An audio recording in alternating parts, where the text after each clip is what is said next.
Good morning, everyone. Let me welcome all of you to the Orange County Board of County Commission meeting of October the 14th, 2025. We do have a full agenda this morning. I do see we have a lot of youth and others here. Welcome to our meeting. In just a few moments, I'll be calling on Commissioner Martinez Simrad to introduce her guests who will be bringing the invocation. Following the invocation, Commissioner Martinez, I'm going to ask you if you would lead us in the Pledge of Allegiance. And then after the pledge, we will have our Communications Director, Dr. Jeffrey Williamson, who will be reading several proclamations recognizing Head Start Awareness Month, Red Ribbon Week, and Come Out with Pride Day. And then we'll also introduce a presentation of the 2025 Achievement in Excellence in Procurement Award and the Florida Housing Coalition 2025 Connectors Award. So we do have several presentations before we get into the main portion of our meeting today. With that, Commissioner Simrad, you are recognized for the introduction of the invocation. Thank you, Mayor. Good morning, everybody. It is my pleasure to introduce Reverend Rushing Kimball, who serves as pastor of Broadway United Methodist Church in Orlando and as an associate pastor for youth, young adults, and congregational care at First United Methodist Church of Orlando. He is a graduate of Lake Highland Preparatory School in Orlando, the University of North Florida with a BA in International Studies and Political Science, and Candler School of Theology at Emory University with a Master of Divinity. First United Methodist Church of Orlando hosts the yearly Pulse Remembrance Service, while Broadway United Methodist Church is home to the Lake Eola Heights Community Garden.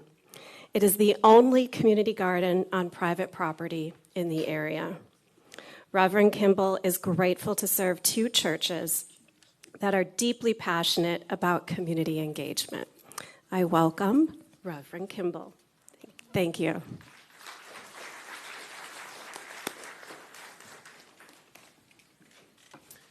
Thank you. Let us pray or enter into a spirit of prayer. God of all creation, you are the breath that fills this world with life and calls it good.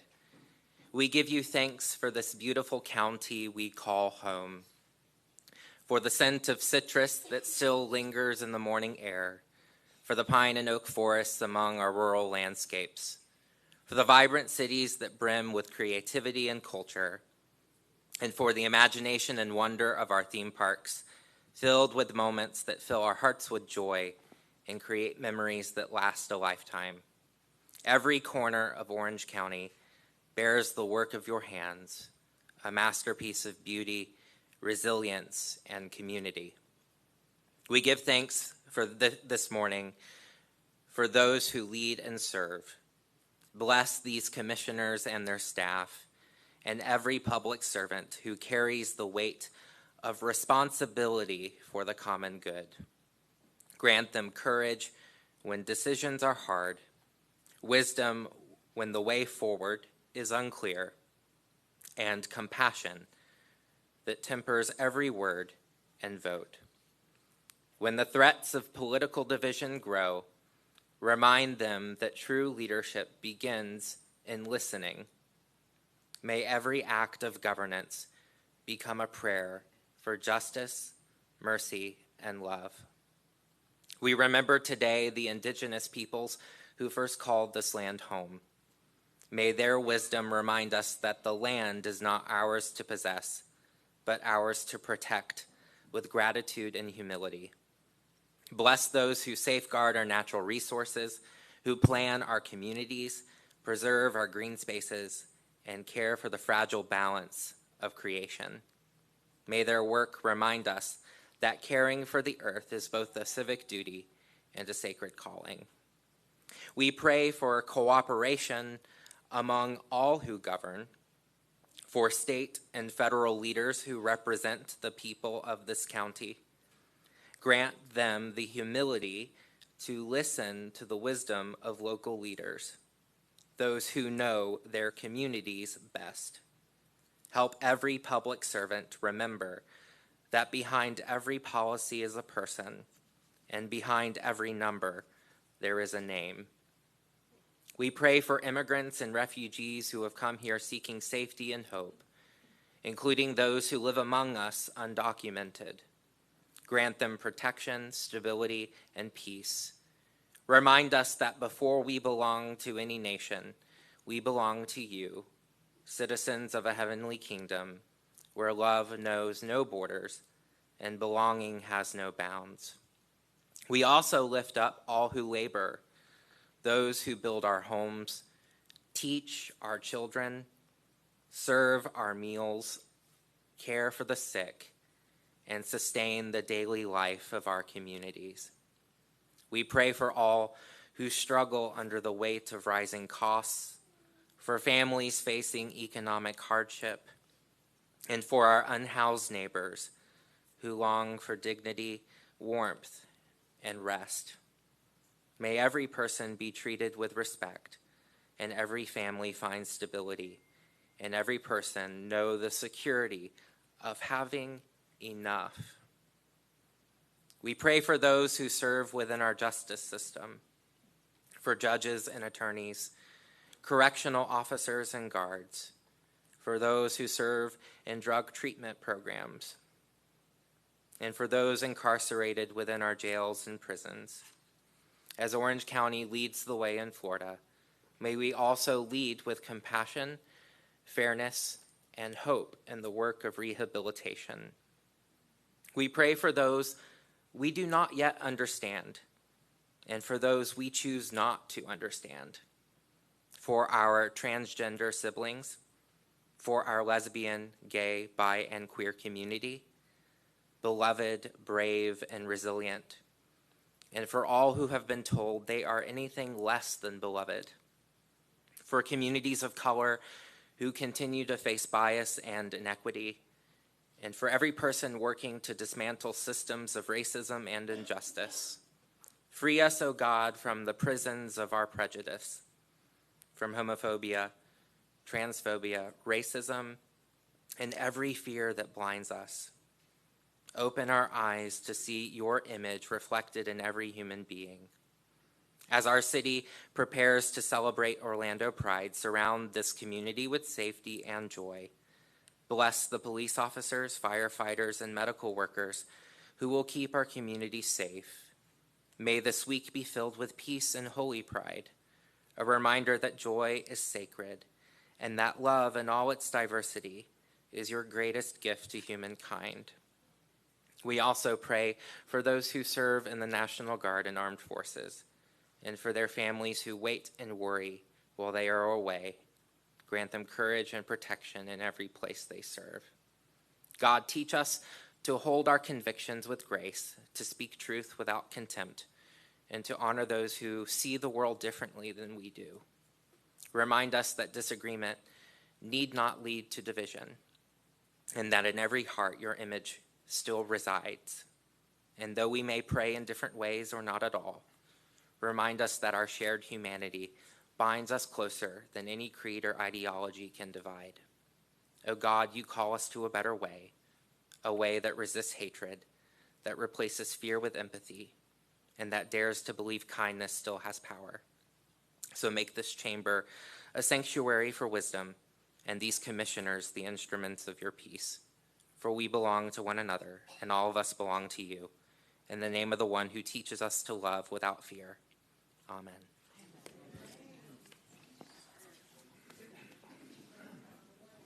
Thank you, Reverend.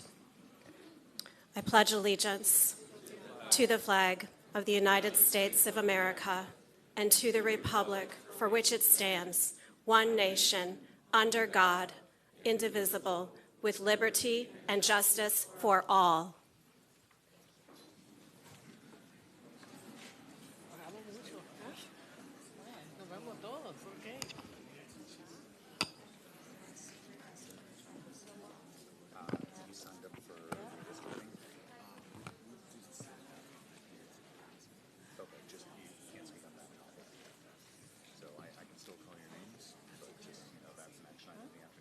marking 6 decades of advancing school readiness, strengthening families, and building stronger communities. In 1969, Orange County government was designated as the official grantee for the Head Start program by the U.S. Department of Health and Human Services Administration for children and families. Today, Orange County Head Start serves 1,536 children annually in 85 classrooms across 23 sites, delivering comprehensive research-based services that include education, health, nutrition, and family engagement. And whereas for the 2024-25 school year, 90% of 4-year-olds transitioning to kindergarten met Florida's early learning standards for school readiness.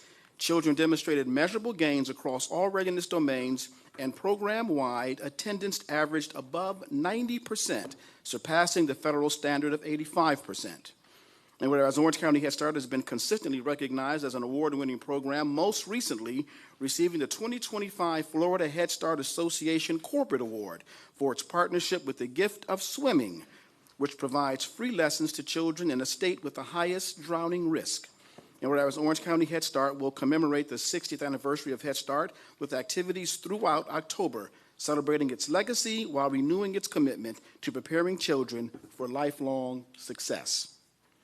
Now, therefore, Jerry O. Demings, by virtue of the authority vested in him as Orange County Mayor, does hereby proclaim the month of October 2025 as Head Start Awareness Month in Orange County, Florida, and we encourage the community to join in the celebration, the 60th anniversary of Head Start, a national milestone in education, equity, and opportunity. Done and ordered this 14th day of October 2025, signed by the Mayor and all 6 members of the Board of County Commissioners. Accepting the proclamation is the great Sonia Hill, Manager of Orange County's Head Start Division. Sonia. Good morning. My name is Sonia Hill, and I have the honor of serving as the Director for Orange County Head Start. And I am truly grateful to receive the proclamation recognizing October as National Head Start Awareness Month. I'm proud to be a part of such an extraordinary program, one of the oldest federally funded programs in the United States. Celebrating 60 years of service this year, Head Start has touched countless lives, including those of some of our local leaders, as mentioned in the proclamation. Commissioner Maribel Gomez Cordero, who served as a member of the Policy Council in Puerto Rico for the Head Start program, as a community representative, as well as Commissioner Mike Scott, is also connected to the program's legacy. And I am especially proud to share, I too am a graduate of the Head Start program, of this very program. Like millions of alumni nationwide, I know firsthand the lifelong impact the program can have on children and families. I want to express my sincere thanks to Orange County leadership for your ongoing support. Your investment has helped to make Orange County Head Start an award-winning program, ensuring that children and families have the opportunity for the resources needed to thrive. Now, today I have brought some special friends with me because they want to say a special thank you. So can my friends come up? Come up, friends.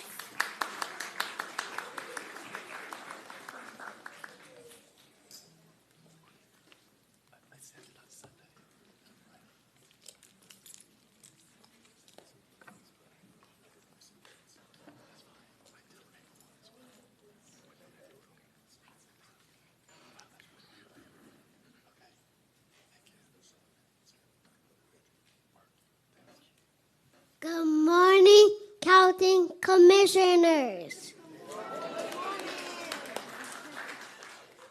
Good morning, Mr. Mayor. Good morning, County Commissioners.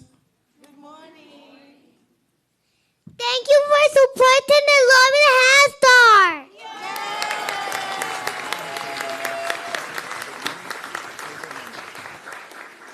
Good morning, team members.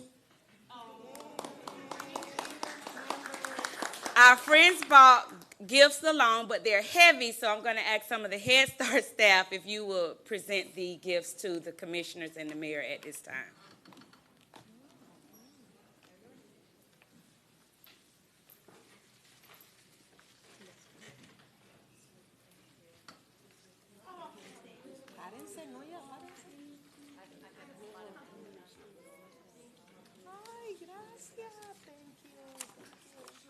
Picture, yeah.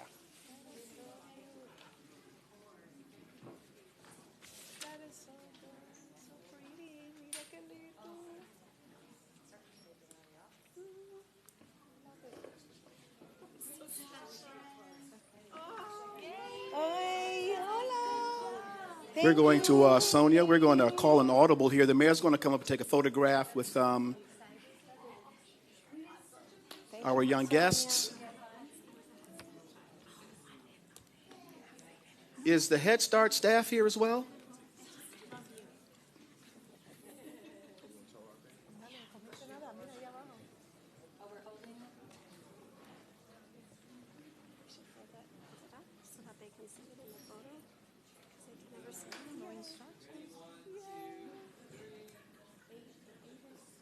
All right, staff, come on up if you don't mind. Take another photograph.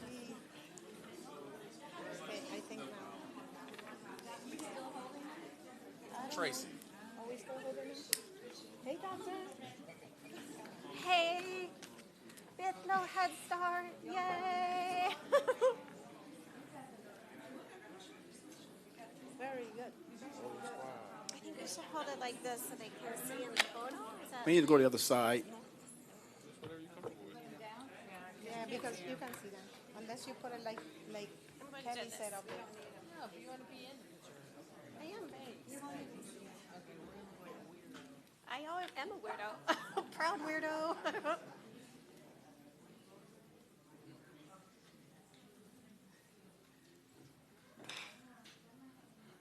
don't think they can see us. I know. You and me, we always out of the picture. I know. Yeah, we never be in the picture because you're so short. Let's give Head Start another big round of applause. Thank you.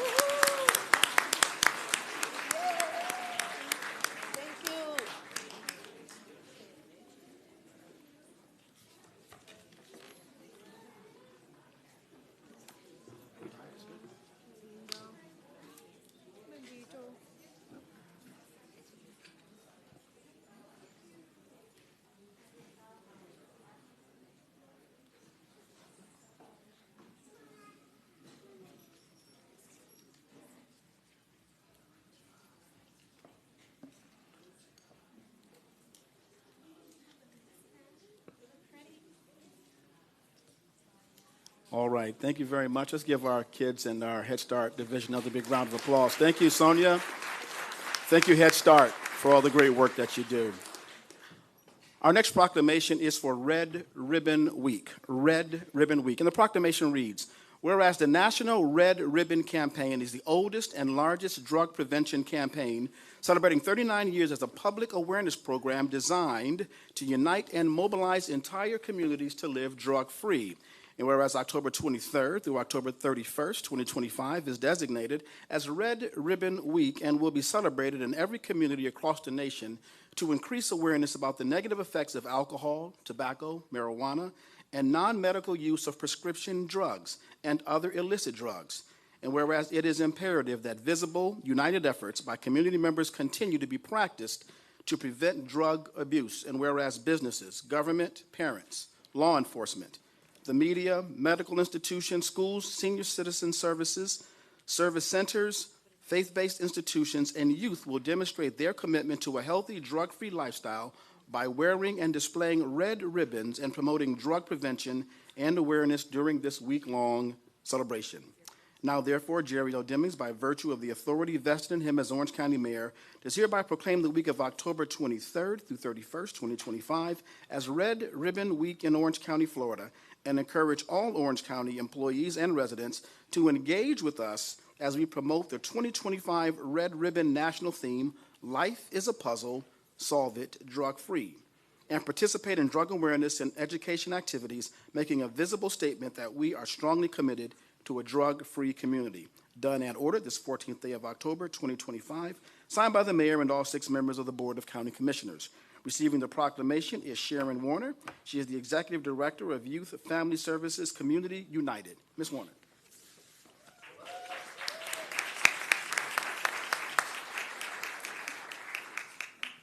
Good morning, Mayor and County Commissioners. Good morning. As a private citizen with 20-plus years as a member of the Orange County Drug-Free Coalition, it is an honor to be with you this morning. I am here on behalf of Dr. Thomas Hall, who could not be with us today. In 1988, the National Family Partnership coordinated the first National Red Ribbon Week. Today, we celebrate the contributions of our coalition member agencies, schools, families, and most importantly, our youth. Since our time here with you all last year, we have accomplished a whole lot. One thing that is notable, and Carol, you're here with us, in February, we were awarded the National Dose of Prevention Honor in Washington, D.C. This past September, we held our 20th annual prevention conference, which was completely sold out. Thank you to Commissioner Scott for being one of our wonderful speakers on that day. We continue to provide our youth ambassador programs here in the Orange County Public Schools. New this year, the Orange County Drug-Free Office has started our quarterly Lunch and Learns, so you can come into our office and learn about prevention. Our coalition is fortunate to have several amazing member organizations who are with us today.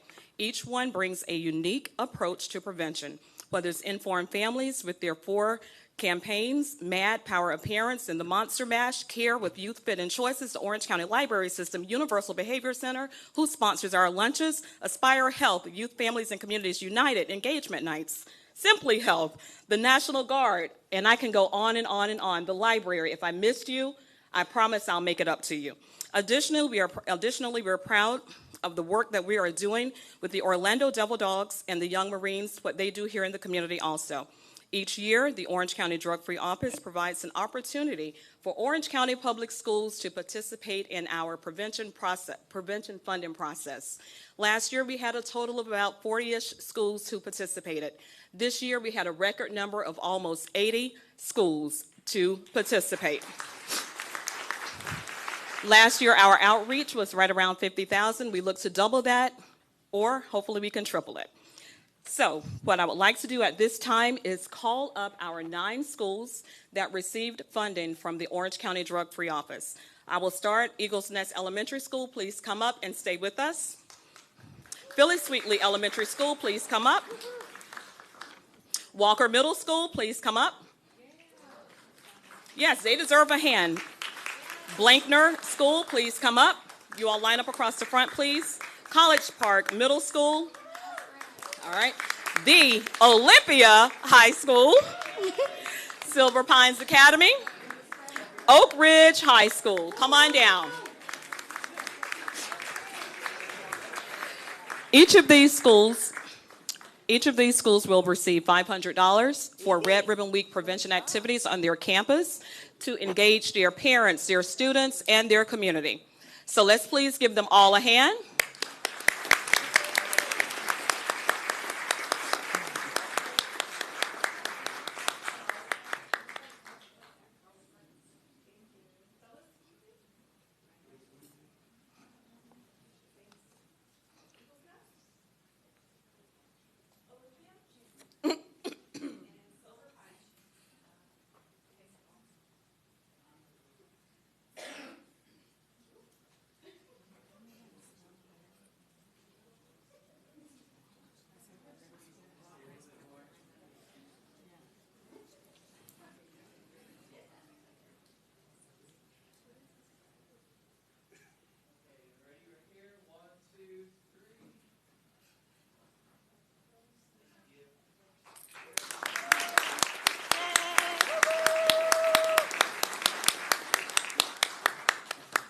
All right, thank you. Next, we would like to call up the Orange County Drug-Free Office staff. Come on down. We are fully staffed now at the Orange County Drug-Free Office, so let's give that a hand. Additionally, we would like all of the Orange County Drug-Free Coalition members to join the staff up front.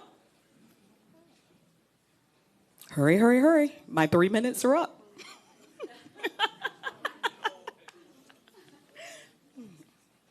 Can you all please give all of our community partners a hand?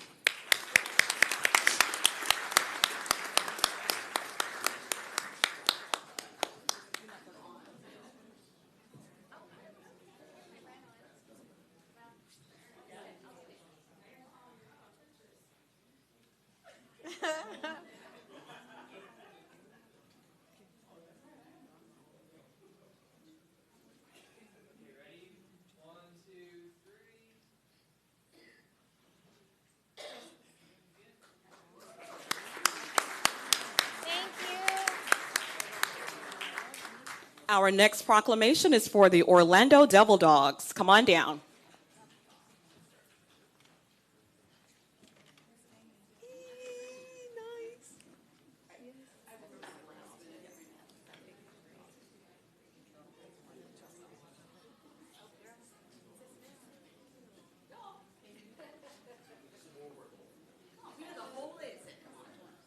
But, oh, okay. Thanks for doing that for Head Start in Puerto Rico. I love it.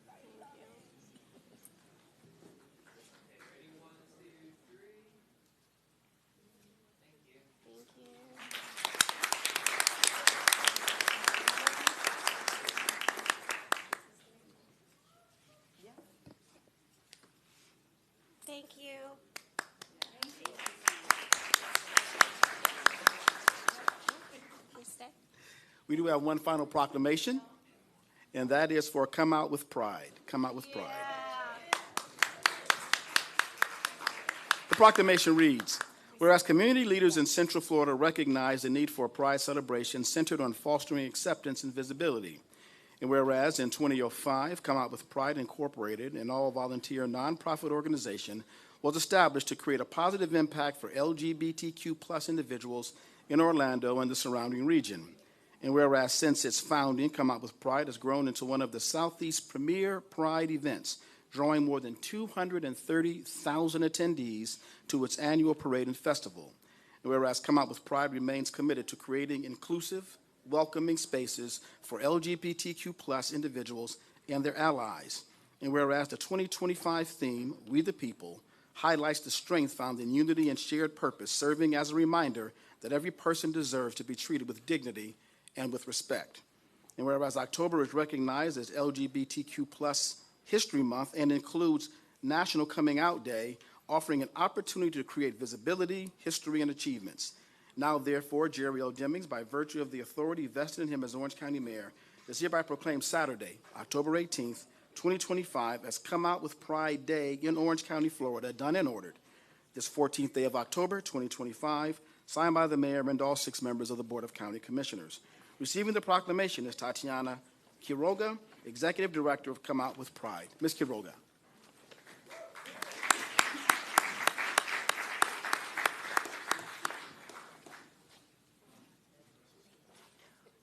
Happy Pride Week, guys. Good morning. And I just want to simply come today with so much gratitude for the Orange County leadership. We continue to be a safe haven and a welcoming and accepting place for the LGBTQ plus community. And that, I just gave myself chills. And it is something that we see that does not happen often. And just simply from, on behalf of my board, myself, just thank you. Thank you so much for continuing to support us and being on the right side of history. Thank you.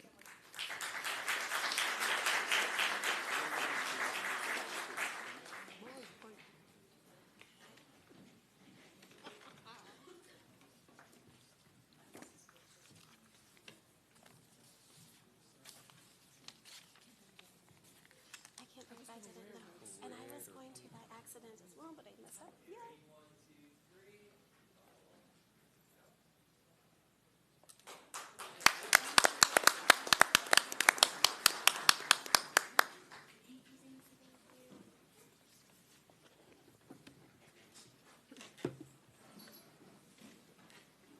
And as the Mayor said, we have 2 special presentations today as well. Our first presentation is for the 2025 Achievement and Excellence in Procurement Award. Carrie Mathis, I'm going to invite Ms. Mathis to come forward at this time. She is a manager of our procurement division on remarks regarding this wonderful achievement. Ms. Mathis. Thank you. Good morning, Mayor, Commissioners, County Administrator Brooks, Comptroller Diamond. It is an honor to be here this morning to present the 2025 Achievement of Excellence in Procurement Award, which was bestowed on the Orange County Procurement Division by the National Procurement Institute. Earning this award affirms that we are not only meeting, but exceeding national standards in procurement operations, and that's really something to be proud of. It recognizes us as being the best in class, showcasing our relentless dedication to maintaining an open and transparent procurement process.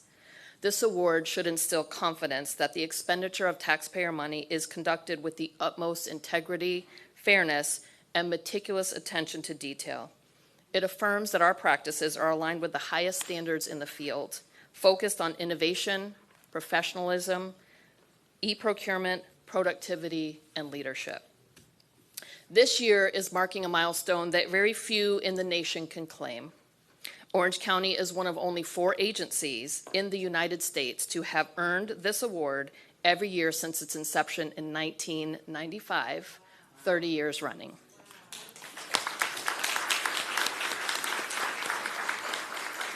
This sustained excellence reflects our steadfast support, the team's commitment to integrity and innovation, and a culture of continuous improvement that delivers transparent, competitive, and value-driven outcomes for our taxpayers.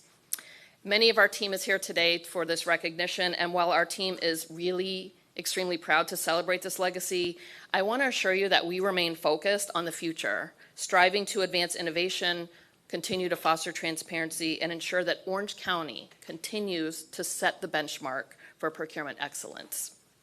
I'd like to extend our sincere thanks to you, Mayor, to each of our Board of County Commissioners, and to County Administration for your continued support and leadership. And lastly, because this is such a monumental occasion, Mayor, I hope you don't mind that we do a little bit of a flex this morning. Our team has brought all 30 awards with us today to present the photo op of all photo ops. Thank you.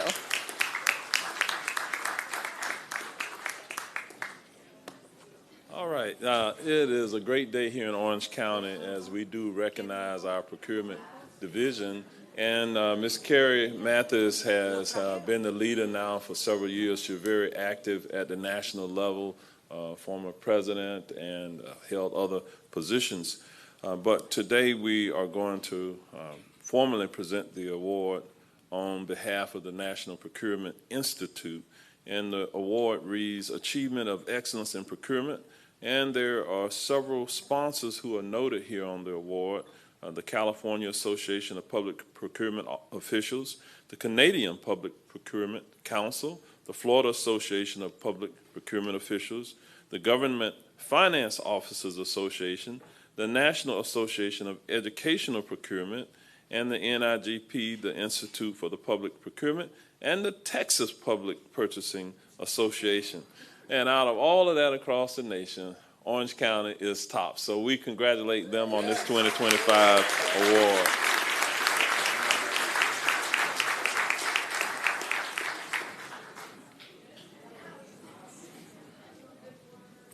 Way to go, Carrie and team.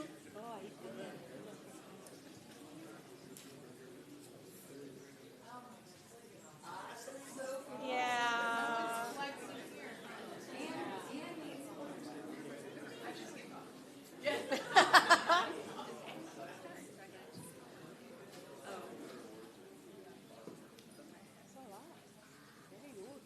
Hold those awards up high. Yeah.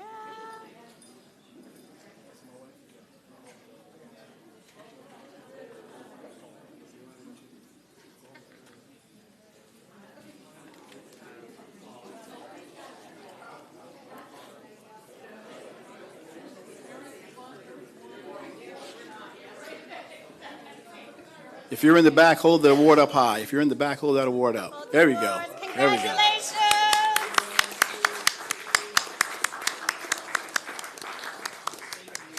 Yay. Woo.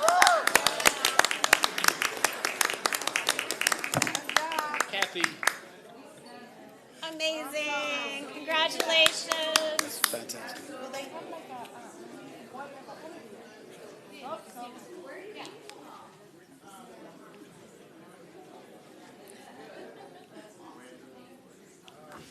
You good, Karen? All right, in our final presentation today, we'll give our procurement people a moment to exit.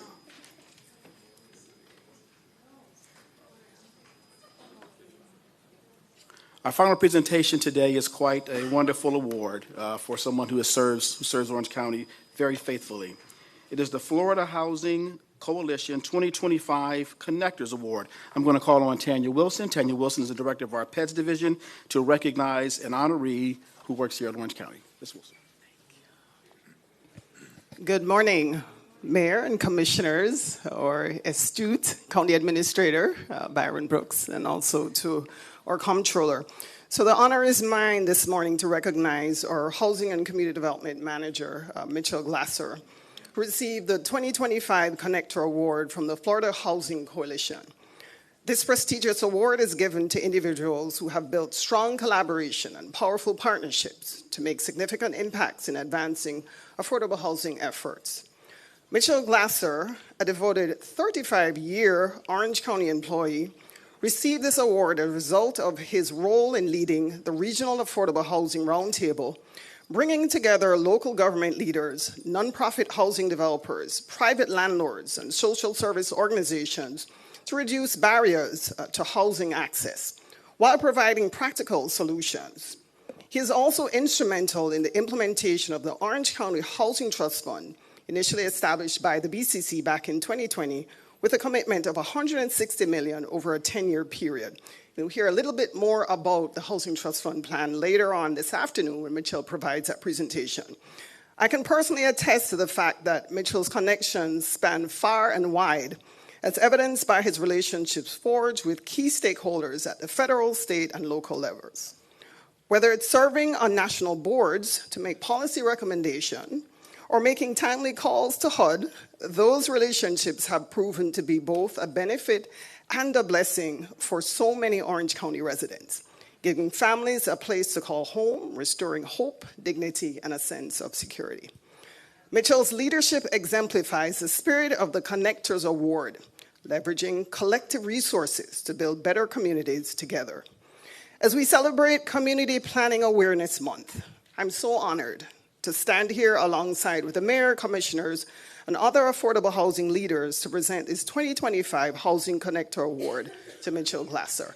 We have several industry leaders stretching across the state at the federal, state, and local levels who are standing together here with Mitchell. I ask you to stand today as we recognize this great award from Mitchell Glasser for those that came in support from across the state of Florida. And his staff who are here as well. It takes a team. I'll ask the team from Housing and Community Development to stand as well.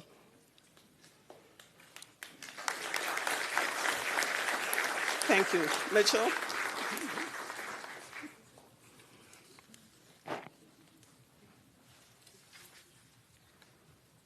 Good morning, everybody. I just want to say it's an honor to be recognized for receiving this award. Obviously, you don't accomplish this kind of work, kind of complex work, without, great teams behind you, support from, your government and your boards, and also the partnerships in both the for-profit and the nonprofit partners that, some have surprised me by showing up today that are not even local. They're fairly south in Florida. But the point of it is that it takes a lot of collaboration, it takes a lot of work, and it takes the willingness to get together and find solutions. So I'm thankful for the award and appreciate everybody. Thank you.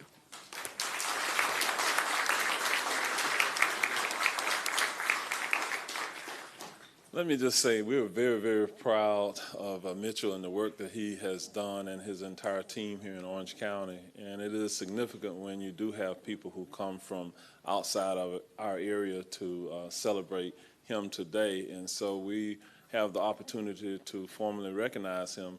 But with this group, former Commissioner Victoria Siplin is joining the group, and of course she works with Wendover Development. So thank you, Commissioner, for coming back and celebrating Mitchell as well. She had the opportunity to work with you directly for 8 years. So with that, we're going to formally come and take the photograph, and we invite those of you from the housing space to come forward and take the photograph with us. And Commissioner Siplin, if you'll join us.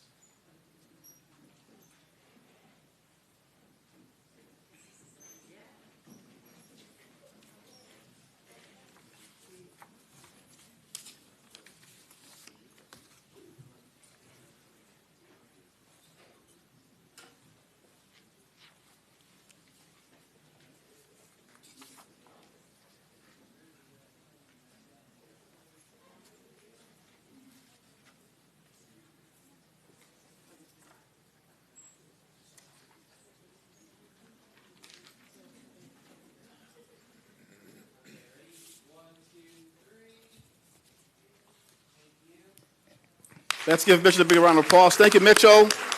Thank you, housing team.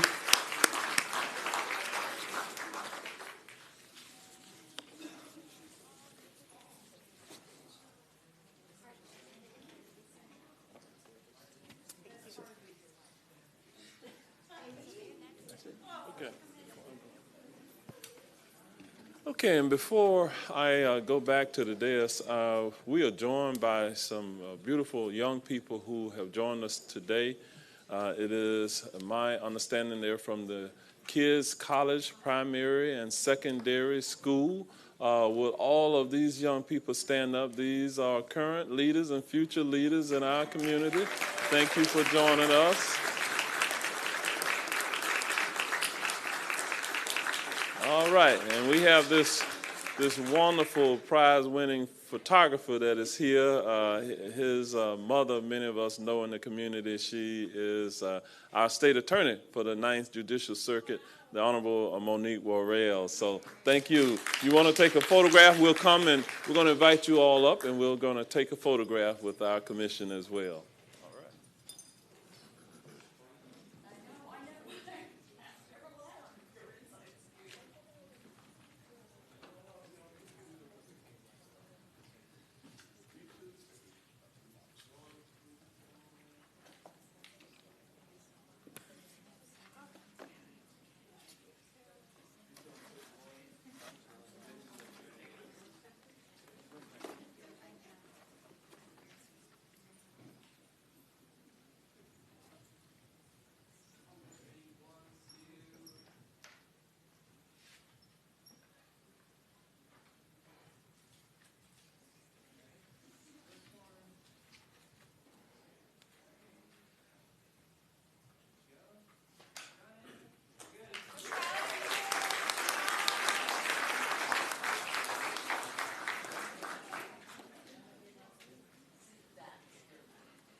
All right, thank you all for indulging us this morning. We had a number of recognitions, but I think it's very special whenever we have the opportunity to have our youth and young people here.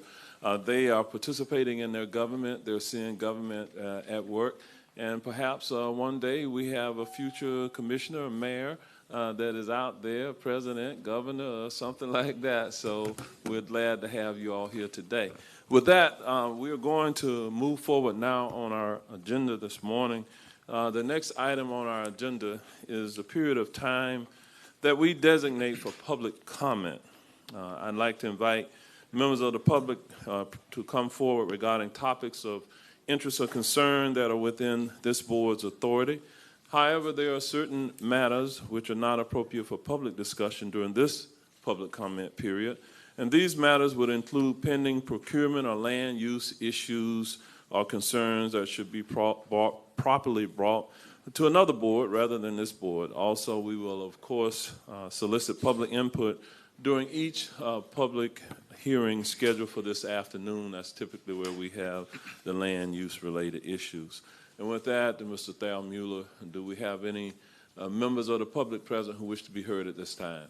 We do, Mayor. We have 11 speakers registered this morning. All right.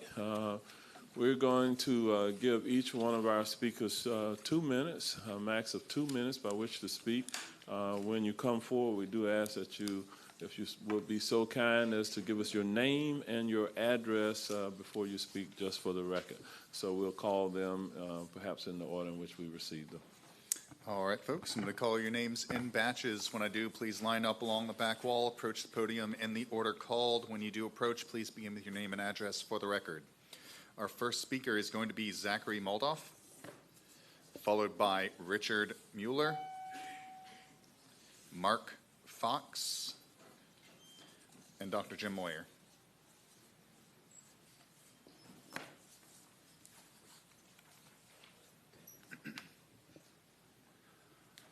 Hello, my name is Zachary Moldoff. I reside in the 32792 zip code. My address is in the written record for anyone who might need it.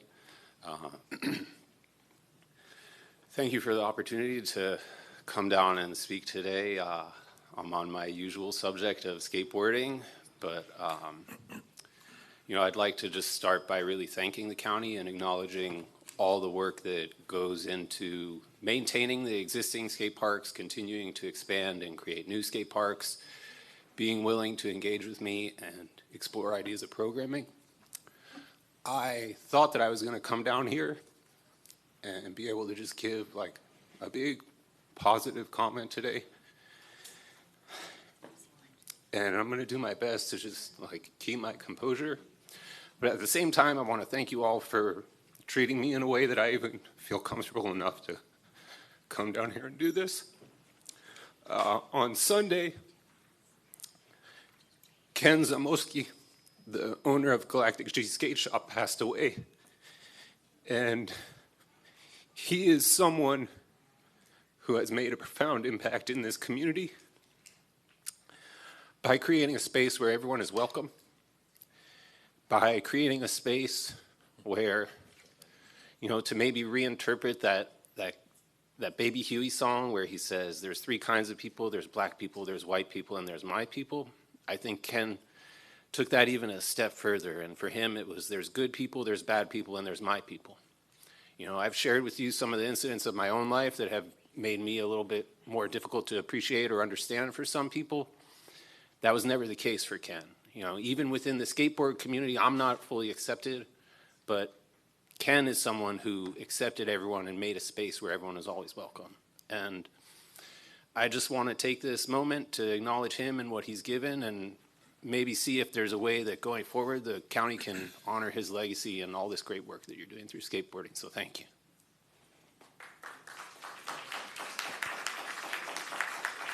All right.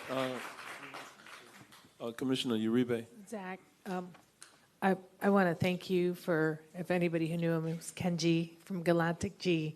And he was the reason why I brought my skateboarding event to Orange County. In my 8 years at ESPN, he was the guy who introduced us to all the pro skateboarders, and he will be missed. And just one reflection, he died senselessly. And when you're out on your motorcycles, be safe, because he tried to hold on and he couldn't. And we did lose him, and we lost a great image. But he saw positivity in skateboarding, and he will always be remembered for him, and keep his mother in your prayers. Thank you. All right. Thank you, Commissioner Uribe. We'll move to the next speaker now. Richard Mueller was the next one that you called. Is he here? It does not appear to be so. And then you had a Mark Fox. Yes. And then Dr. Jim Moyer. Good morning, Mayor, Commissioners. My name is Mark Fox. I live at 5227 Wincy Groves Road in unincorporated Winter Garden. And I want to talk a little bit about the new Independence Parkway extension. Part of that is that the neighbors, with the assistance of Commissioner Wilson, early on in the project, said our highest priority is a roundabout. It is important for safety, for access, to be able to leave our community safely as the the growth of that road with 44,000 daily trips, it continues to happen with this interconnectivity road. We have heard 4 reasons from Public Works on this topic. And while I'm sure my neighbors greatly appreciate the assistance of Commissioner Wilson, including responding to construction concerns on a Sunday afternoon, the assistance is needed from each of you as a body. We've heard 4 things. 1, despite acknowledgement that this is our #1 concern, Public Works said it wasn't even considered. Second, they said, oh, it was considered, but we need 150 feet plus curbs, grass area for a roundabout at Wincy Groves Road. And I'm sorry for the sarcasm, but my frustration is expressed in this. And by golly, we have 143.5 feet, and gosh darn it, it's just too darn hard to go and secure that additional right-of-way from the developer with undeveloped land, from the Recon District, or from the HOA. Gosh, it's just too hard. Oh, and besides it being hard, number 4 is, gosh, despite the commission giving us millions of dollars and expediting the construction schedule, we'd have to pause the construction schedule.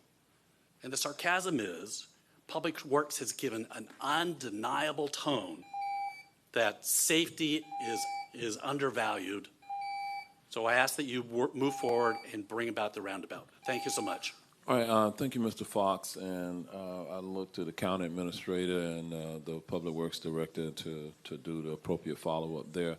With that, we'll move forward. The Soil and Water Board Supervisor elected position there, Dr. Jim Moyer. My name is Dr. Jim Moyer. The people of Northwest Orange elected me for Soil and Water Conservation District 2 to serve them in the limited special purpose of soil and water conservation. I live in Ocoee. I'm coming before you today because, as you may know, the Florida legislature a few years ago changed elections for soil and water from countywide to what they called sub-districts. And however, and I'm not an attorney, however, what they failed to do is to say that a supervisor elected or appointed should only serve in their particular district. So theoretically, what that means, whether it's Orange County or any other county, all 5 supervisors could serve in any limited particular area, and the rest of the county or the district would be underserved. So and because this could affect Orange County or all of the counties, I'm bringing this before you. So rather than trying to disband again unsuccessfully most or all or most of the soil and water conservation districts, I contend that the Florida legislature should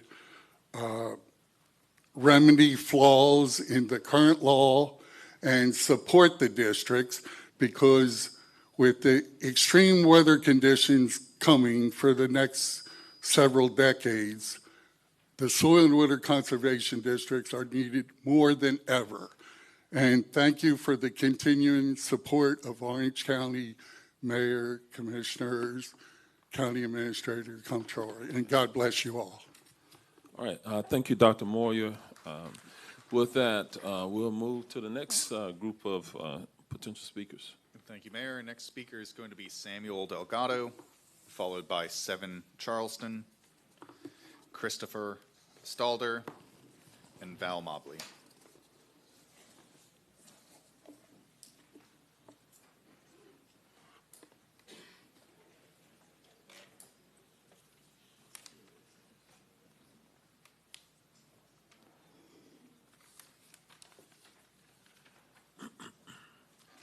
Good morning, commissioners and Mayor Demings. Sam Delgado. I work with Central Florida Jobs with Justice, and I can be found at 1510 East Colonial Drive. I came here because at 2 p.m. I'm probably not going to have the same amount of time that I'll need to address all the points that I want to make regarding redistricting. So I just wanted to thank the commissioners that have met and spoken with us about the process, making it accessible to ordinary Orange County residents like myself and the folks that I work with.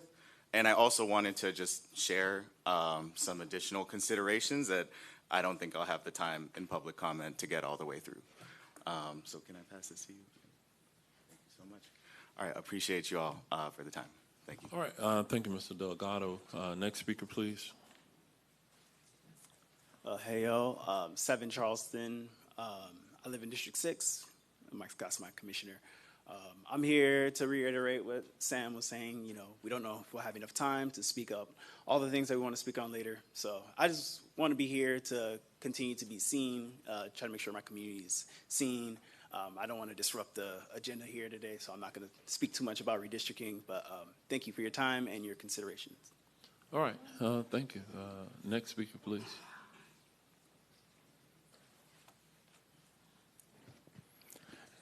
Good morning, Mayor Demings, County Commissioners, neighbors. I'm here to speak in behalf of Support Orlando Shelters. Give us your name, if you don't mind. Christopher Stalder, and I reside at 5102 St. Germain Avenue in Belle Isle, just south of here. Yep. I know individuals and couples that are facing housing insecurity with rising rents and costs of housing, people that are on Social Security disability and Social Security for retirement don't have enough money, and probably the health care costs have wiped out all their other sources of funding. And it's so important for us to care for our neighbors. It's not an option. We really need to step up and help our community in this way. They're all part of the fabric of our community. We have an obligation, a moral obligation as a community to help people, as you well know. And the Cayley Street shelter would be great to be revisited for public funding and support. And I'm a member of Park Lake Presbyterian Church. We have a property on Colonial Drive in Highland that we've been trying to get public cooperation and funds with for getting the approvals from the city and convert it to housing for Zebra. And it would be great to, it's the old Davis Park Motel. It has a restaurant and a lot of rooms that are available for renovation and use, and it would be ideally situated to all the other help services for the people that are experiencing housing insecurity. Went to a wonderful fundraiser the other day, Friday, for the Center for Christian Service Center, and it's so inspiring that there are so many groups that are willing to help. And if we can pool our resources and get these people off the streets instead of making them criminals with House Bill 1365, it would be wonderful. Thank you for your help. All right, thank you. Next speaker, please. Good morning. Val Mobley, 226 West King Street, Orlando 32804. So I'm also here in support of Orlando Shelters, and I just want to assure all of you that we will be here, somebody from this organization, every time you meet to remind you that we are available whenever there's a neighborhood meeting about a shelter someplace in this county. We will show up and we will support whatever decisions are made. We will not allow to happen again what happened in the Soto meetings that were so mean and uninformative and misinformation laden. We won't allow that to happen. So that's why I'm here today, to tell you that you will be seeing us, as will the city of Orlando. They've seen us and they will continue to see us as we push to get more housing for those people who are homeless through no fault of their own. And the homeless population is only growing, and every day in this country, somebody becomes homeless again through no fault of their own, and it's like a third of the working population is subject to becoming homeless. And that's just not a feasible, sustainable thing to happen. I was really dismayed to see in the newspaper that the city of Ocoee is arresting people for being homeless. And I think they took them to Orange County Jail, I'm not sure, but they took them to jail. And that's just the wrong thing to do. And I'm really sorry to hear that. So we support shelter for those people who do not have a place to rest their head at night. All right, thank you, Ms. Mobley. We'll move to the next group of speakers. All right, last batch of speakers is going to start with Trini Caroz, followed by Liz Doherty and Brianna Ruff.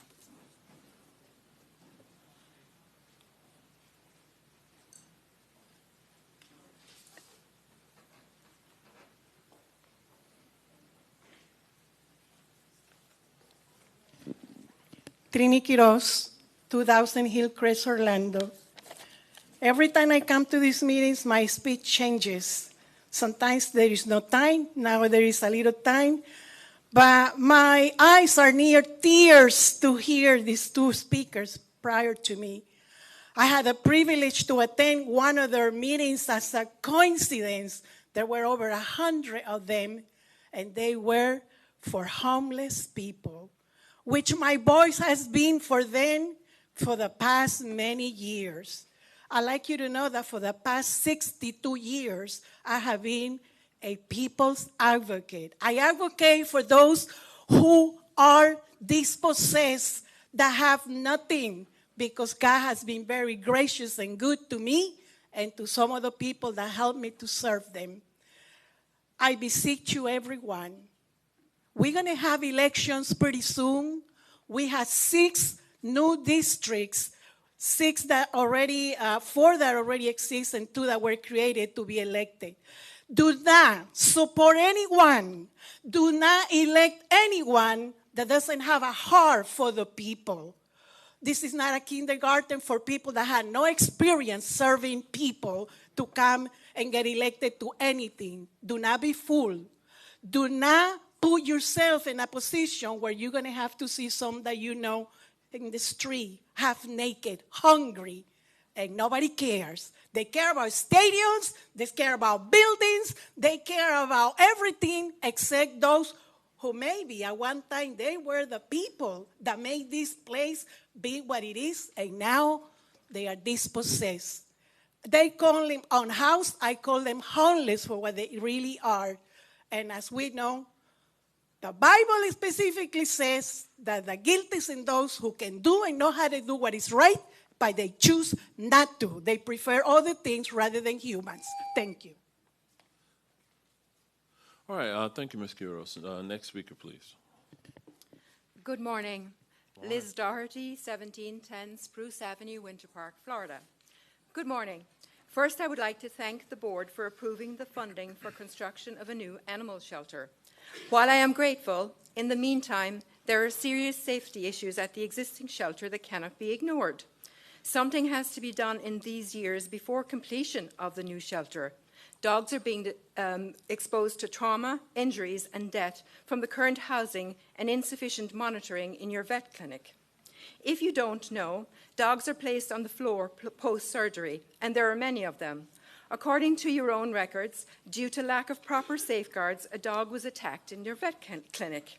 A dog woke from surgery and walked over to a poor defenseless dog that was sedated on the floor with a tube down its throat and went after him.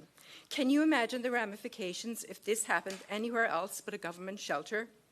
The kennels have so many dogs, some even quadrupled. Just within the past several days, a dog that had been successfully paired with other dogs in the past hurt another dog when triple housed. A citizen called for help when the fight broke out. A poor, emaciated senior dog was the victim and was hurt. When staff came running and opened the door, the third dog ran out the door in fear from what was going on inside. That is per your records. And the dog that hurt the senior dog, the shelter killed in response. Make no mistake, this lack of space and overcrowding is hurting dogs and also quite literally killing them. Despite how you label your euthanasias, you are killing for space and the consequences of the overcrowding that are improperly designated as behavioral euthanasias. It is because of the unsafe housing practices. How many will die in the next 2 to 3 years until the new shelter is built? Help cannot wait. Let's sit down and talk this out. Thank you. All right, thank you for your comments, and of course, we have a great team of staff persons who do work there at the shelter, and certainly all of us here care about the animals in our care and custody and the conditions there, which is one of the main reasons why we have supported the building of a new shelter. And so any specific complaints, we do invite you to make those complaints, and they will be looked into diligently. So thank you for your presence today. Next speaker, please. Brianna Raff, Winter Park. Good morning. Liz referred to the unsafe housing practices at the shelter. In the ASV's Guidelines for Standards of Care in Animal Shelters, it is recognized that co-housing is not suitable for every situation. Specifically, the ASV states that random co-housing of animals in shelters is unacceptable. Unrelated and unfamiliar animals must not be co-housed until health and behavior are assessed. Co-housed animals need to be intentionally matched for age, sex, health, and behavior compatibility. Dogs should be introduced outside of their primary enclosure to determine compatibility prior to co-housing. We are not seeing these practices observed consistently at OCAS, and as a result, animals are being placed in danger. The fight Liz referred to was between a senior, frail, emaciated dog and a 2-year-old described by OCAS as 75 pounds of muscles who gets protective of his kennel mate. This was not an appropriate pairing. Consider what the outcome might have been had this fight occurred overnight, and it brings flashbacks to Art of 2022. Week after week, we see failed pairings of intact dogs as justifications for dogs being placed on the LCA list. On last week's list, a severely emaciated intact male dog with multiple open wounds, scarring, pale gums, and hookworms failed a pairing with an intact male on the day of intake, and on day 14, an attempted pairing was abandoned because this intact male dog was hard staring, hyperfixating, and attempting to rush in on the intact female dog. Neither of these attempted pairs were appropriate. There are many more examples if only there was enough time. Majority of the pairings are also being conducted inside of the kennels. Lack of clinic staff to ensure timely spay and neuter, and lack of housing is killing our dogs. This is a current problem and it's not going away, and we cannot wait for the resolution to come from opening up a new shelter. Thank you. All right, thank you for your comments. Next speaker, please. Mayor, that was our last registered speaker this morning. All right, thank you to all of the speakers who came today. Thank you to our youth who are present today observing.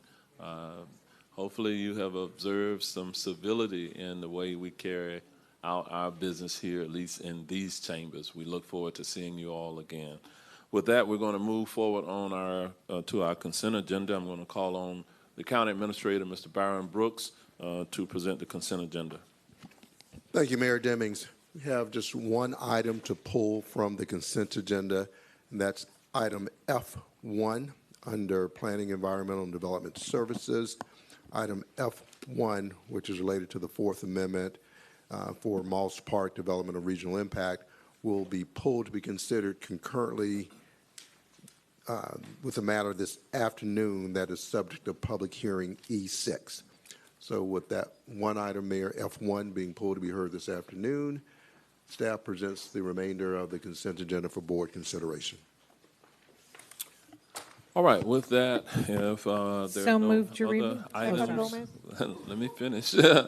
If there are no other items to be pulled from the agenda, then I will entertain a motion for So moved, Jarima. approval with the exception of the item that was pulled. With that, now, we have a motion by Commissioner Uribe. Is there a seconder on the motion? Second, Scott. Okay, we have a second by Commissioner Moore. All in favor, let it be known by saying aye. Aye. Opposed, no. The motion does pass, and it is unanimous. With that in mind, I do want to highlight several things that, with the approval of the consent agenda that did just occur. First, this morning, we approved a grant agreement to receive $1 million through the Protect Discretionary Grant Program to develop a real-time flood predictive model covering 8 watersheds across our county. That is good news for our county. By having the extended lead time and the predictive model, we hope to do a better job of making predictions and avoiding some of the devastating sudden flooding that can occur within our community. We're still in hurricane season. It goes through November. So far, God has smiled on us, and we hope He continues to smile on us during this season. I'm going to kind of move forward now. I won't talk much more about that, but just know that we are privileged to be receiving additional funds within our community to address sometimes the casualties and the flooding associated with the weather phenomena and hurricanes. With that, we're going to move forward to the discussion agenda. I'm going to call on Ms. Karen Mathis, our award-winning Procurement Division Manager. She will be coming forward to present a procurement item. With that, Ms. Mathis, you are recognized at this time. Thank you so much, Mayor. Good morning again, Mayor and Commissioners. The Procurement Committee has evaluated proposals for cost estimating, scheduling, and project management for the Orange County Convention Center. I'm requesting board selection of 3 firms and 3 ranked alternates, as well as the requested action on the screen. Commissioner Gomez Cordero was assigned to the Procurement Committee. All right. Thank you, Ms. Mathis. Commissioner Gomez Cordero, do you have a potential motion? Yes, I do. Thank you, Mayor. I move for the selection of Cost Management, Inc., DBA CMI, with 393.58 points, Procon Consulting, LLC, 380 points, and AECOM Technical Services, Inc., with 299.65 points, with PMA Consultants, LLC, 271.02 points, Turner and Townsend Hiri, LLC, 270.85 points, and EVP Consultant, LLC, DBA Anchor Advisory Group, with 257.07 points as the ranking alternates, as well as the requested action on the screen. Second, Uribe. All right. We do have a motion and a second.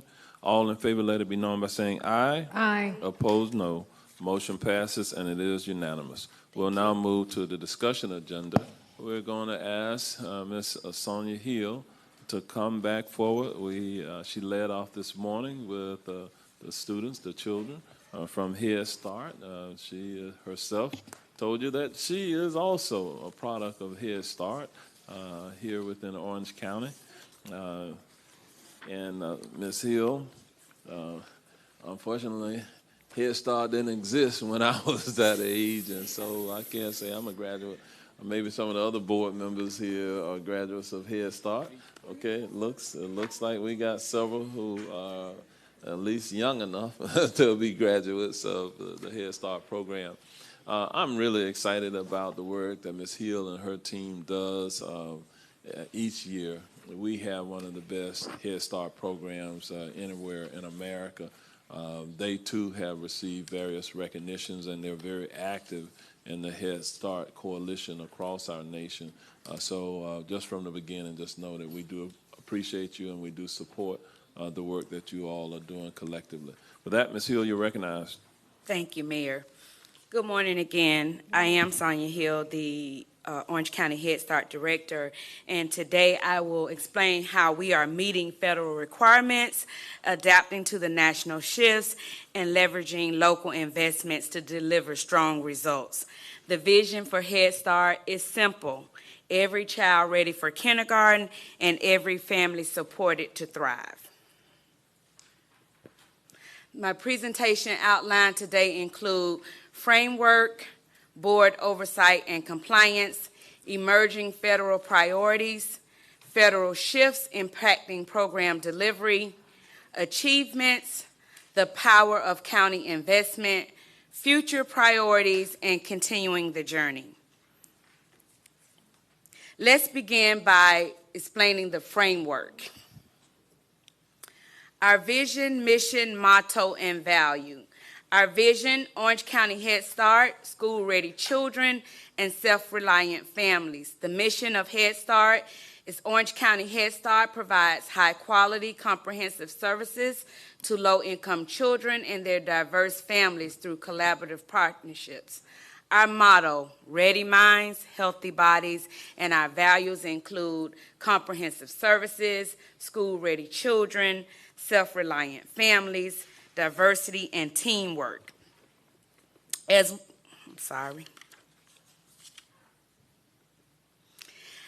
Full day, full year program funded for 1,536 children.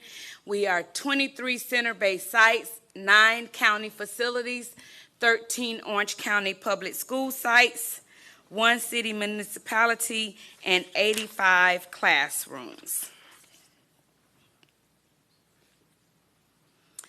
The Head Start Act, which is the law, requires myself to provide regular updates to the governing body. These updates promote accountability, transparency, and informed decisions. The update ensures that county leadership has a clear understanding of program performance, challenges, and opportunity. And today I'm here to demonstrate how we continue to meet federal requirements while advancing local priorities. As we meet federal expectations locally, it's important It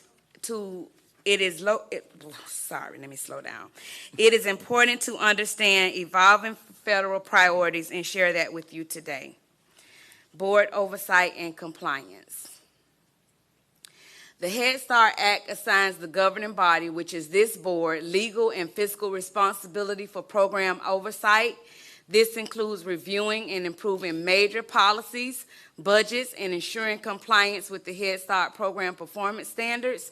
The performance standards require the governing board to receive regular reports, which you receive every month, the program information report, which include our enrollment data, child outcomes, and fiscal and programmatic performances. And just a couple of pictures of our board members reading during Guest Readers Month, which is held annually through the month of April.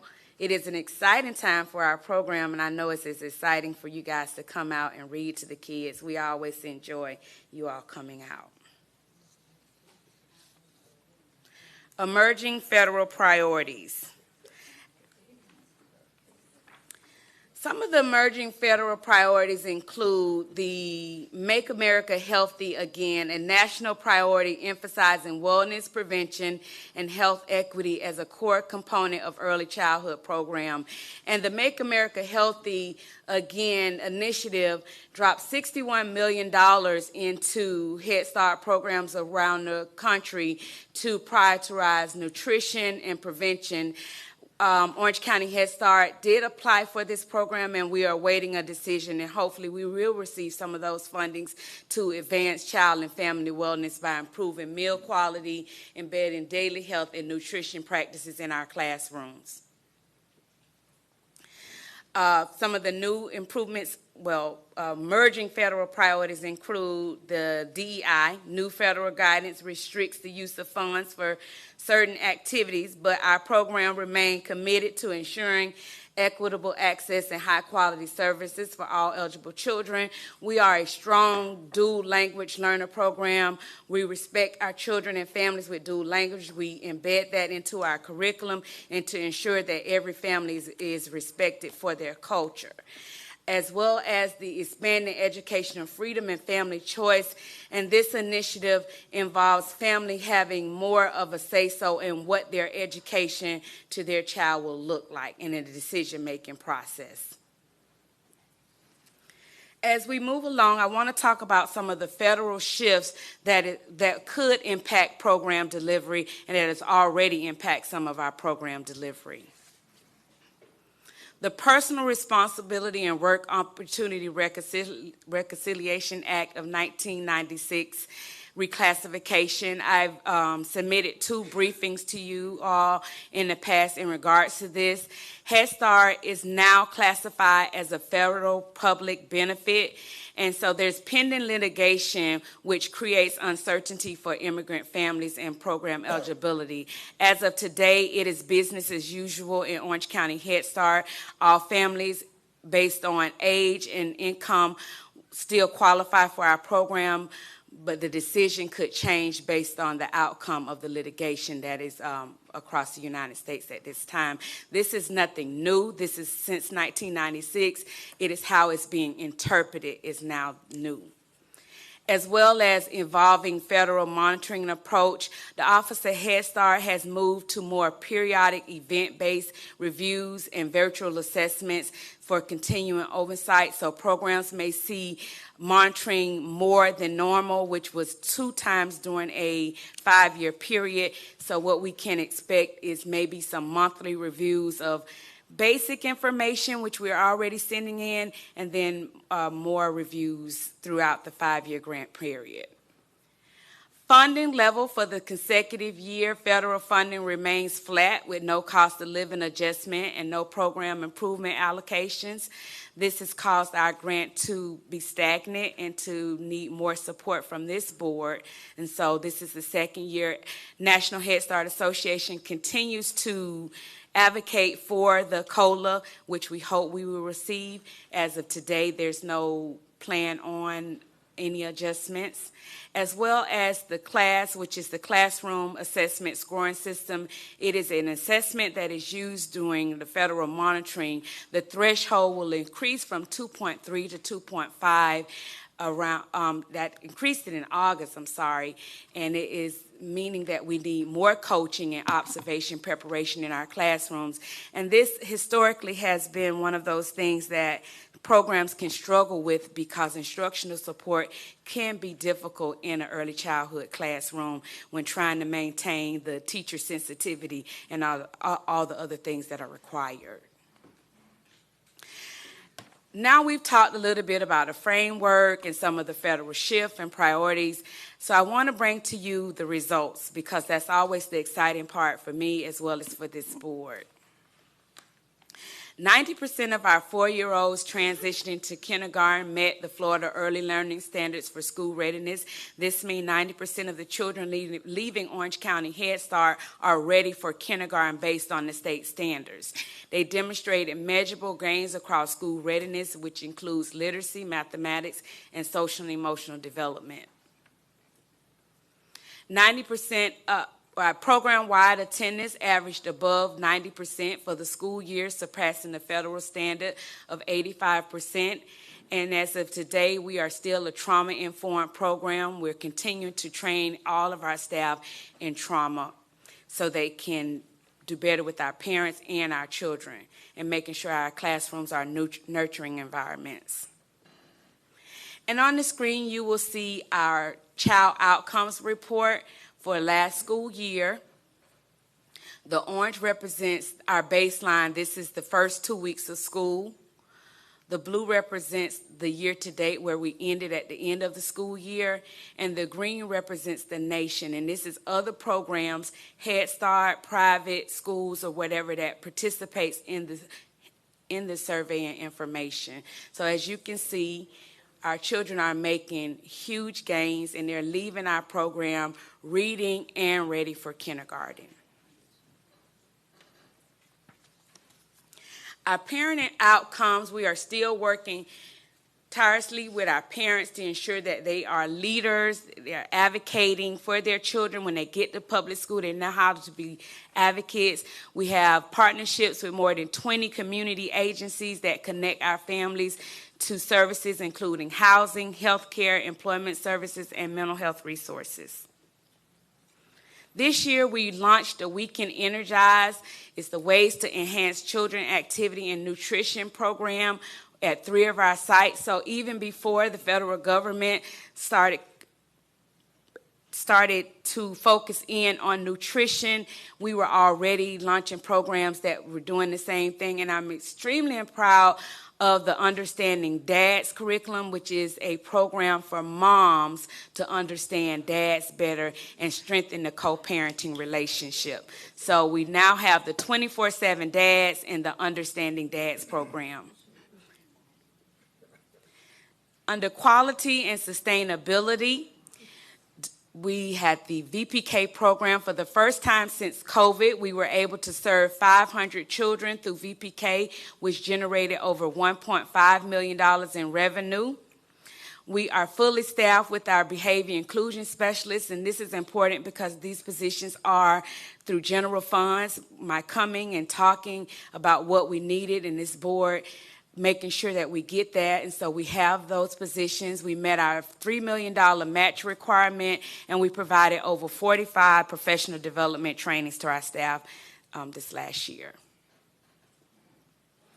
And as I said earlier during the proclamation, we are an award-winning program, and we went to Atlanta and we received 4 awards during last year, and as you can see on the screen, we are standing with our partners from ViStar that won an award, as well as the Alphas and our parents. And so we was just recently notified that we won the 2025-26 Corporate Award for the Gifted Swimming Program, which teach our children how to swim, and 96% of our enrolled children receive a dental exam fulfilling federal requirements. And that's important for me to note because that was an issue coming out of COVID and one of the things that we had as a finding from our federal review.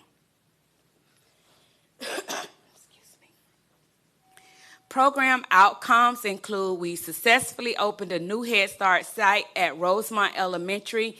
That is super important because that area has long been a desert for early childhood learning. And so now we have 2 classrooms at Rosemont Elementary, and hopefully we'll expand to an additional classroom in the next school year. We conducted more than 400 recruitment activities, and we expanded our partnerships with the University of Central Florida for interns in social work and early childhood education. And why is it so important that I come? It is because the power of your investment in this board, your support, and how important it is to the program. Orange County provides annual funding to support salaries, ensuring workforce stability and continuity of services where federal dollars are insufficient. So while other programs are scrambling to try to find out how to make it without a COLA, this board continues to support our staff so we can continue to receive our COLA. We operate in some of the best facilities in the 9 county facilities with state-of-the-art technology, secure and well-learning environments, and any funding gaps this board has continuously supported us to maintain. The Citizens Commission for Children awarded $65,000 to enhance mental health, speech, language, and occupational therapy services to our children. They also fund a portion of the gift of swimming to make sure that over 300 of our children were able to learn how to swim. We are able to use the resources for translation services, which is a federal requirement, as well as infrastructure and policy support. On the screen, you will see the general funds that has been leveraged to this program over the last 4 years, and you can continue to see the growth, and I'm expecting next year to be even more because of the flat funding, and we are so very proud to be a part of Orange County to continue to be able to have the programs that help us sustain some of the best staff because we're able to do the cost of living. We're able to be one of the highest paid early learning programs in Orange County. And so because of that, we're able to sustain some of the best staff, as well as a printout of our spending for the last 3 years, which include the general funds, and as you can see, the amount being stagnant because of no cost of living in our federal grant. but we are increasing in other areas as far as VPK and USDA.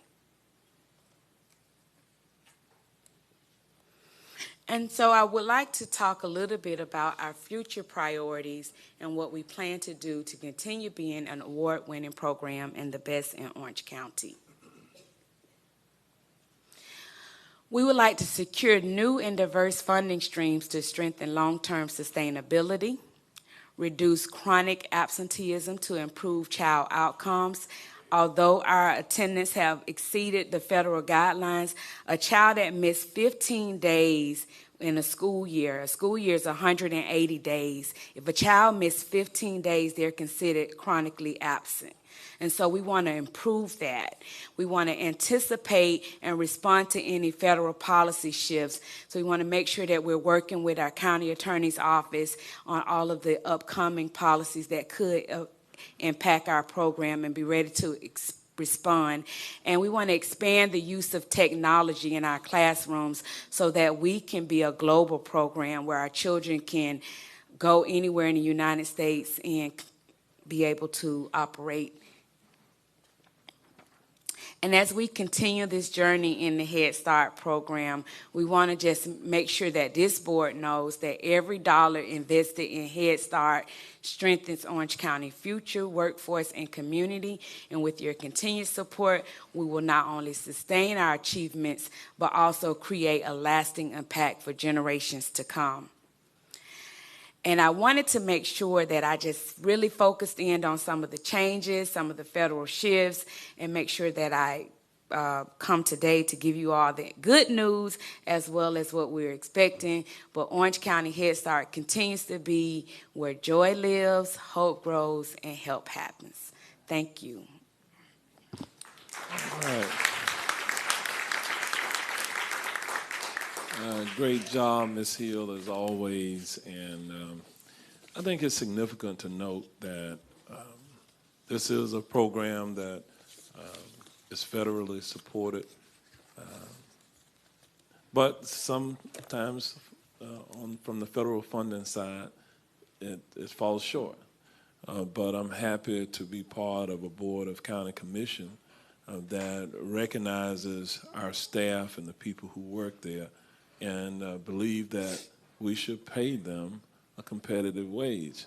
You know, ironically, as our county went through the state's, the Department of Government Efficiency Review, they noted that our budget continued to increase.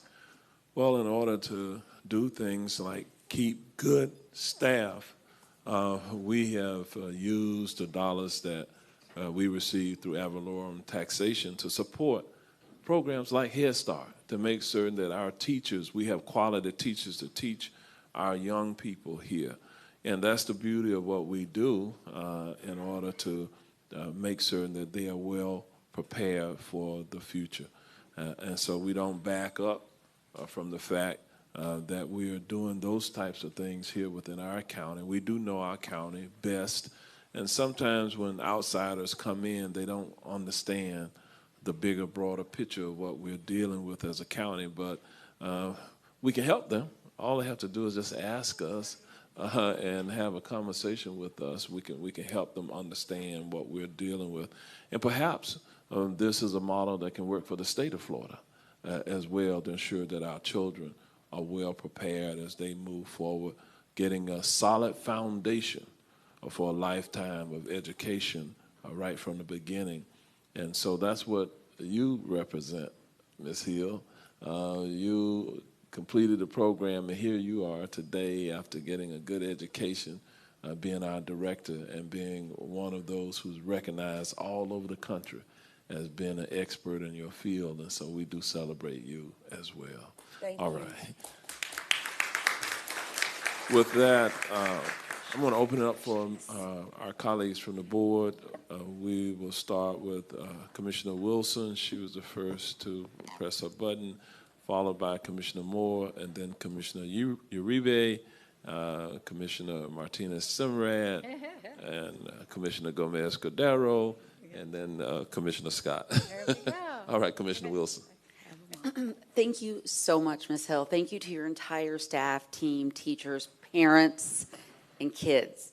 Because, you know, this research, the research that we get, and I love that we get our monthly updates, there's so much great communication, but the evidence is really clear that having a holistic approach, a comprehensive approach, is the proof is in the pudding. The outcomes are very clear. And so having the understanding of, okay, we've got the data, and we support. I know this has been a difficult time watching some of these federal priorities and the shifting of what the expectations are. My question really falls into what would happen if, let's say, there was a priority shift, and I really believe that watching our amount of general fund dollars go into this should give us more ability and discretion to program the way that we know meets the needs of our community.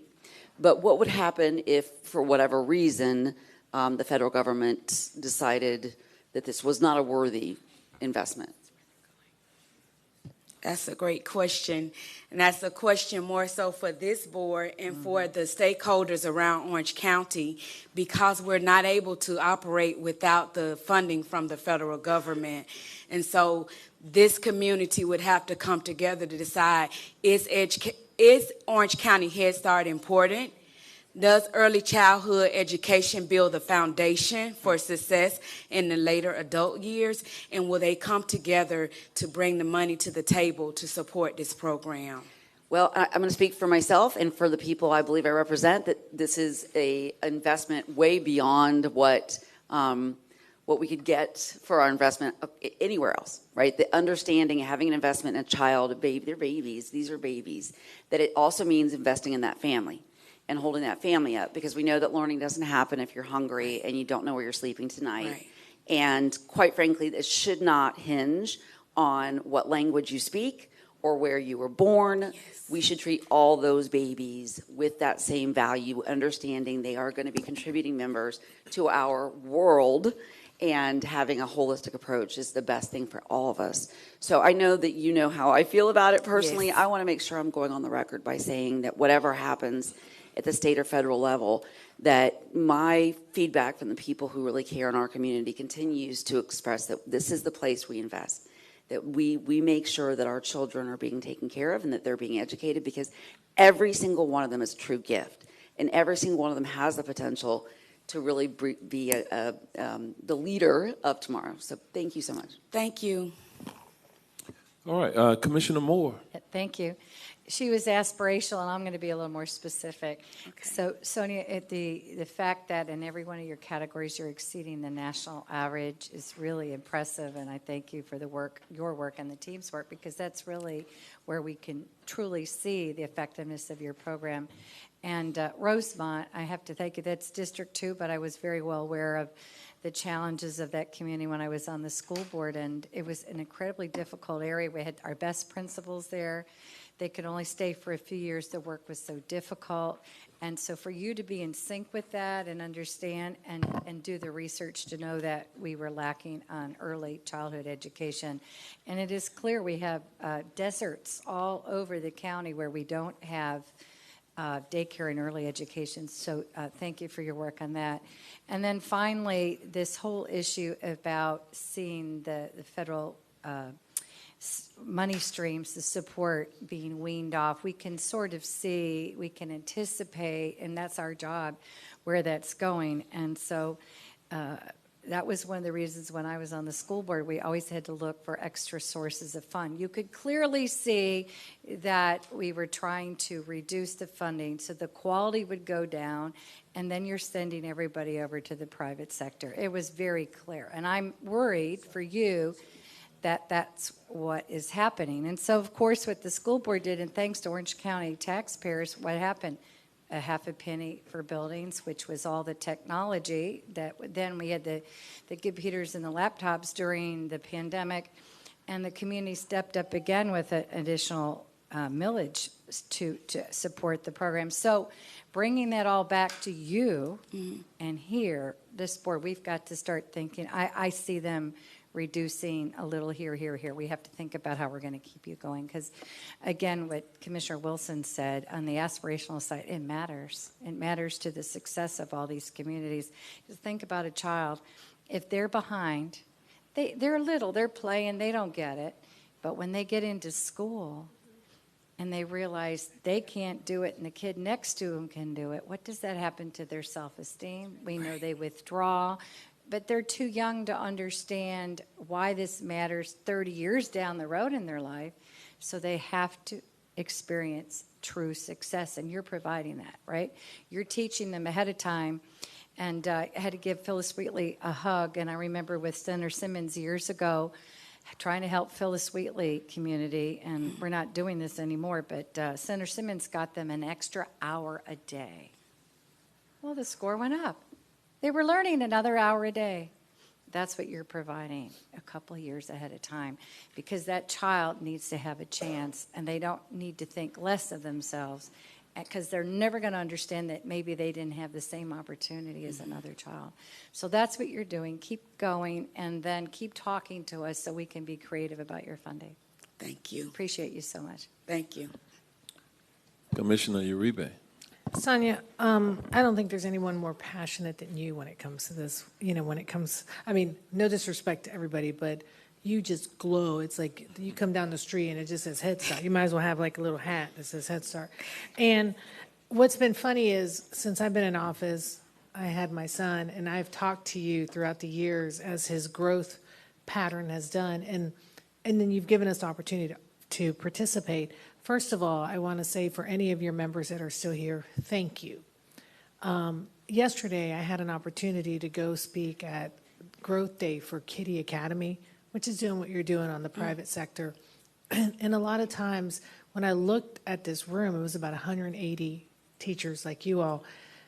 We don't say thank you enough to the teachers and to the staff, because as parents, and all of us on here are, we know that effect on our child. You connect with our children in a way that parents don't connect. And it's interesting now, having an 8-year-old with reading, you start finding out where their weaknesses are. And I have a boy, so girl is totally different from a boy. And one of the things I realize now reading is they skim, right? And it's something that you, as a parent, and I want to just say, everything you do, first I want to thank all the staff. The patience and the love, and I call them angels, that are with our children, that I even sit and doing homework, and like, I'm almost to the point where I'm like, let me just do it. You know, it's just, you know, having that patience that your teachers do. But is for them to understand that, do we do anything to honor or do anything for our teachers and our staff that do anything with you? Traditionally, we provide a gift to the teachers during Teacher Appreciation Week, but at the end of the year, and some of the greatest staff sitting in this room, we do an award ceremony, and that was the picture that you saw at Evans High School with the Western attire on. Our theme, we have a theme, we go all out every year. Our theme this year was Boots on the Ground. Because our boots are literally on the ground, making an impact. And so we give awards to the staff, and we do something during Teacher Appreciation Week. And I'm really intentional about saying thank you. I fight for my staff. They know I love them. I'm going to make sure that our voice is always heard, and that the people know that Head Start is a part of what is impacting this community. Yeah, well, make sure you invite us. Yesterday when I went, I had taken 2 cases of teacher juice, and it was a hit. So we all know about the teacher juice, as some of the people are saying yes. And then lastly, the only thing that I want to impress, and as again, doing this all over again, having one in college and starting again, is making sure the parents stay involved past you. You guys start them at such a high, and seeing that parent engagement. And then today, just reading a study that for every hour a child is on TikTok or social media, their reading digresses by a point 0.1. And that's so sad and scary, you know. And I have one that does it too, so now I'm like, okay.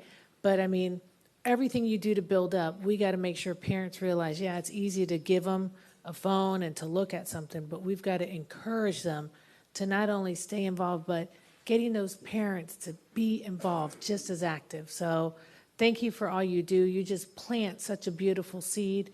And let us know when you celebrate your teachers. I would love to come and see how I can help celebrate too with you all. But also making and ensuring in our parents that they have to keep growing it. They have to keep growing it. And again, I don't think there's anyone here in this entire building that doesn't realize the impact of Head Start. All you have to do is look in our community, look at these children, and whatever comes up, we got your back. So thank you all. Thank you. And every member on this board have an open invitation to all 23 sites. You can just show up anytime. You don't have to bring a gift because your presence will be the gift. They actually love when you guys come. They treat us good too, so when we go, yes, thank you. Commissioner Martinez Simrad. Thank you, Mayor. Miss Sonia, thank you so much. So my personal story with Head Start, my mom was a single parent and she was a teacher's aide. And she had a dream of becoming a teacher. And so when school was out in session in the summer, throughout the year, she would take my sister and I to the Head Start summer camps so that she could go to school and advance her education. And that's how she got her graduate at her degree for teaching, and she became a public school teacher. So I am a proud, I'm so grateful for my experiences at Head Start as a young person. I still remember them. My sister and I, we still talk about them. And Bithlo has one of the best Head Start programs, I think, in Orange County. Well, Are we doing this, really? I said one. There could be many. I said one of the best. But I appreciate you. I applaud you. We were very concerned when we saw that federal funding coming through and understanding that, you are serving some of the socioeconomic profile families that are below the poverty line that without you truly do not have the opportunity to provide their children with a quality education experience. And I know that this board in Orange County and so many of us in the community remain totally committed to you. Whatever we can do to help ensure that you get the funding. D5 is all in. I'm sure that my colleagues are as well. And I'm so happy that District 5 was able to share and get, through Dr. Phillips, the Bithlo Head Start children some tickets to Gabby's Dollhouse. So we appreciate you, and I just want to say thank you, and whatever we can do to help, we are fully on board. Thank you for your commitment. Commissioner Gomez-Cadero. Thank you, Mayor. And thank you, Ms. Hill, for your hard work. I know that it has been very difficult. And not only you, but your team, the teachers, and the professionals that you need to, follow through with all the needs. And I know that you all work for the best interests of the kids and the families, but I know also that the needs in the kids and so is growing, and I know that funds are not enough to, put it there, but you all still make it through. And that's why I just want to say, if you can at least touch a little bit, the program safety break that you all, made up, Yes. that is helping, for the kids to go through and the families also. So can you? Yes. Please. So yesterday I had the opportunity to have a briefing with Commissioner Gomez-Cadero, and she asked 5 really good questions. And one of those questions were, if I could get additional funding, or if we had additional funding, what would be the things that we would do? And I told her I would love to see more funding in the area of mental health for our children. And this is because each year our number of children with some type of concern, whether they're on the spectrum or it's just extreme behavior challenges, grows larger and larger. And we recently had an incident with one of our children who had really challenging behaviors, and we were waiting for a dual placement with Orange County Public Schools, and the behavior was so challenging to the point the staff was ready to go because it was just unthinkable. And many people don't realize that we have those type of challenges with 3- and 4-year-olds, because what you saw today, the smiles and the sweet voices, but there are some really challenges going on in our classrooms. And the federal government requires that you do not suspend or expel children from Head Start. And so you must continue to provide strategies to the teachers to use to try to redirect the behavior, but it doesn't always work. And so at that point, we bring in services like our partners at Kindred Consultant that can provide therapy for our children and strategies for our teachers.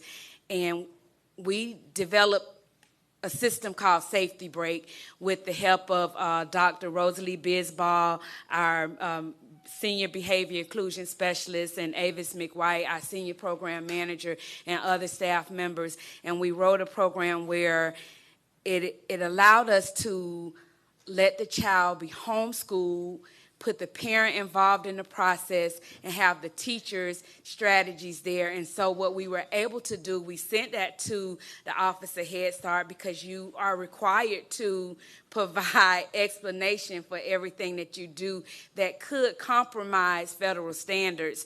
And in the new update in the performance standards, children are now allowed to do a safety break. They're not calling it a safety break. They're calling it a temporary suspension of services. And so what we rather call ours a safety break because we want to make sure that every child, including the child with challenging behaviors, the teachers, and everyone is safe. And so what we need more funding for is to provide services for those type of children that have those challenging behaviors so that we can make sure that their foundation is built and they can still be ready for kindergarten and beyond. Thank you so much. Thank you. Commissioner Scott. Thank you, Mayor. Good morning. Director Hill, how you doing? I'm good. Good to see you. Everybody said thank you, so you know how I feel about you and your team. I'm happy to be Orange County Head Start alumni. When we talk about like funding challenges, right? So we got to look at different streams of funding to fund the program overall, raises for staff, mental health. Is there anything that you have not shared that we can do as a board to support you? And additionally, do you foresee, based on your engagement with the National Head Start Association and your partners, any potential challenges with the government shutdown that we have now? So I'll answer the last question first. With the government shutdown, we are on a government shutdown, and we are one of 149 programs that have an October 1 grant date. So because the government shut down, we did not receive our funding as of yet. So what we are doing now, we're using our county funds to sustain our program, and those funds could and should last to around the beginning of January, right? I'm hoping that this will not last that long. I think the last time it was 25 days, and it caused no interruption to our program, and that's because we have the support of Orange County government. And so when I talk to my staff, I talk to them with the fullest confidence that we are okay because of organizations like the National Head Start Association. I was able to witness, in real time when they go into fight mode, and it's no joke. I want to believe that Head Start will be around forever, just because I know the benefits of it, not just for me, but for all the million of alumni that went through the program. And so as long as the government shutdown doesn't last past January, Commissioner, we should be okay. But if it goes longer than that, then like I said earlier, that's a question for this board and for this community to say what happens next, right? And so your first question was, what more can you do? That's the same question from Commissioner Gomez-Cadero. What would be those things that we need? And I said we need more support in the area of mental health and disabilities for our children. And because the federal government is now requiring that we have consultation services for our staff. So not only are we federally required to provide those services for children, we must now provide consultation services for the teachers in the classroom that are dealing with the challenging behaviors. Because those teachers are now taking that stress home to their families. And so that means we're going to have to work with our human resources and EAP and make sure that those services can be made available through our own county insurance or partnerships. And then technology. Technology is always a need for our program to make sure that we have the best and up-to-date technology, not only for the children, but as well for the staff. And I'm always thankful for ISS because they are a great support for us. The county, period, is a support for us. And the more I'm able to come before this board and to speak, the more county departments know how to support us and what things we need for support. And Ms. Hill, in our conversations, you talked about corporate support. But make sure you don't miss that opportunity. I think the board is trying to ask you what can they do. So I want to pinpoint one of those points we've been having. Right. And so as well as, like County Administrator Brooks just stated, corporate support is major. If we can get some supporters, like in the past, Mr. Rosen, he funded, the Tangelo Park Head Start. So the salaries, operational costs, everything was funded through his organization. And so we can get more diverse streams of fund like that where they're supporting even the food. The food cost is growing every year, it's going up. So we could get funding for the food to either through Second Harvest Food Bank. We contract through Second Harvest and through Orange County Public School. So any type of corporate sponsors that can sponsor portions of our operational costs it will take down the dependency on the federal grant as well as the general funds. I think it's important. A lot of people look at someone who is maybe a teacher or teacher assistant, and they think, okay, you teach kids, and they think that's all that they do. But teachers and teachers' assistants and staff are really the first line for everything. Depending on the day or the week, you are a counselor. You may be mom, grandmom, social worker, because you're talking with the young people. You're also talking with the parents who, my lights just got cut out. I don't know what to do.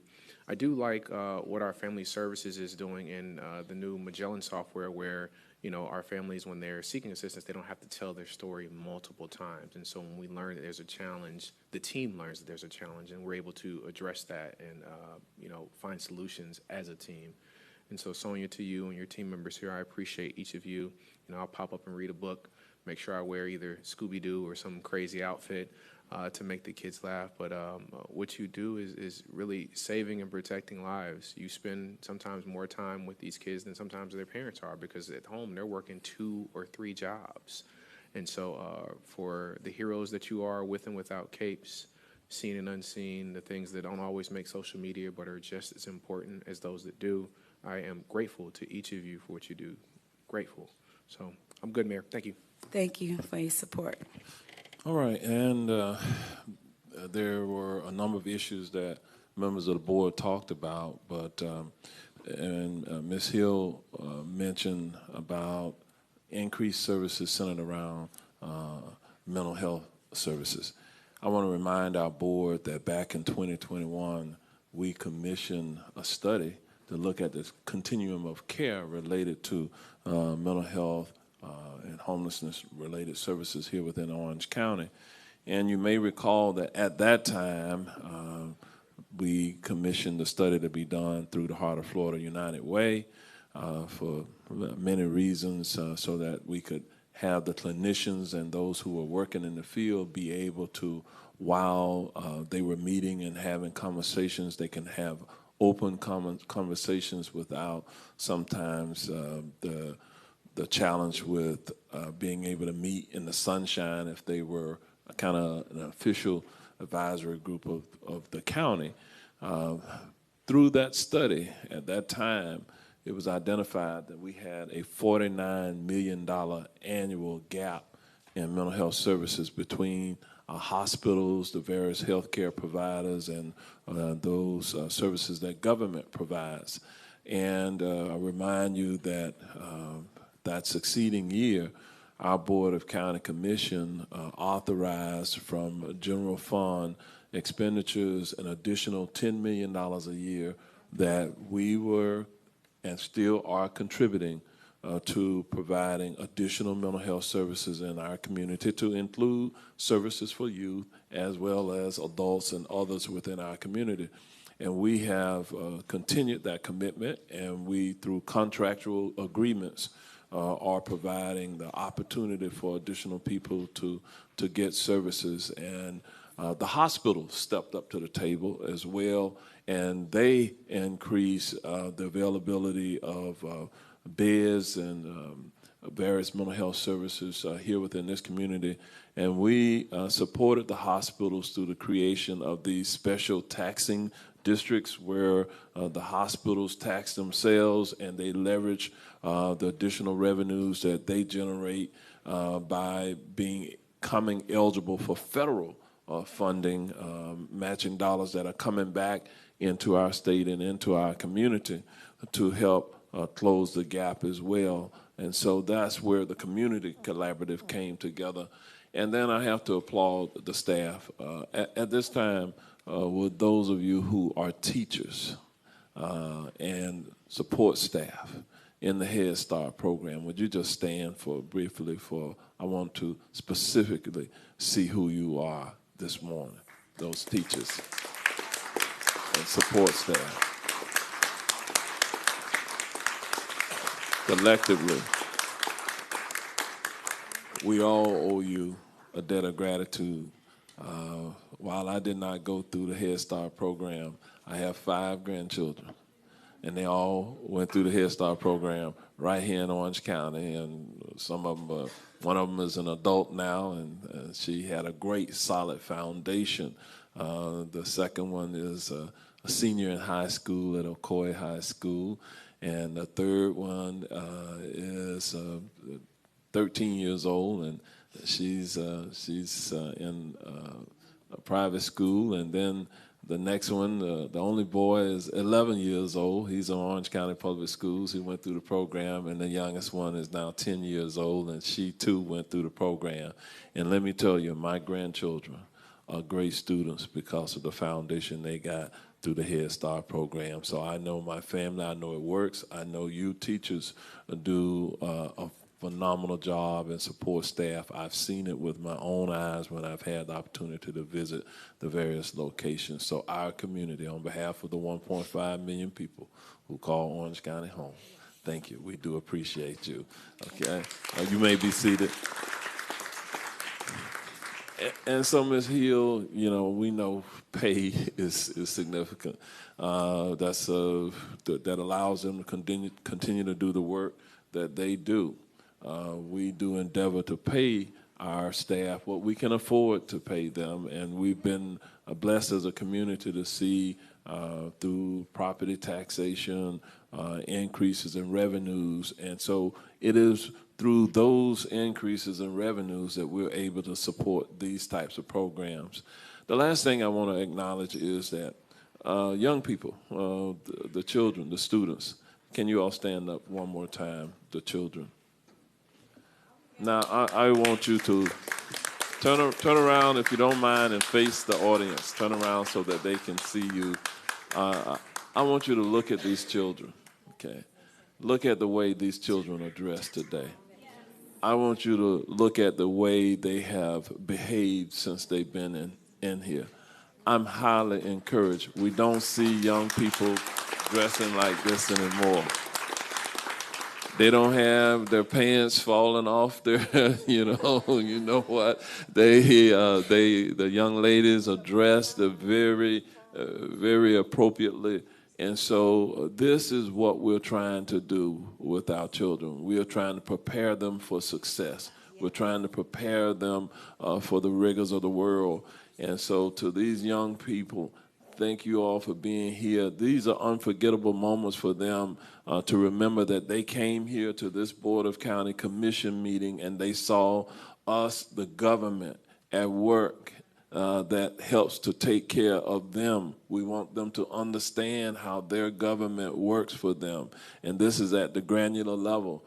All politics begin at the local level in these chambers here. And this is a tough work that we have to do as a Board of County Commission sometimes to make it all work, to balance out the money, the financial part of what we do. So young people, thank you all for being here today as well. Thank you for being the model students that you are. And so, Ms. Hill, we've come to the conclusion of your presentation today.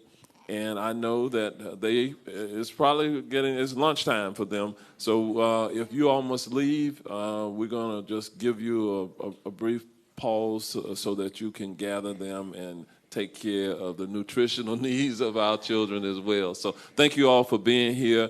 And before we have the final item this morning, we'll give them the opportunity to kind of quietly be dismissed if they must. Okay? Thank you all. Thank you.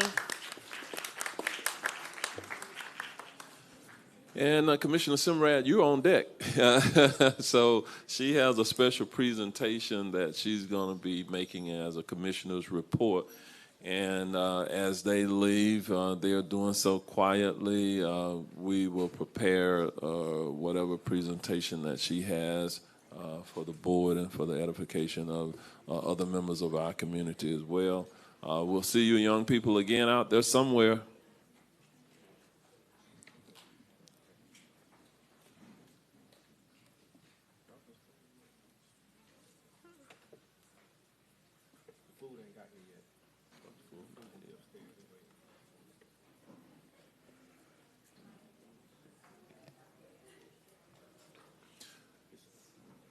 All right, Commissioner Simrad, you're recognized at this time. Thank you, Mayor. What an awesome morning. I feel like I should sing Taylor Swift's song like, "Hi, it's me," up here at the thing, because this is where I'm standing. I chose to stand down here because this commissioner's report comes from the District 5 Neighborhood Advisory Council. It's a council that Commissioner Bonilla implemented, established the framework, and that we've carried forward. The goal is that constituents come to us with ideas. We help match them with the resources that are necessary. They work in groups together with the hopes of advancing it to a commissioner's report. So on behalf of the people, I'm standing at the people's podium. The District 5 Neighborhood Advisory Council, we refer to them as like the people's cabinet. So this comes from ideas from within our District 5 community regarding wildlife protections. So the purpose of what I am presenting today is to draft a request to the Florida Fish and Wildlife Commission, our FWC, to designate Orange County migratory bird corridors as protected areas under Chapter 68A-19 of the Florida Admin Code by classifying them as either bird sanctuaries under a specific rule or restricted hunting areas under a specific rule. The FWC, the reason why I'm presenting now in October is because the FWC reviews these applications in January of 2026, so there is a deadline if Orange County would like to participate. And I just want to make sure that the entire board has the packet that I am referencing. Did you guys have the PowerPoint slides? Awesome, thank you.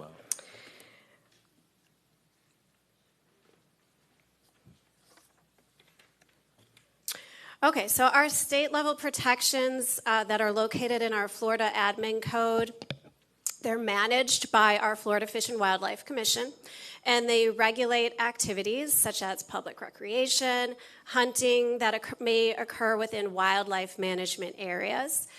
The local protections of these wildlife and habitat are located in Orange County Code of Ordinances and parts of Chapter 5, the wildlife and human settings, as well as in Chapter 15, our wildlife and wetland corridor protections. We've provided a map to show where some of these areas would exist with like bird sanctuaries or restricted hunting. So bird sanctuaries as indicated in the blue boxes, as well as the restricted hunting areas represented within that pink color there.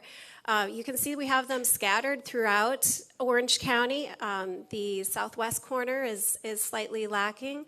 The east side is slightly lacking. And we have the Apopka area, which I know that there are a lot of residents that are concerned there. So I don't pretend to know your districts, at all. Perhaps there are ideas that The district commissioners as well as staff may decide have other areas that could benefit from such regulations. Orange County, here's an example of a sign. So it's for a bird sanctuary. It was implemented in August 7th of 1979, posted no hunting bird sanctuary. But why these zones are actually, I'm sorry, and this picture here comes from Tangerine in District 2.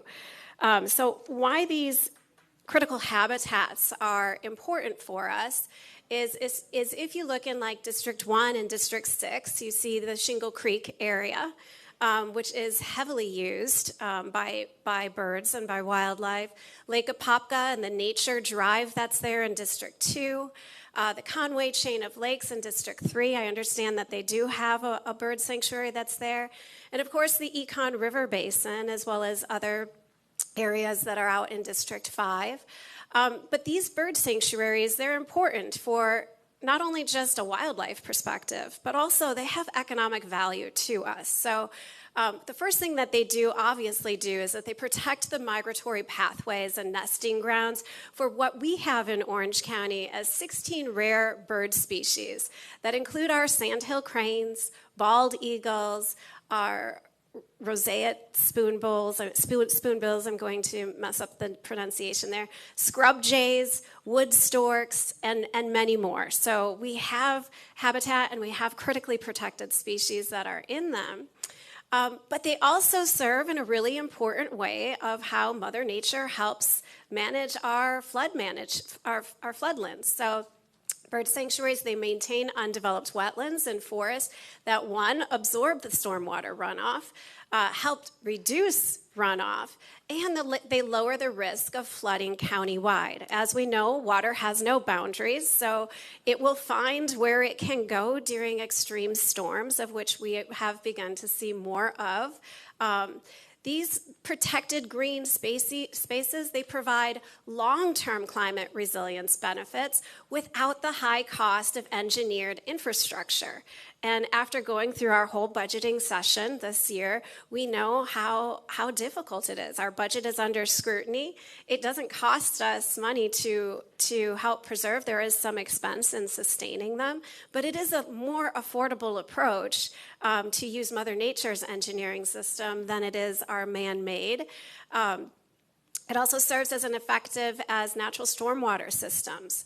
So as our growth demands continue to increase, and of course we know that they will continue to increase, this habitat is lost. And as the habitat is lost, the county risks losing the benefits of which are both environmental but also economical. So I'm looking at it as a more permanent solution for the long term to help reduce costs for Orange County, as well as to help support our tourism industry. So as you guys may know, is that post-COVID, what we have actually seen, and Visit Orlando documents this as well, is that there is an increase in ecotourism activities. Ecotourists bring tourists into our area that generate tourism receipts that have a direct, indirect, and a multiplier effect that benefit our local economy. The Audubon Society and Back to Nature Wildlife Refuge, they do offer educational opportunities by leveraging these designations. Bird watching areas attract ecotourism, which helps support small businesses. Last year, our trails brought in $43 million in economic impact and helped to generate 520 jobs.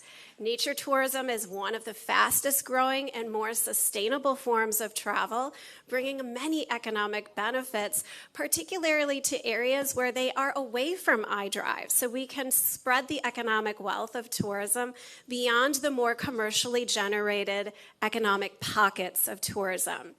Florida's wildlife viewing industry generated $5.8 billion annually, and this is only in reference to the direct economic impact. So again, there is indirect and the multiplier effect that begins to happen. So we know that this can successfully work in terms of generation of revenue. We have other counties, including our own, like the sign that you saw earlier in the Tangerine, where they have used these tools to achieve very similar objectives, such as Alachua County, which established designated bird sanctuary zones, migratory habits near Paynes Prairie.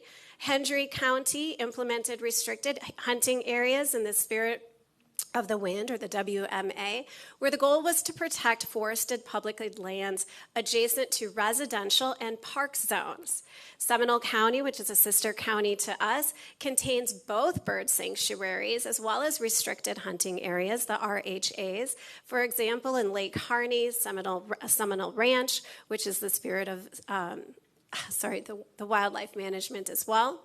And these were used specifically in Seminole County to help stimulate ecotourism, to help generate the economic benefit from them, and to also protect endemic populations.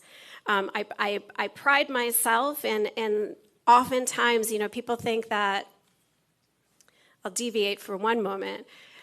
When I was involved in tourism in South Africa and trying to educate people that it's much more economically viable and sustainable and beneficial to protect the black rhino population than to allow a poacher to come and poach a rhino for only $10,000, because the visitors will come to where the species exists. And when the visitors come, so do their tourist receipts. They spend money in the restaurants. They spend money in the hotels. So it is worth protecting these endemic populations with an economic value as well. Our designated Orange County lands as bird sanctuaries or restricted hunting areas is essential to, one, of course, to protect endangered and sensitive wildlife. It would legally prohibit hunting activity in specified areas, ensuring safer habitats for threatened species. And Orange County can advance both state and federal conservation mandates. And I want to pause here because if you remember the sign in the very beginning that I showed that was in Tangerine, it references a state law. This does not eliminate hunting. There is the ability to hunt within this, but responsible hunters reference the law and they understand when and what species can be hunted. So it is restricted. It is not eliminating. It's not preempting anything at the state, and our responsible hunters are well-versed, well-educated in such policy. They strengthen Orange County's ecotourism position. It creates areas of safe and peaceful areas for our wildlife, for our visitors, and for our tourism. I also just want to emphasize that here it also says visitors. Well, there is a difference, an economic difference between visitors and tourists. Tourists travel 50 miles, they spend the night here, and they stay in a hotel, and they contribute to TDT.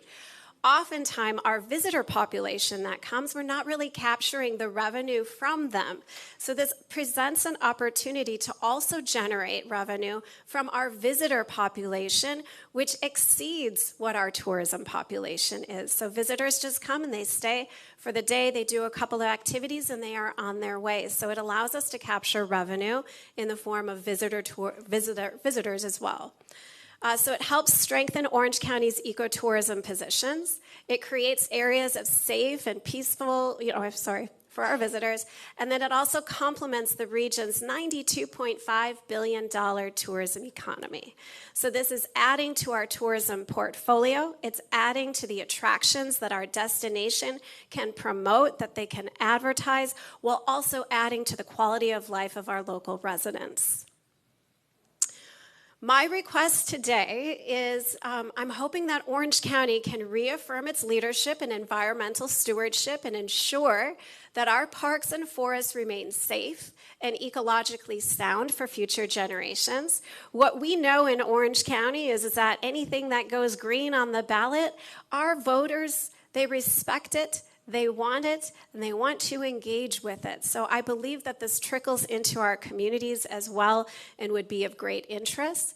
I would hope that today we can look and we can talk and have a vote where we can ask our staff to review the requirements of the state rules 68A -19004 and 19-006, and identify potential Orange County sites throughout all of our districts that may be eligible for such designations, and then hopefully prepare recommendations for advancing protective applications through the FWC, keeping in mind that the deadline to do so is January of 2026.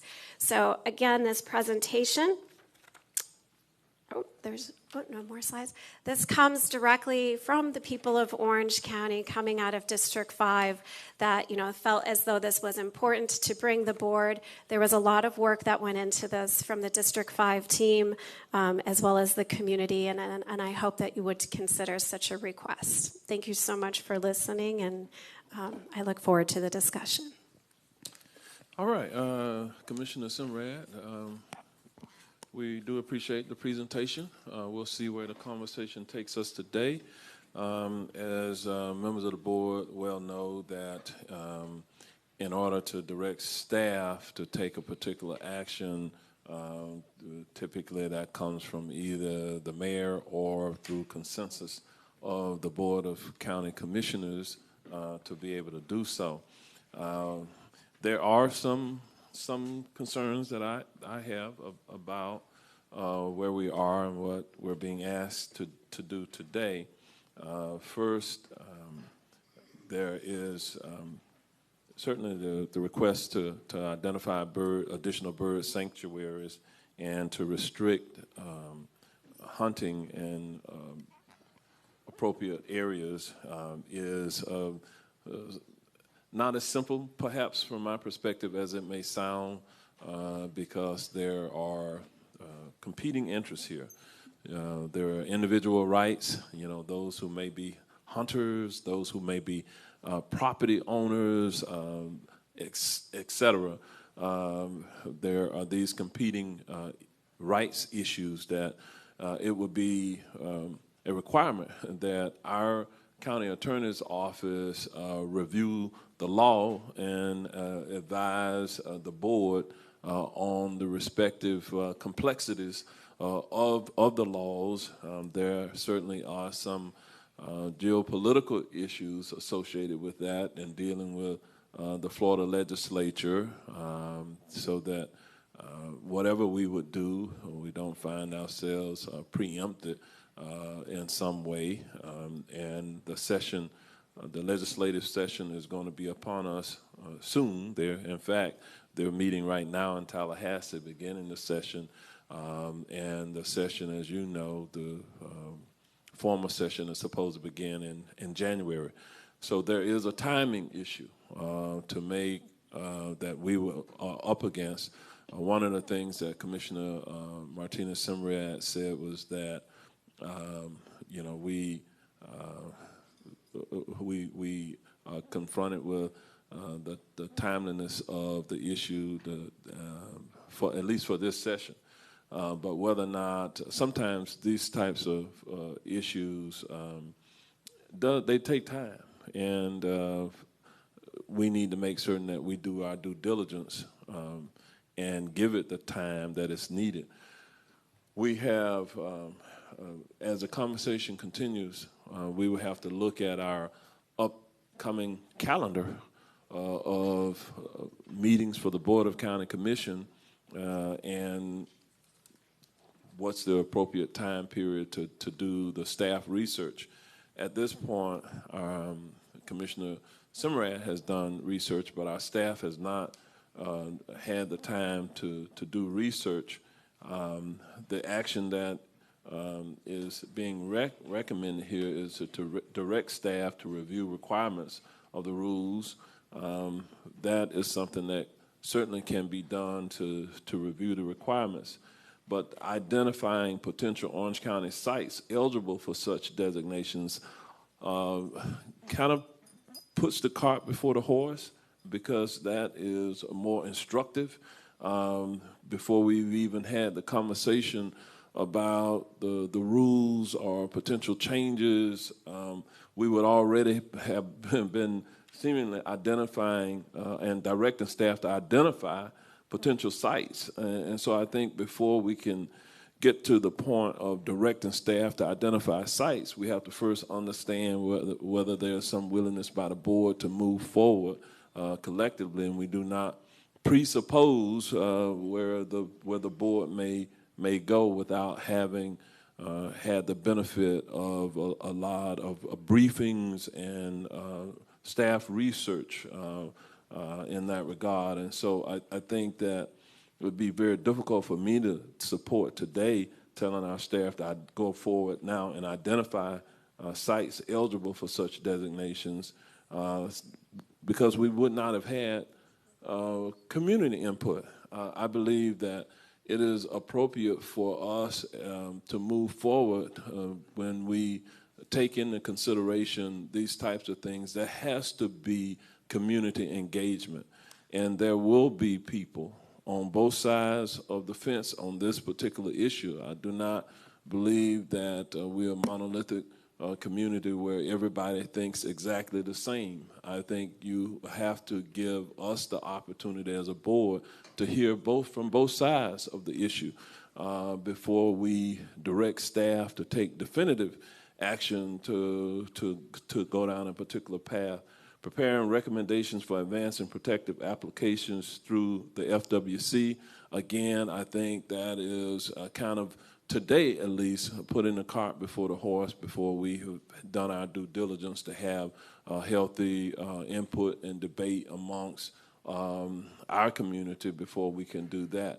But reviewing the requirements is something that I think, if that is the will of the board, if today our board feels that we want to at least continue exploring the possibilities, that's something else that we would be directing staff to do. So I just share these thoughts with us as we move forward kind of holistically about the process, what has to happen in order to move forward, to not get criticism that the board took a particular action without involving the community in it. And I'm not even inferring, Commissioner Simrad, that you have done that. I'm just laying out the process by which we can have a beginning conversation today.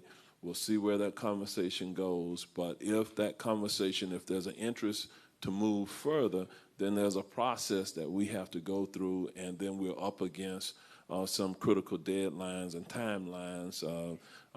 Our legislative delegation is going to be meeting here very soon, and we don't have enough information at this time to even amongst our legislative delegation to kind of share any feedback with them. So there's this may take some time, is all I'm saying, that we may or may not have for this session because of some of the complex issues involved. So with that, I'm going to open it up now by members of the board to kind of weigh in and give your perspective. We have Commissioner Scott, then followed by him, Commissioner Wilson, Commissioner Gomez-Cordero, Commissioner Moore, Commissioner Uribe. That's the order. And then Commissioner Simrad. As you listen to this, I'll come back to you, and you can add in, clarify any particular things, but I think it would be appropriate at least to hear the wisdom of the board, and then you can kind of opine. That's how we'll do it this morning. Okay? Great, yes, and I forgot, and I would be remiss to not thank Attorney Holmes for her input and her assistance in helping us generate this, and Mayor, I agree with your recommendation of reviewing and the requirements and such, so thank you for your guidance. Okay. All right. Commissioner Scott, you're up. Thank you, Mayor. Thank you, Commissioner Simrad. So you mentioned that some of these protections were enacted or at least advocated for by other counties and then obviously adopted by FWC. Independent of Orange, with the other counties, do you know, what's the oldest designation that was adopted?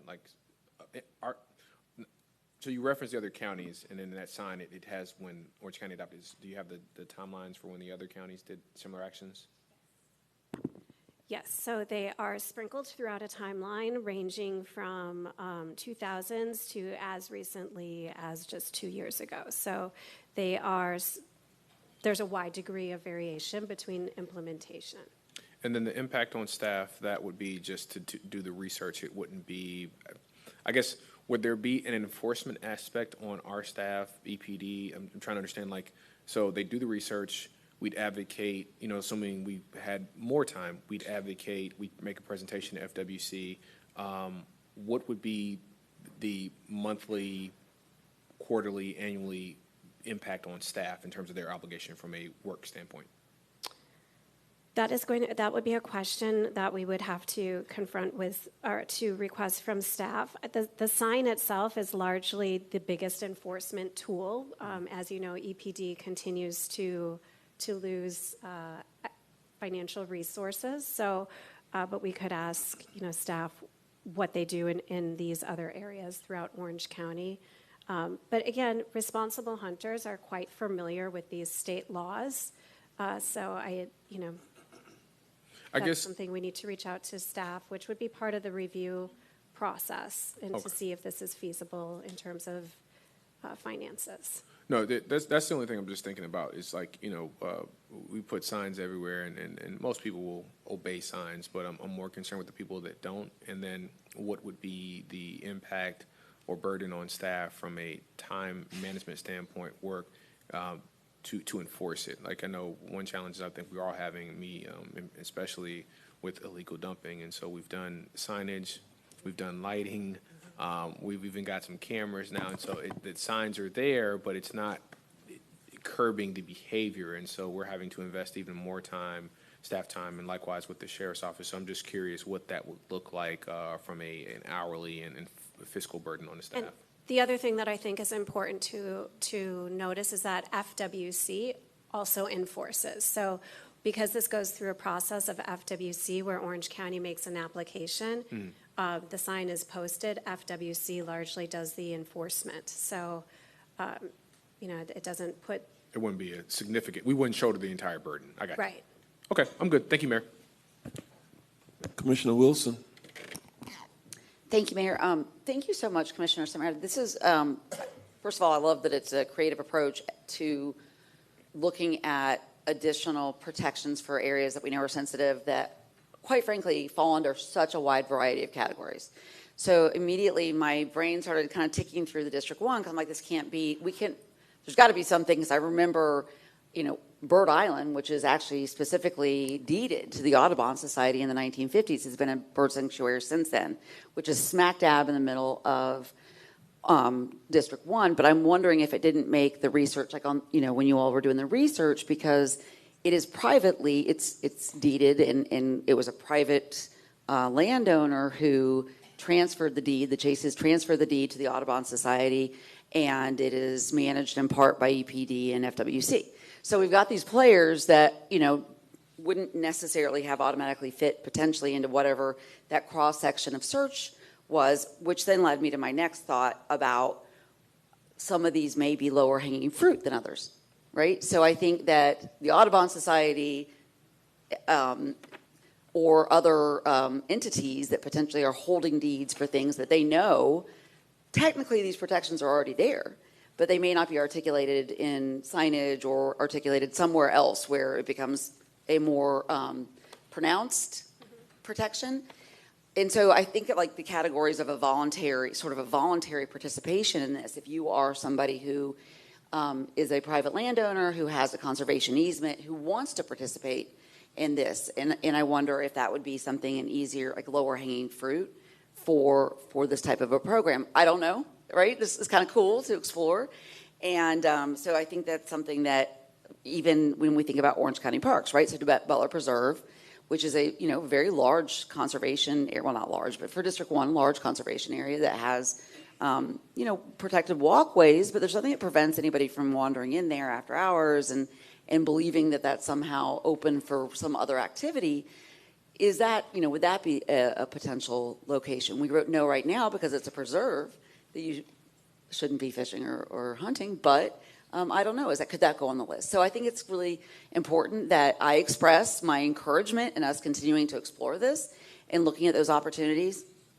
I also, and I think this has become more and more observable as the years have gone by, even that since I've been here, we can try to look into a crystal ball about what's going to happen in the legislature, but I think it's a dereliction of duty for us not to just legislate on the things that we know we're being supported on. So I agree with the mayor that we should make sure that we would be supported in this. I have a feeling about it, knowing which way our electorate seems to weigh in on the conservation value of our open and natural spaces. But I think we then listen to them. Those are our people we work for. We make sure that we're doing what we know is in the best interest of their health, safety, and welfare. And if Tallahassee, does Tallahassee, then we do the best we can to continue to make sure we're taking care of the priorities that we were sent here to represent. So, yeah, I'm supportive. I'm curious to see where this goes next, and would be more than willing to coordinate community engagements in future weeks and months. Commissioner Gomez-Cordero. Thank you, Mayor. I have 4 questions, and I think they were answered already, but I'm still going to make it because it will help me to make a decision. I just wanted to ask, will there be any cost to the county for pursuing these designations? Well, we haven't done the research yet, Commissioner, but that's kind of tantamount to what Commissioner Scott was saying. We would have to understand that's where the board would need to be apprised of what's the cost of, if we do this, what's the cost of the enforcement, what are the impacts on local law enforcement, on the sheriff, could be even within city jurisdictions, what's the what feedback we get from FWC, what's the cost to us, as a staff. We don't know those answers yet, so that is part of what I'm saying to you is before we were making the decisions, we will owe all of that to the board to understand what it is that we are really getting into. Okay, so then, Sorry, I know in our research, and of course this is preliminary research, I know that we did not see any scheduled fee in FWC's public materials that applies to designating a bird sanctuary for a county. But, that's only what we're able to find from their website. So, and in our research. So again, that, like the mayor said, that has to be part of the research. Yes. Okay. So then saying that, how long will it take for staff to identify a recommended location for these designations? We don't know yet either? No, what Commissioner Simrad has presented at this time is devoid of specific properties. Okay. That's something where what Commissioner Wilson was kind of saying, well, in some cases, the property may be private property, it may be public property. We'd have to do all of that research, how that works. So her presentation does not include any specific properties. So again, that's part of whatever research, what that looks like. We will have to have staff come back and say, okay, well, it could look like this, it could look like that, based upon what exists around the state today. Okay. So then, do we know, Commissioner, do we know how many current county-owned property allow hunting today? Do we know how many counties own property? I would be surprised if there was no county that didn't have something. I mean, obviously Miami-Dade, the very highly urbanized counties. I don't know the specific number of how many, but hunting is a Florida recreational activity and has history in Florida. And again, this does not eliminate hunting. Yeah. It has restrictions, perhaps on like specific time periods of where a migratory bird, goes through. So it's not intended, hunting has value, and it's intended to help species. So we're not trying to say specifically no hunting. Those laws protect it. This presentation was just mostly to see if the board was interested in learning more on it. And that's how I developed it. Yeah.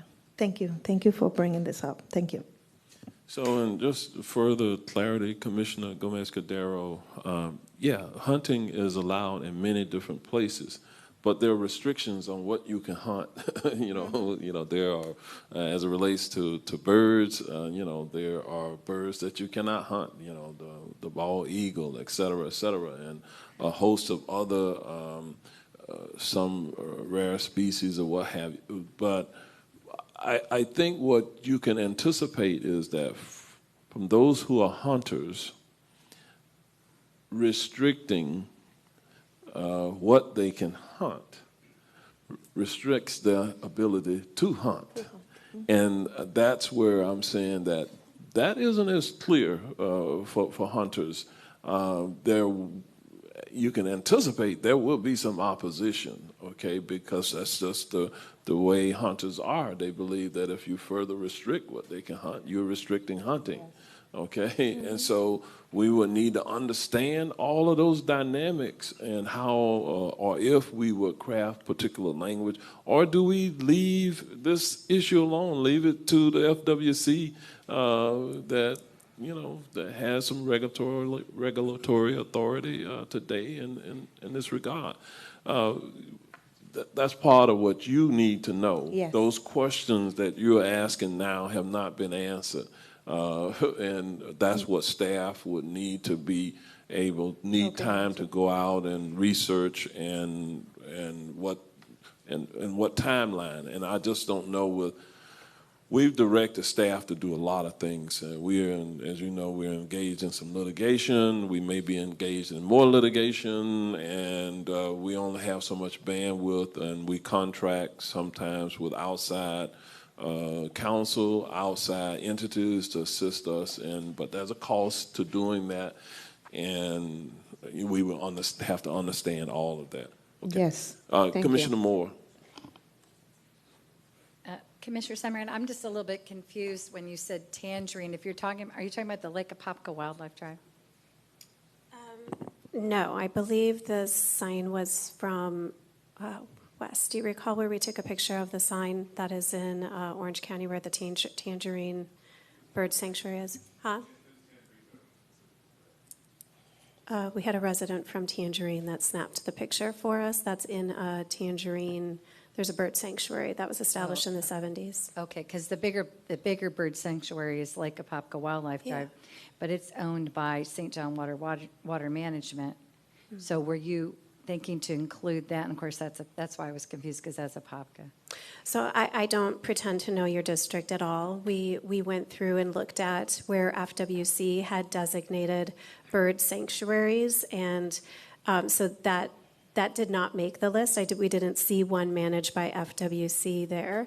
This is just us applying for an application to say to FWC, we're interested if you're interested. And then they go through and they determine, do we meet the criteria and such. So I don't, presuppose to know your area. We just were able to ballpark the maps and reference the information that was available. Okay, well, that was a little confusing to me, because then, of course, we've got Wekiva Springs, Rock Springs, and we bought substantial amount of land up that area trying to create a wildlife corridor, so I was a little confused what you were asking. I guess another question that I have is, what would this do that we can't already do? So in my very short term on this board, I'm learning that our local abilities are dissipating in terms of our home rule.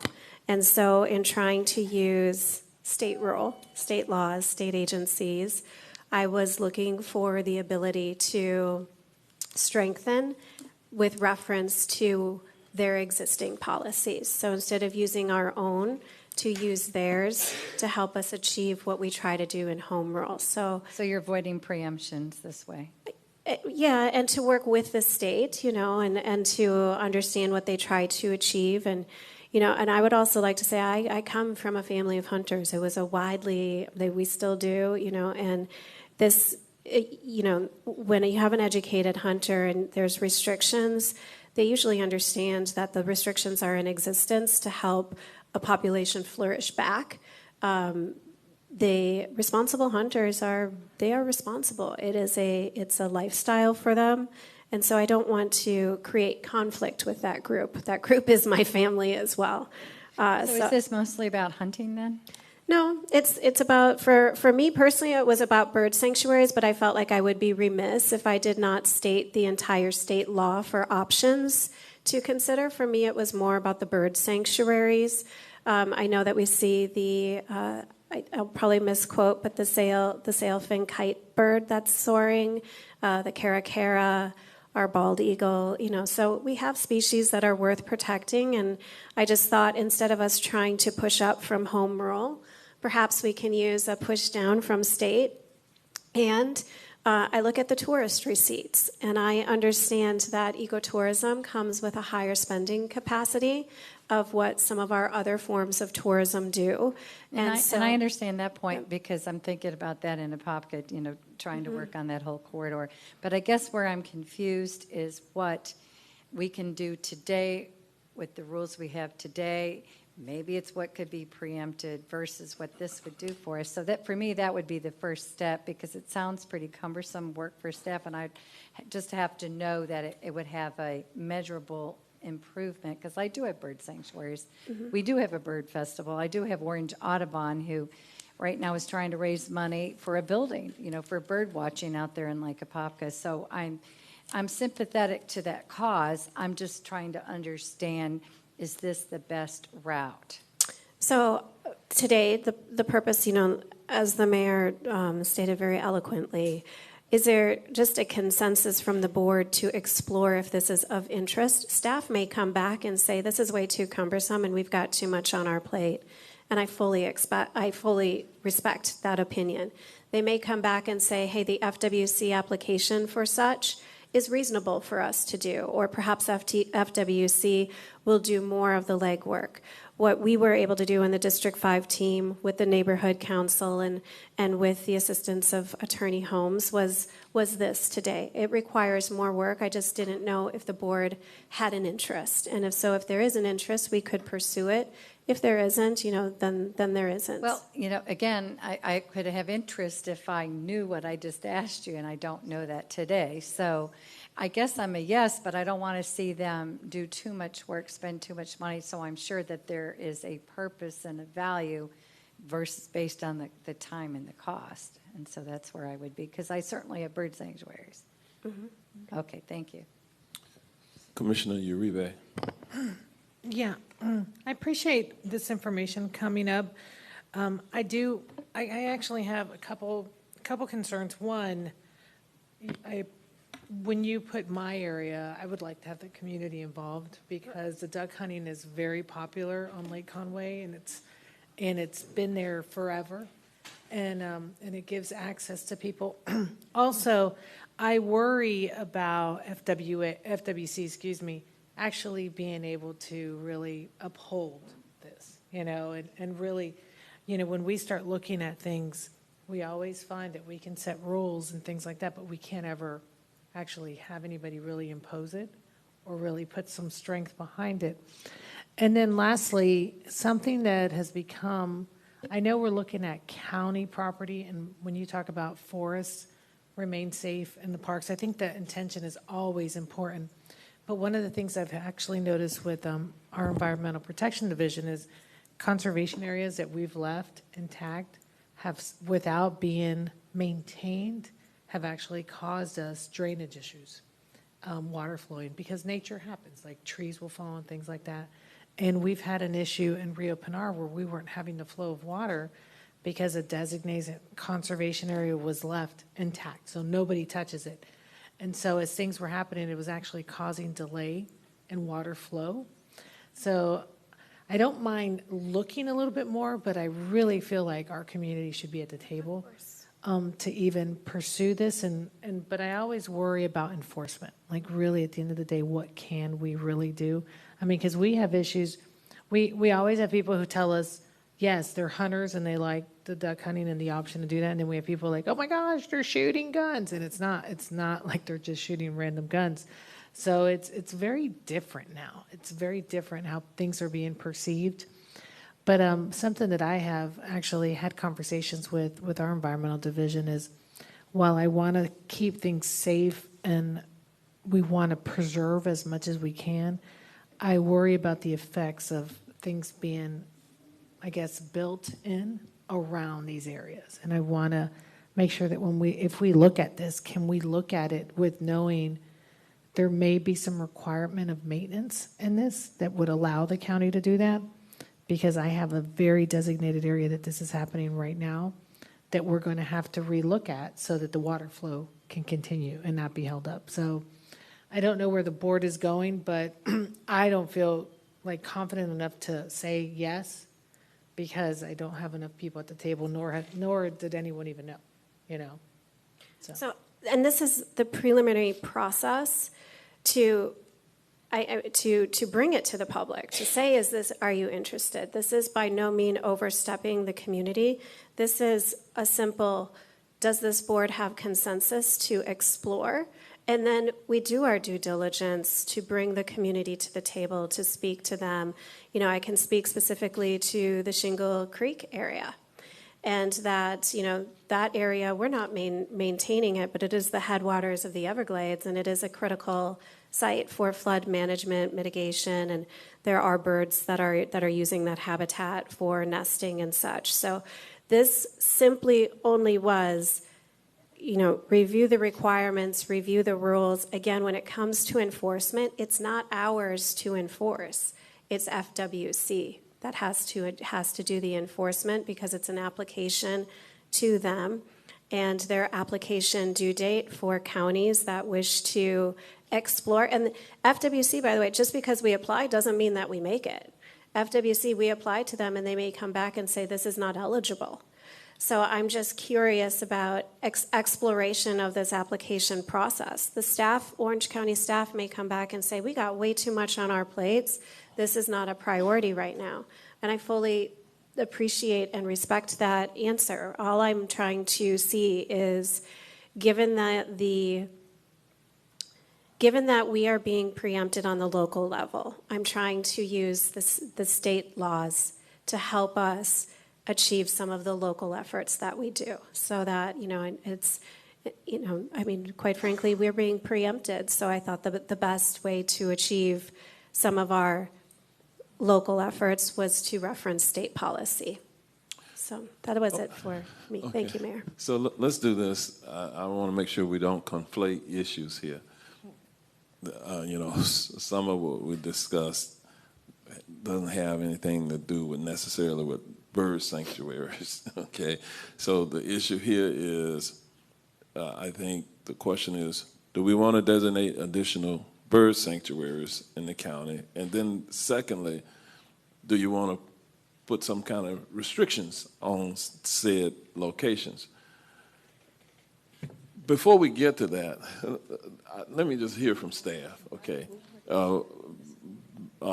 We can hear from both the county administrator and the county attorney's office on, we got a plethora of things we have asked our staff to do right now with some priorities associated with some of the preemptions, like Senate Bill 180 and a number of other things, okay? In a short period of time, I want to understand from staff what kind of bandwidth we have, from the county administrator what kind of bandwidth we have from the county attorney's office. This is an issue that I don't believe is necessarily time sensitive, that it has to get done right away. Okay, it is something that if we have an interest, it's somewhere in the priorities of things that any of our boards want to accomplish over a period of time. We just simply can't tackle everything, you know, when we want to. It has to be staged. And so let's hear from the staff at this point. Byron and then Jeff. Thank you, Mayor. Certainly, that first task in terms of just getting much more familiar and very clear on the rules, what's eligible and so forth, I can start that. My concern would be there are only 4 board meetings left to the end of this year, to that January time frame, in terms of the engagement of community engagement and really coming back and thoroughly vetting. I have a concern about the ability to make that window. The January date, there's another date. The other date, there are only two times, Commissioner Wright, there's only two times. July is the other window in which FWC will accept requests or applications.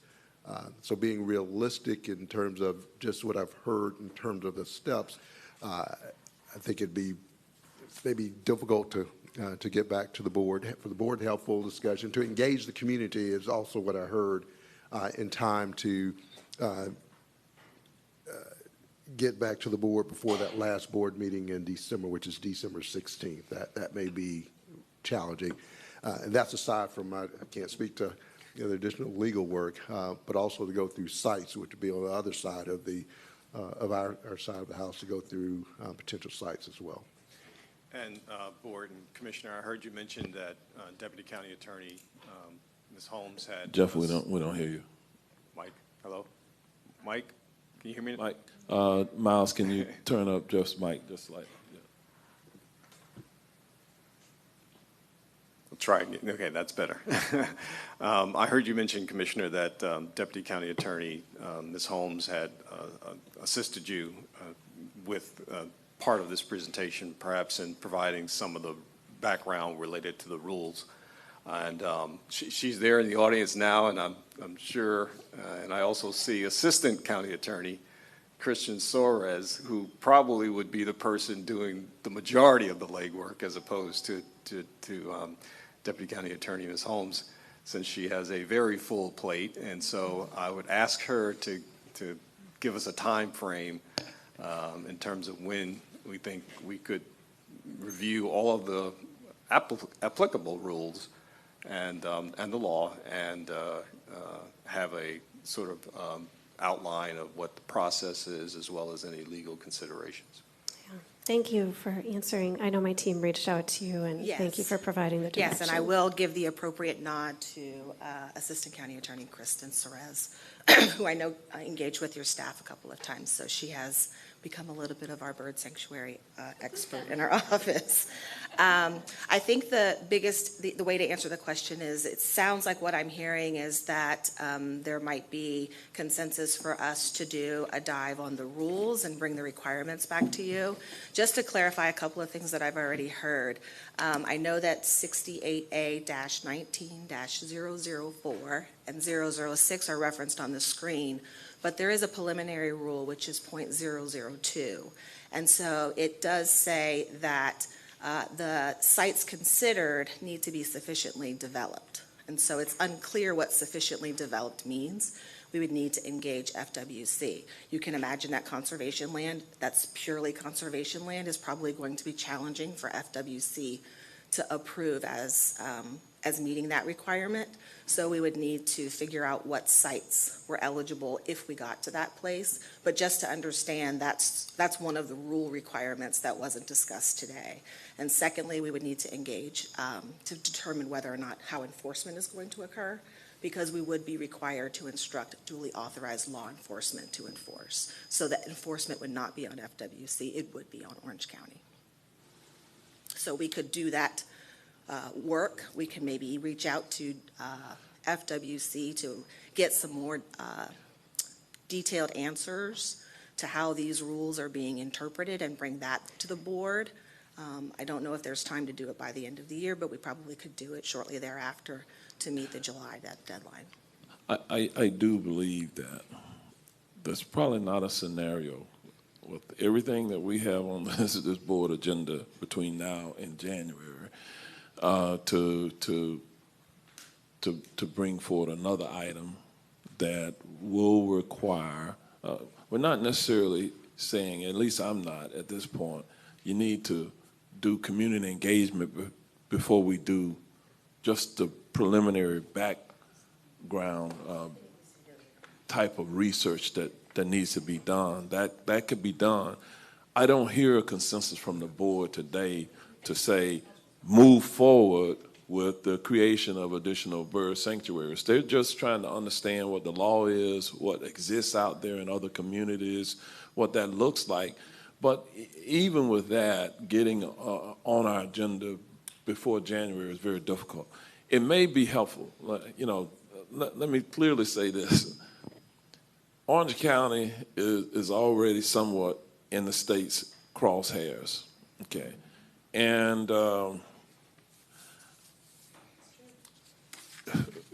amongst us, I don't know that FWC is, because they're going to take their direction from others, is going to wholeheartedly welcome the restriction of hunting, okay? I believe that that part of it can put this whole conversation in some challenging conversations in Tallahassee for us, and some challenging conversations locally. It's that coupling of the two issues, the creation of additional bird sanctuaries and designations with the restricting of hunting. Okay, that's the issue. That's the controversial part of this. I want our staff to research. If moving forward, the research is, what did the other communities do who maybe designated additional bird sanctuaries, and maybe what were their learning points about the restricting of hunting? That's some research. There's a body of knowledge that may not exist out there today, but that's the research that we have to ask those tough questions, because what Commissioner Moore was getting to was the why. Why do we want to do this? Why should we do it now? And we don't have those answers, okay? The why, other than I think this is a good thing to do, isn't good enough, okay? When we have serious competing issues and priorities that we must address in the near term because of some things that have already happened, I don't want to complicate it overly for us. So today, I think the only thing that we have consensus on is doing some fact-finding, some research. And before we make any decision beyond that, let's have that information, and then we can decide, is it worthy of moving forward, not moving forward? That's a board kind of decision. That's where we are today. So I just want us to be clear what we're saying to staff. And even saying that, it may be we can make a July period of time, but I don't think we got some things that's dynamic, that's happening in our community that we're going to have to squeeze in as is into our calendar between now and January, to be quite honest about it. There are some things simmering right now that we're going to have to address. And, you know, I know what they are, and our staff knows what they are, and I'm not trying to complicate it for us because then we dilute our ability to be nimble, to adjust to a changing environment.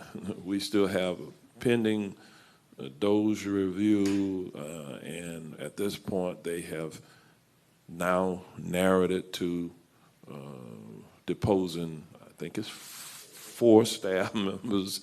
We don't know where that stuff is going to take us. We're being consumed with a lot of extraordinary work that is compounding what the county attorney is doing, what county administration is doing, and then while they're in this pre-legislative session period of time, there's going to be some bill introductions because they are filing proposed legislation. They will be. I want to understand what that looks like, because that may take up some bandwidth of our staff that we don't know about today. So in managing the bigger, broader picture of what we have to do, I want to maintain some flexibility there. This issue for me, isn't the priority right now.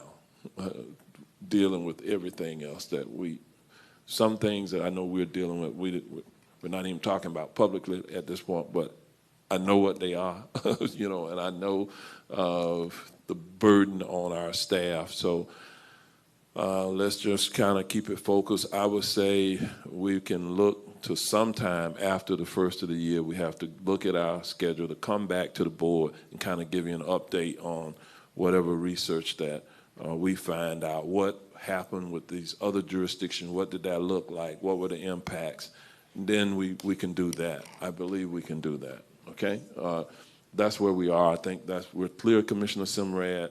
It's not a no. It's a, right now, it's like, I don't know. Okay? We don't know whether or not we want to embrace this or not.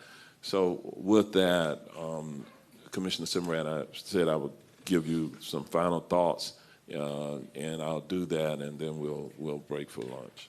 Great. Thank you, Mayor. And I value respect, and I think that your guidelines are good, to look at the review and the requirements of the rules, look at how other places did it, and I agree that the July timeline is more fit for Orange County to pursue. So thank you very much for the consideration, and I know we have lots of high priorities, and again, I made a commitment to the community to bring their requests to the board, and this is a community-driven request, and I think it has value, particularly when there is an economic value here as well, particularly for visitors to get revenue not just out of our tourist market segment, but also the visitors as well. So I see economic value in this for Orange County as well as environmental safeguards. So thank you so much to the board for consideration, and I look forward to an update on the review of the requirements and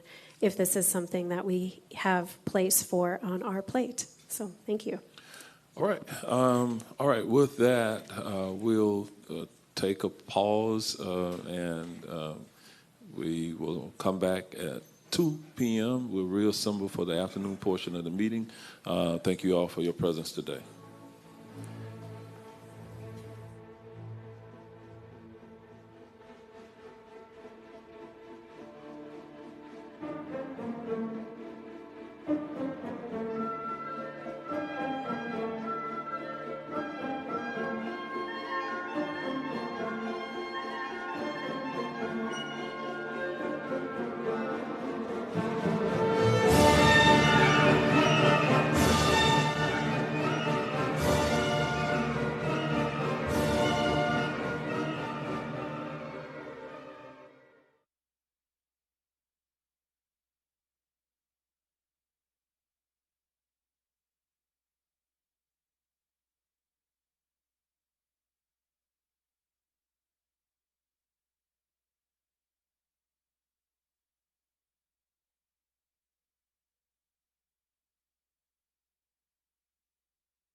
All right, good afternoon, everyone. Let me welcome all of you back for the afternoon portion of the Orange County Board of County Commission meeting of October the 14th, 2025.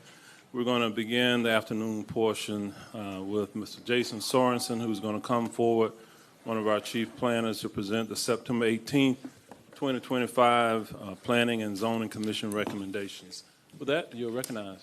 All right, thank you, Mayor, and good afternoon, Commissioners. On September 18th, the Planning and Zoning Commission considered one conventional rezoning, which was recommended for approval. We have not received any appeals or requests to pull the item. Therefore, the action requested is to approve the September 18th Planning and Zoning Commission recommendation. Staff is available for any questions. All right, with that, is there a motion for approval? Requested action. Second, Gomez. We have a motion by Commissioner Scott, second by Commissioner Gomez-Cordero. All in favor, let it be known by saying aye. Aye. Opposed, no. Motion passes, and it is unanimous. All right, we'll move to the next item on our agenda this afternoon, and we're under A1. We'll open up the public hearing on this item. I'm going to call on Mr. Tim Hull, our Environmental Programs Administrator, who will be framing this item. With that, Mr. Hull, you're recognized. Thank you, and good afternoon, Mayor and Commissioners. Today I'm presenting a shoreline alteration dredge and fill permit number SADF 2505014 for the applicants Ricky Moyer, Qualified Personal Residence Trust, half interest, and Kathleen L. Rooney, Qualified Personal Residence Trust, half interest. This is for a replacement vinyl seawall. Here's a location map. The property is located at 6312 Deacon Circle on the eastern shoreline of Lake Isleworth, and it is shaded in red in this map. And here's an aerial photo with the subject property outlined in yellow. And here's some photos of the existing conditions. As you can see, there is an existing wall. It's made of wood, and it's in poor condition and in need of replacement. It appears to have been there since 2008, installed by previous property owners. EPD was unable to determine if it has a permit, but as I said, it was installed by previous owners. Here's a site plan with the proposed replacement vinyl seawall highlighted in red. The applicants are proposing to install approximately 101.7 feet of replacement vinyl seawall directly in front of the existing wall. The neighboring property to the south has a seawall, and the property to the north does not. There are also other seawalls present on Lake Isleworth. At the northern end, the seawall will terminate several feet short of the northern property line, and a 2.5-foot return will be installed on the south side of the property. Here's a cross-section of the seawall. Based on prior board direction, native plantings and riprap are normally required for new and replacement seawalls. Therefore, the applicants are proposing to install both riprap and plantings in front of the replacement wall. Here are the considerations for this project. It was reviewed in accordance with Chapter 33, Article 4, Section 33-129D, and the review criteria and conditions of issuance therein. Notification of the public hearing was sent to property owners within 500 feet of the project, and we have received no objections to this request. Our finding is pursuant to Orange County Code, Chapter 33, Article 4. EPD has evaluated the proposed SADF permit application and required documents and has made a finding that the request is consistent with Section 33-129.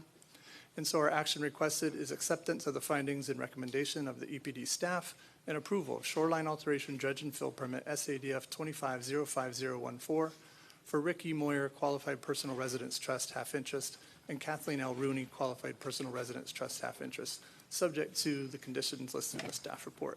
This is in District 1, and that concludes my presentation. Thank you. All right, thank you, Mr. Hull. Is the applicant or a representative of the applicant present? If so, would you like to come forward and make any comments? Okay, I don't see anyone, don't hear anyone. Do we have members of the public present who wish to be heard on this item? We have no speakers for this item, Mayor. All right, then we'll close the public hearing portion at this time. We'll go to the district commissioner. Commissioner Wilson, do you have a potential motion? Yes, I'd like to move the recommended action. Second, Moore.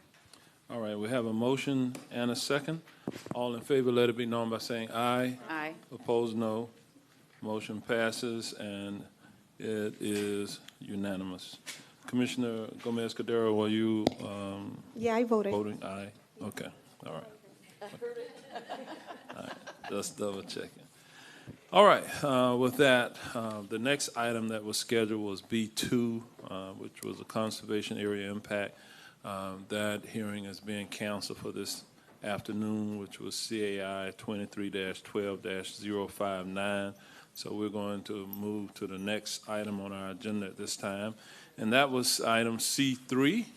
And item C3 is being withdrawn, so there will be no action taken on that item this afternoon as well. And so we will then move to item D4. And D4 is an Affordable Housing Trust Fund plan. We will open the public hearing on this item, and Mr. Mitchell Glasser, the manager of our Housing and Community Development Division, will be coming forward to frame that item.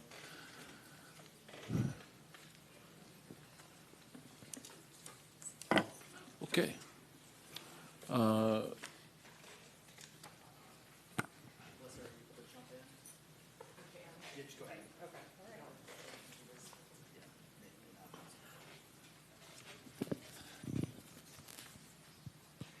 Mayor Alyssa Henriquez, project manager with the Housing Division, will pitch head for the presentation. So, Alyssa, you're going to be doing the presentation, okay?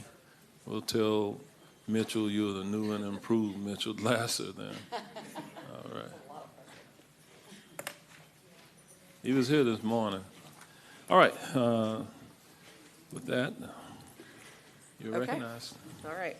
Good afternoon, Mayor and Commissioners. My name is Alyssa Henriquez. I am the Assistant Project Manager with the Housing and Community Development Division. So today we're going to be presenting the Affordable Housing Trust Fund Plan for fiscal years 26 through 28. So first we'll just start with some background about the Affordable Housing Trust Fund, and then we'll get into the Affordable Housing Trust Fund Plan and the upcoming budget, and then our action requested. So just for some background and kind of as a refresher, the Housing for All 10-Year Action Plan was adopted by the Board of County Commissioners back in December of 2019, which outlines recommendations and strategies for the production and preservation of affordable and attainable housing. So the goal of this plan was to create 11,000 certified affordable units to be produced or preserved by 2030. And the main recommendations included financial resources, regulatory resources, and things like that.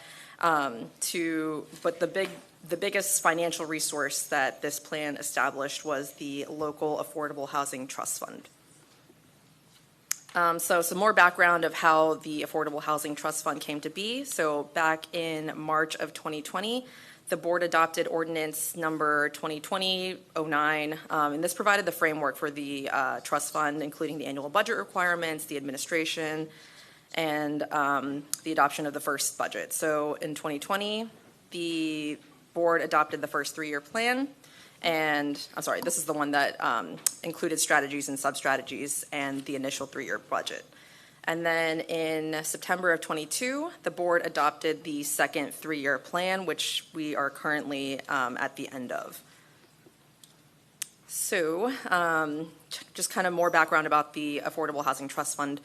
The purpose is to provide the financial resources and leverage necessary to create and preserve affordable housing units in Orange County.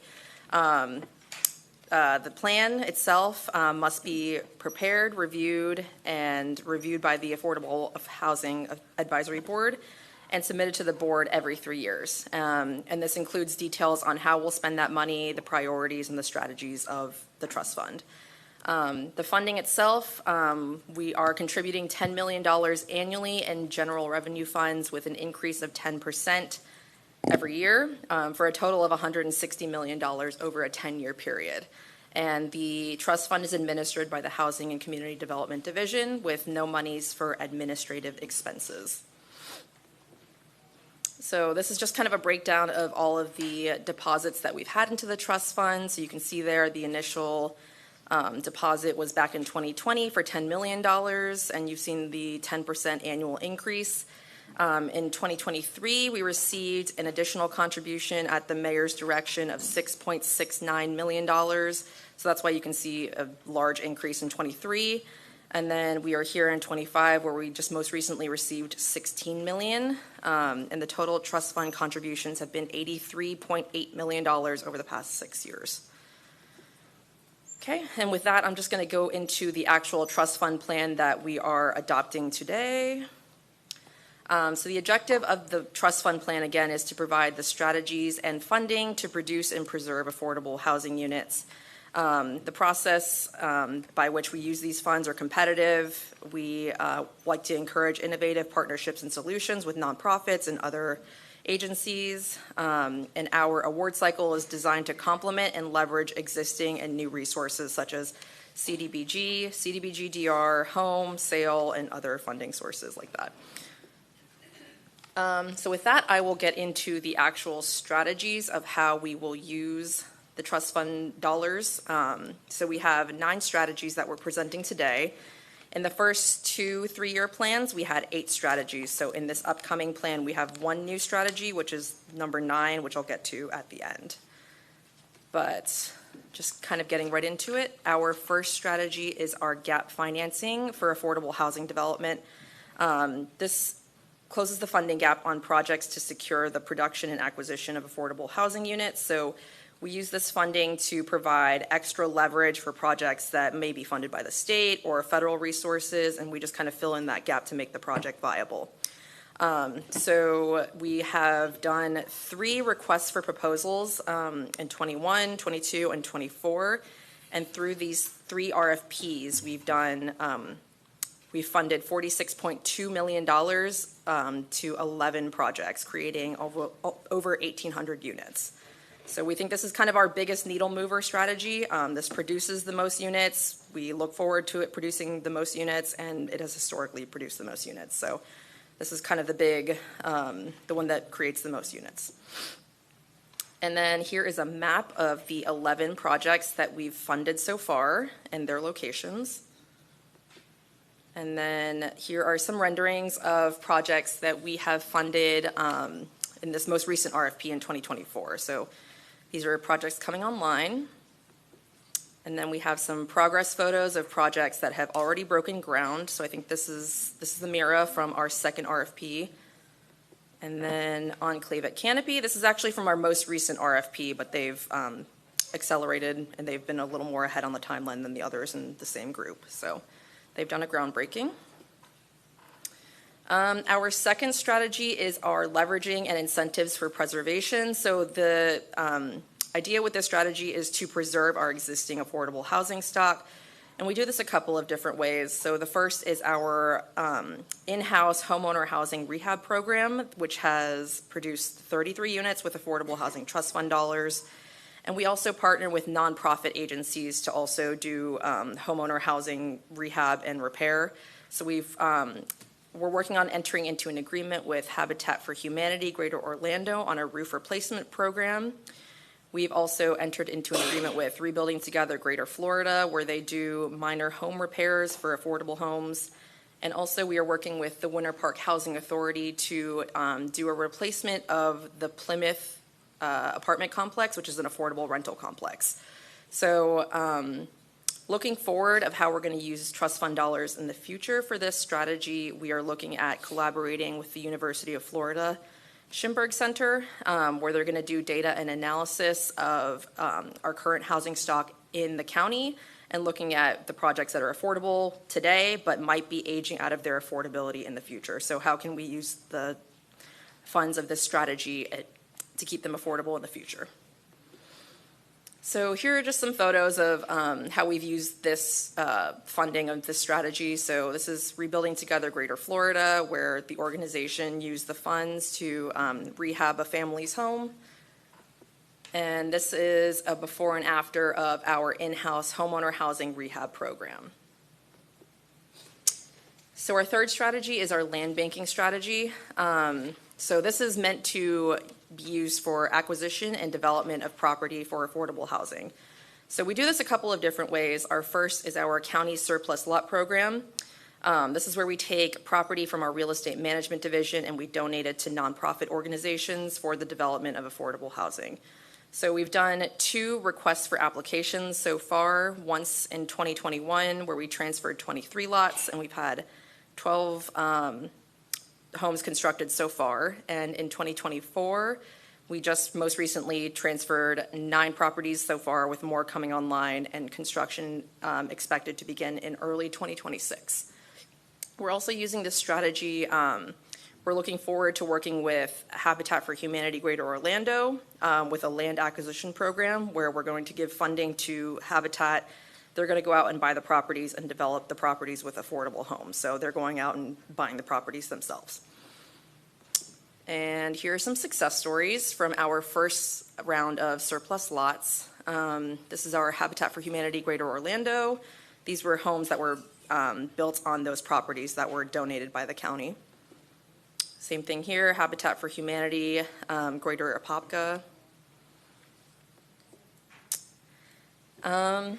Going into our next strategy is our revolving loan fund. So this is meant to be a low-interest construction loan available to nonprofit developers for the production of affordable units. We launched that this year with an initial $3.5 million investment. And this is to be serviced by our lending partner, Neighborhood Lending Partners. So we've kind of given priority to our nonprofit organizations that have received surplus lots from us. So they kind of get the first dibs on that pot of money, but we're hoping to open it up to other nonprofits in the future. Our 5th strategy is our impact fee subsidies. So this one is meant to assist with impact fees for construction of new affordable units. So since 2021, the county has, the code has provided for 100% impact fee exemptions for certified affordable housing projects. And this past year, actually this year, last month, we updated our impact fee program to adopt a exemption matrix. So this provides for a point-based discount system. So the longer that a project is affordable, the more affordable it is, they get points, and the points equal out to a discount, so up to 75%. And this strategy is meant to fill in any gaps to make home ownership products more affordable by filling in that gap of impact fee exemption. So our 6th strategy is our local rental assistance program. So in the first 2 3-year plans, the program was originally designed to offer rental assistance and self-sufficiency services to improve household income. But in the past 5 years, we've received a ton of federal and state rental assistance program dollars that we had to kind of prioritize the use of. So money that we got through COVID-19, the emergency rental assistance program, and the treasury funds, we've had to use those funds more expeditiously. So we haven't really used the funds from this program as of yet, but looking forward, we anticipate a need for rental assistance dollars for very low-income households. And we look forward to working with our community partners to implement this strategy. Our next strategy is our innovation in housing strategy. The goal of this one is to develop missing middle housing types and implement pilot projects. So we are looking forward to collaborating with nonprofit developers, CRAs, and other divisions, such as the planning division. They have created a really great program through Ready, Set, Orange, where they have pre-designed plans. So hopefully there will be some kind of collaboration between us, planning division, and maybe nonprofits to make more innovative housing solutions that can be an example for others. And then our next strategy is our additional resources for housing construction and education. So this is meant to kind of incubate the small-scale housing developers that we've kind of lost since the last Great Recession. They are for-profit and nonprofit developers that we just don't see a ton of anymore. So the idea is to provide trainings, mentorship programs, and production guides to kind of incubate them and create more small-scale developers moving forward. We could also use these funds for one-on-one housing counseling, financial literacy, and self-sufficiency services. And our new strategy, so this is the newest strategy that we're introducing to this next 3-year plan. This is our grant for sewer connection and enhanced septic systems. So this is in partnership with our utilities department. Back in November of 2024, the board adopted an ordinance to assist with the increased capital costs for connecting to forced main sewer and installation of enhanced septic systems in the Wekiva priority focus area and county priority vulnerability areas. I'm not an engineer, so I'm not super familiar with that, but this is going to be administered by the Utilities Department, and we're going to be using Housing Trust Fund dollars to assist with those increased costs. You want to take over? So with that, I'm going to turn it back over to Mitchell. Well, she can't turn it back to me because I don't know, something happened. I got recognized of award this morning, and and somehow I was 10 minutes late, and I don't know. But, you know, the new me, Alyssa, you know, is great, and she's going to be great for Orange County. So with that, I'm just going to highlight some accomplishments and some overview of the 6-year plan. So in the beginning, we had to establish a lot of policies and procedures, processes, and implementation tools. And remind you, this was in the middle of COVID, right? So a lot of us were still working at home and doing this work. And then many of the strategies that we developed were relying on partnerships with for-profit and nonprofit entities.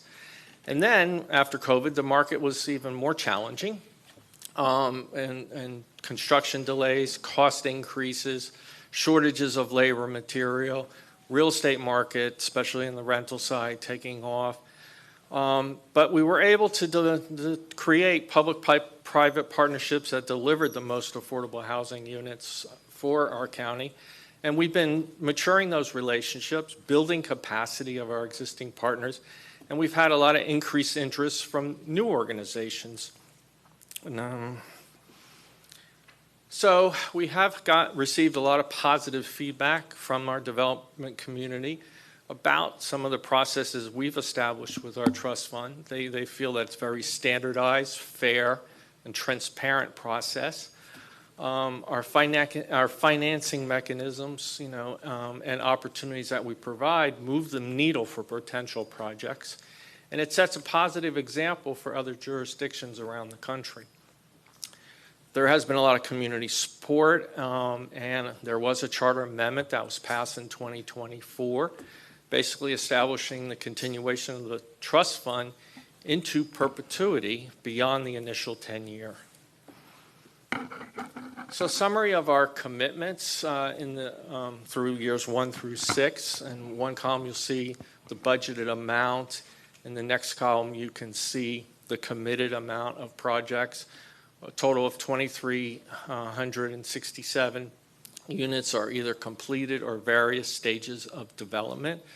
And any rollover money from this will be committed within the next 8 to 9 months with new activities that we have going on. In terms of the units created and preserved in that first 6 years, there was 2,300 trust fund units. There was another 2,590 other units created with federal, state, and other funds that developers have applied for a total of 4,957 units. And we look at units projected to be created in the next 3-year plan. We estimate 3,570 for trust fund projects, another 1,500 for federal, state, and other funded units, for another total of over 5,000 units. You add that 9-year period together, and you have 10,027 units. And the goal that Alyssa mentioned at the beginning of the presentation was to do 11,000 affordable units in the 10-year period. So that would be 91% of the units created or preserved in that time frame. We do have a Housing for All website that is up and running, and a lot of information on the trust fund projects can be found at this website. Additional resources that our division works with, has a lot of other housing opportunities for people that live in Orange County. So we've assisted 5,389 individuals that received pre-purchase education and counseling services in the last 5 years. 857 first-time homebuyers were able to purchase a home through the county's down payment assistance program in the last 5 years. We run one of the largest down payment assistance programs in Central Florida. Over 2,200 households receive rental assistance through various federally funded programs every year. And additionally, just in our division alone between 2020 and 2024, 594 households receive rapid rehousing services, 281 households receive homeless prevention services, and we partner with other community organizations to assist with that. In terms of the budget looking forward, the new budget is $58.6 million for FY 26 to 28. We anticipate 3,570 units are expected to be constructed or preserved over that 3-year period. We are continuing our strategies, and we're proposing some changes to improve the strategy implementation.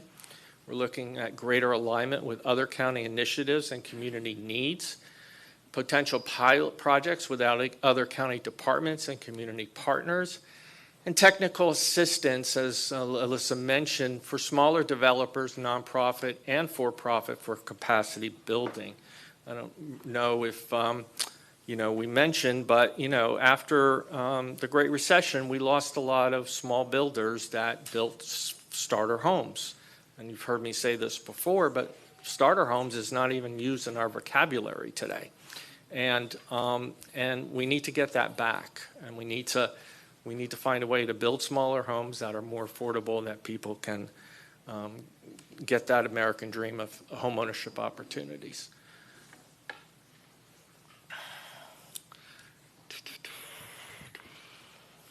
This is the 3-year budget for the next 3 years, and this is the budget. This is the number of units that we expect to produce over that time period.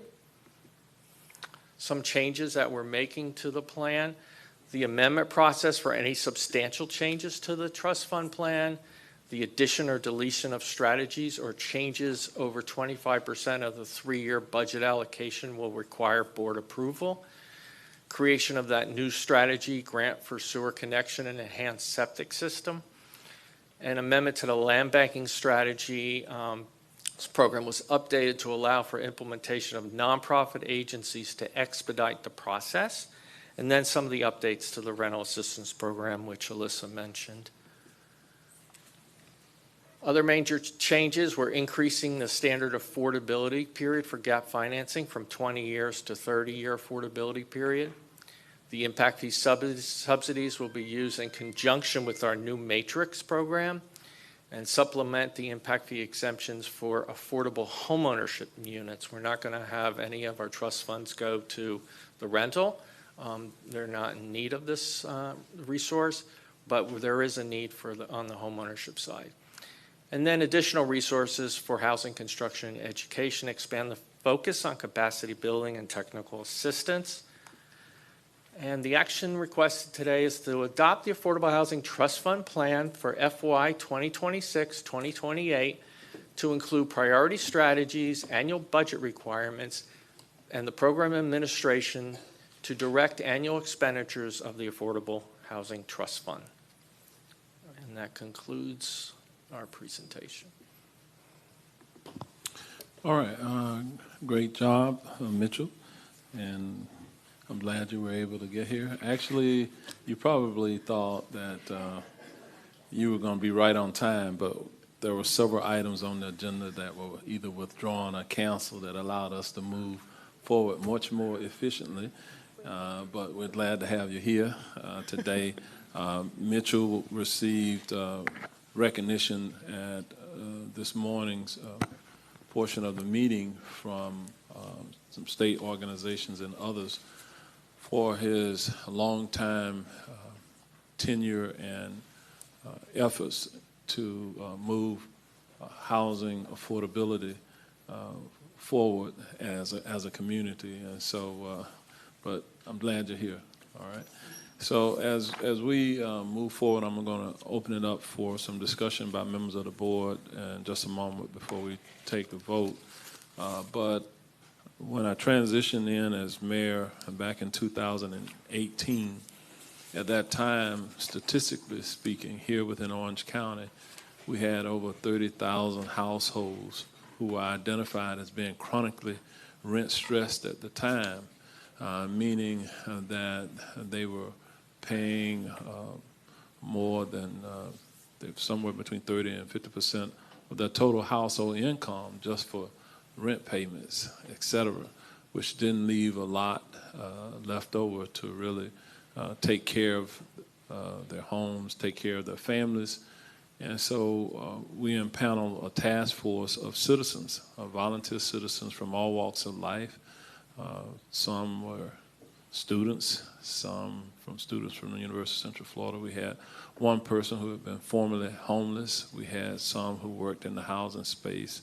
We had some lawyers, some realtors, some school teachers, and others who participated in that task force. And together, they made some recommendations to me and to the board about how we would potentially be able to move forward and close the gap of housing affordability. And hence was the creation of the Orange County Housing Trust Fund. This was the first locally controlled housing trust fund that we have. Many of you may be aware that the state of Florida, back in, I think around 1977, through a referendum that was advanced to the ballot, the voters of Florida said that on any real estate transaction, there would be a fee charge that would go into a trust fund that would be controlled by the state of Florida. That trust fund was called the Sadowski Trust Fund. However, there were no mandates that the Florida legislature had to use those dollars for housing affordability and the creation of additional affordable housing. And effectively what happened most of the time since that trust fund was created by the state used the money for things other than the creation of affordable housing. And that really consists and continues today here in the state of Florida. And yet we had a major challenge, and as a local government, the state essentially said to us, you all figure it out. And so hence we created our own locally controlled housing trust fund, where you've heard now that we have been using our ad valorem taxes. We made a commitment, this board made that commitment that over a 10-year period of time with growth, we would commit to allocating $160 million of what we bring in the way of ad valorem taxes, general taxes, to help close the gap in our community for housing affordability related issues.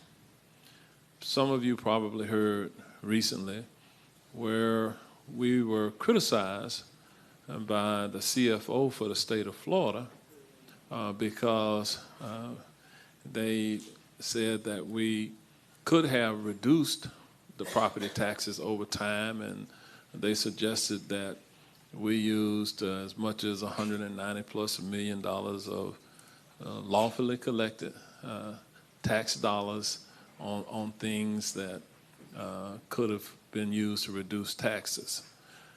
But this is one particular area that in order to uplift the entire community here in Orange County, we used it to help those who were in need. And over time, that's $160+ million to help stimulate the building of affordable housing in our community. You heard Alyssa say that this has been somewhat of a model around the state and the country where we're using the people's money to help the people of Orange County is what we're doing with the money, because that was clearly a need. In the middle of, we started this officially in 2019. We all lived through the COVID era. There were a number of people who were not fully employed for a couple of years. who couldn't afford to pay rent payments, who couldn't afford to pay mortgage payments. And as a result of that, some of them ended up losing their homes. Some of them ended up homeless. Some of them, quite frankly, came here in these chambers and asked us for assistance. We have been very creative in trying to meet the needs of our community. We know our community best. We struggle with the issues at every Board of County Commission meeting, and we're going to struggle with some of them today when we make decisions. But at the end of the day, we've been responsive to our community. The people who came in who were critical of us didn't live here. They didn't even talk to the people who really have been entrusted to wrestle with these issues. And they formulated some opinions about what we should have been doing with the money. But this, I'm proud of this locally controlled housing trust fund that we're talking about today, and the fact that we have been able to close the gap in this community, and we will continue to be able to close the gap in this community. And that takes all of us, the private sector, the public sector, to be able to do that. So I'm going to open it up for questions or comments by members of the board. We'll start with Commissioner Wilson, followed by Commissioner Moore, Commissioner Gomez-Cordero, Commissioner Scott, and then Commissioner Simrad. Commissioner Wilson. Thank you so much, Mary Ann. Thank you, Mitchell. There's always an abundance of information that you all offer us, and I'm grateful for the time and the energy that you do making the work get done, but also the information you give us. But I wanted to get clarification on a couple of things. Knowing that the Orange County Charter Review Commission put the measure on the ballot to preserve the Housing Trust Fund into the future, I want to make sure people distinguish that from the ability to continue to contribute to that Housing Trust Fund.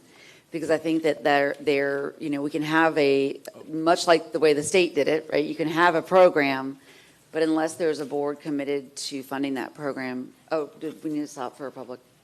Yeah. Sorry, pause. Yeah, Hold that thought.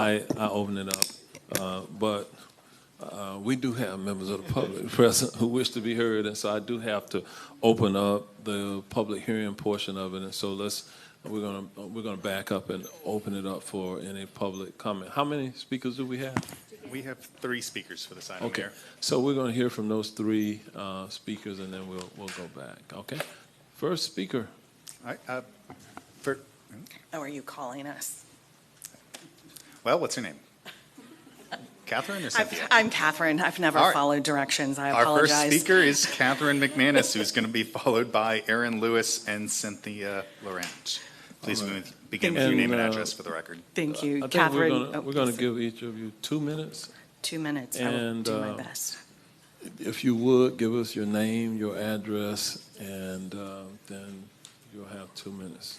Catherine McManus, 1365 Sunnyside Drive, Winter Park, 32789. Good afternoon, Mayor and Commissioners. I am with and representing Habitat for Humanity, Greater Orlando and Osceola County. I'm honored to serve as their CEO, and I was on the Housing for All Task Force, so I really feel quite close to the Housing Trust Fund. I wanted to talk with you today. Of course, Habitat Orlando and Osceola uses funds from the Housing Trust Fund, but I want to talk to you about Eddie and Amber today, because you've just gotten an amazing presentation about the dollars and the figures. But Eddie was a recipient of your roof replacement program. He is an elderly Army veteran, blind, and he had a hole in his roof for years. He was financially and physically unable to fix or replace his roof. And he teased with us when we first met him for the first time that because he was blind, he had to listen to the sound, or as he would walk underneath this hole in the roof, that he would know that it was raining through. Because of this amazing generosity in this program, Eddie now has his own brand new roof, and in addition received more than a $2,000 annual reduction in his homeowner's insurance. And then there's Amber. Amber is a recipient of one of your surplus lots that we were able to build a very energy efficient 3-bedroom single family home on that was affordable to her. She is a school teacher and has an amazing young family, and she kept trying to get ahead, to get farther. And in our economy at the time, it was just very difficult to do so. So those are just two individuals that were the recipients of the good work that each of you do. I serve on the National Board of Directors for Habitat for Humanity International, and I can guarantee you that all of you have a lot of people looking at the work you're doing because of its innovation. So thank you. All right. Thank you, Ms. McManus, and thank you for your service on the Housing for All Task Force. All right, next speaker. Good afternoon, Commissioners. Aaron Lewis, 638 Woodward Street, right here in downtown Orlando. I'm here as a resident and advocate for housing equity here in Orange County. And while we commend the county for its ongoing efforts to expand affordable housing development, I want us to not overlook the reality that many families earning between 30% and 80% of the area median income still struggle to find housing that's not just affordable, but also safe, healthy, and well-maintained. Across the county, too many renters live in properties that are plagued with mold, pest infestation, broken staircases, poor lighting, and different security concerns. These conditions are especially common in older, so-called affordable properties where rents range from $1,300 to $2,000 a month, and it's often the only option that working families have. When these properties fall into disrepair, the tenants are left with few realistic options, whether it's paying for the repairs out of their pocket, placing additional strain on their already tight budgets, or reporting those violations, which often leads to a fear of retaliation. And these are challenges that highlight that preserving affordability must also mean preserving quality and livability. And so that's why I want to emphasize the importance of strategy 2 in this plan, the leveraging and incentives for preservation. With the proposed Affordable Housing Trust Fund plan, preserving our existing housing stock is just as critical as building new units, and this strategy gives the county a clear pathway to ensure that affordable housing remains safe, sustainable, and dignified. I believe that there's a tremendous opportunity for collaboration here. Community advocates, housing organizations, and residents, we all stand ready to work with the county on innovative preservation strategies and to strengthen the accountability, improve housing conditions, and protect affordability for the long term. So I thank you guys for your continued commitment for advancing affordable housing here in the county and everything that's been done with the Affordable Housing Trust Fund plan here. But just please make sure that we're taking care of the affordable housing units that we do have here, and that as we're creating new affordable housing units, we're putting policies into place that will ensure that they are safe, habitable environments for the renters that will be inside of them. Thank you guys for everything you guys do. All right, thank you. We'll move to the next speaker.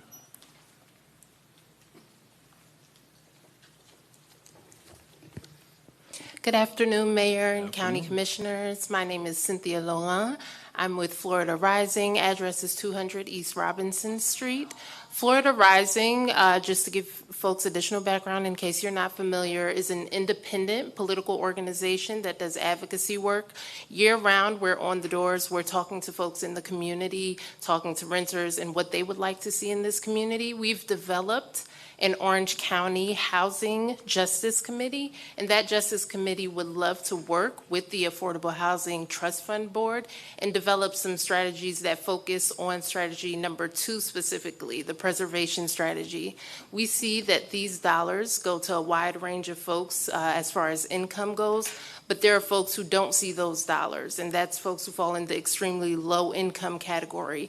In the city of Orlando specifically, there are folks who are still renting motel rooms for $1,200 to $1,400 because they can't afford regular rental units. So we would like to work with county commissioners, with the committee, and develop some real strategies to address that particular committee.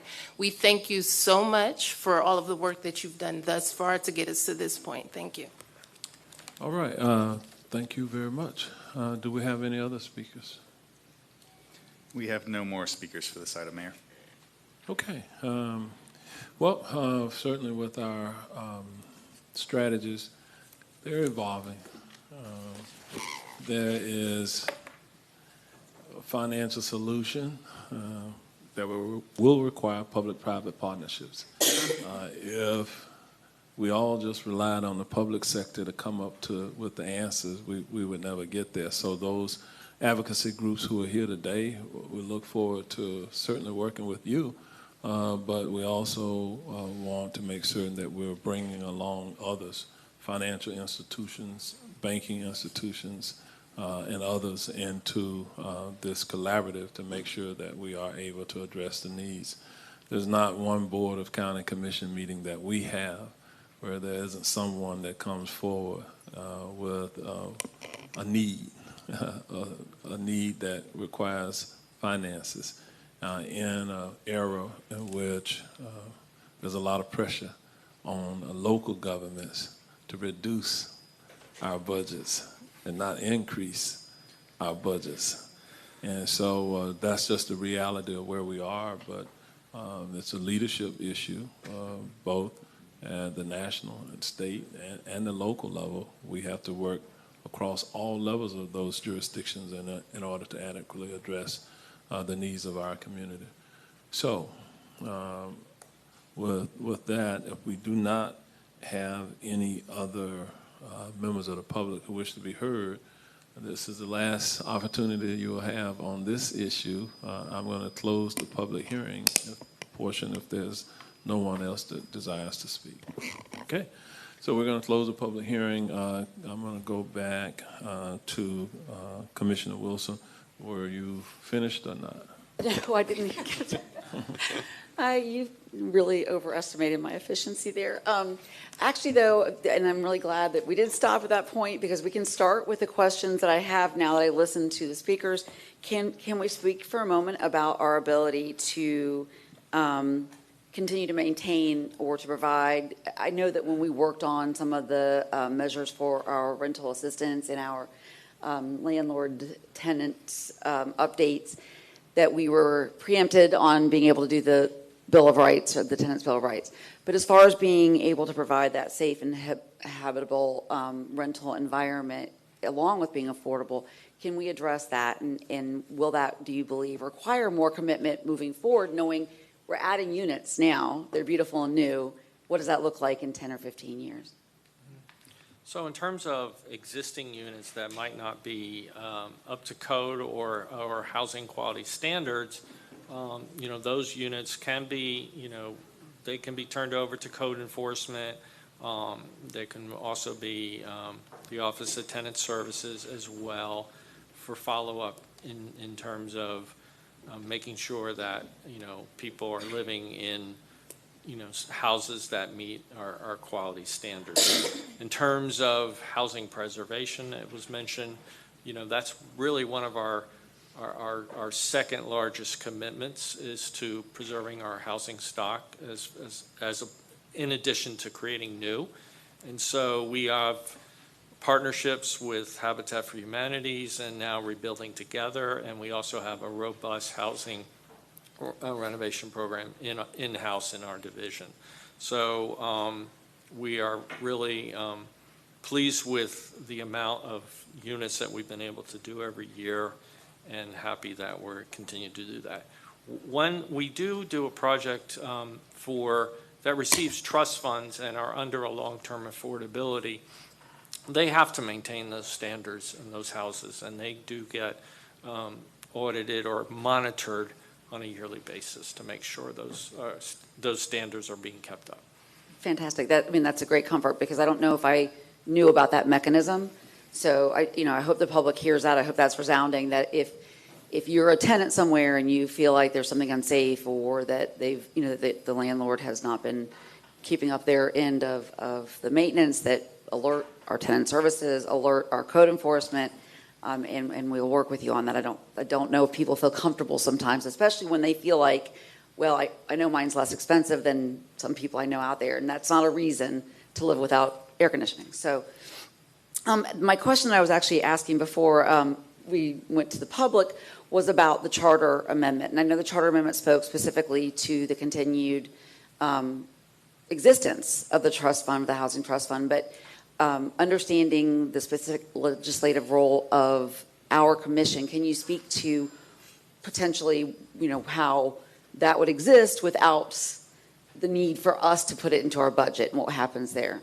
So the charter amendment, established the trust fund as a fund that would continue in Orange County, but it can't and did not pledge future dollars. So future boards will have to make a commitment or an allocation to fund that, whether it's an annual allocation or future boards before this ordinance expires in 2030 can consider whether they want to make another long-term pledge or ordinance to fund the trust fund for a period of time. Thank you. Yeah, I just wanted to make sure people knew that. It's so important, right? We have the structure. We also need the commitment and the political will, which I know can be challenging in a time where everything we're doing is being so heavily scrutinized. But much to the conversation that we had this morning, a little bit about having, making very difficult decisions about our dollars. That right now under state law, if somebody isn't housed and they are arrested, and we look at an annual cost of incarceration, I can guarantee you we can do a lot better in providing that good, safe housing. And that's to the cost of society as well as the individual. So it continues to me to be a really important investment. And then my last question was about the impact tax, because I know we updated it so that there is more incentives built into those impact fees. Potentially the length of the affordability, what were some of the other components that played into that matrix, just as a reminder?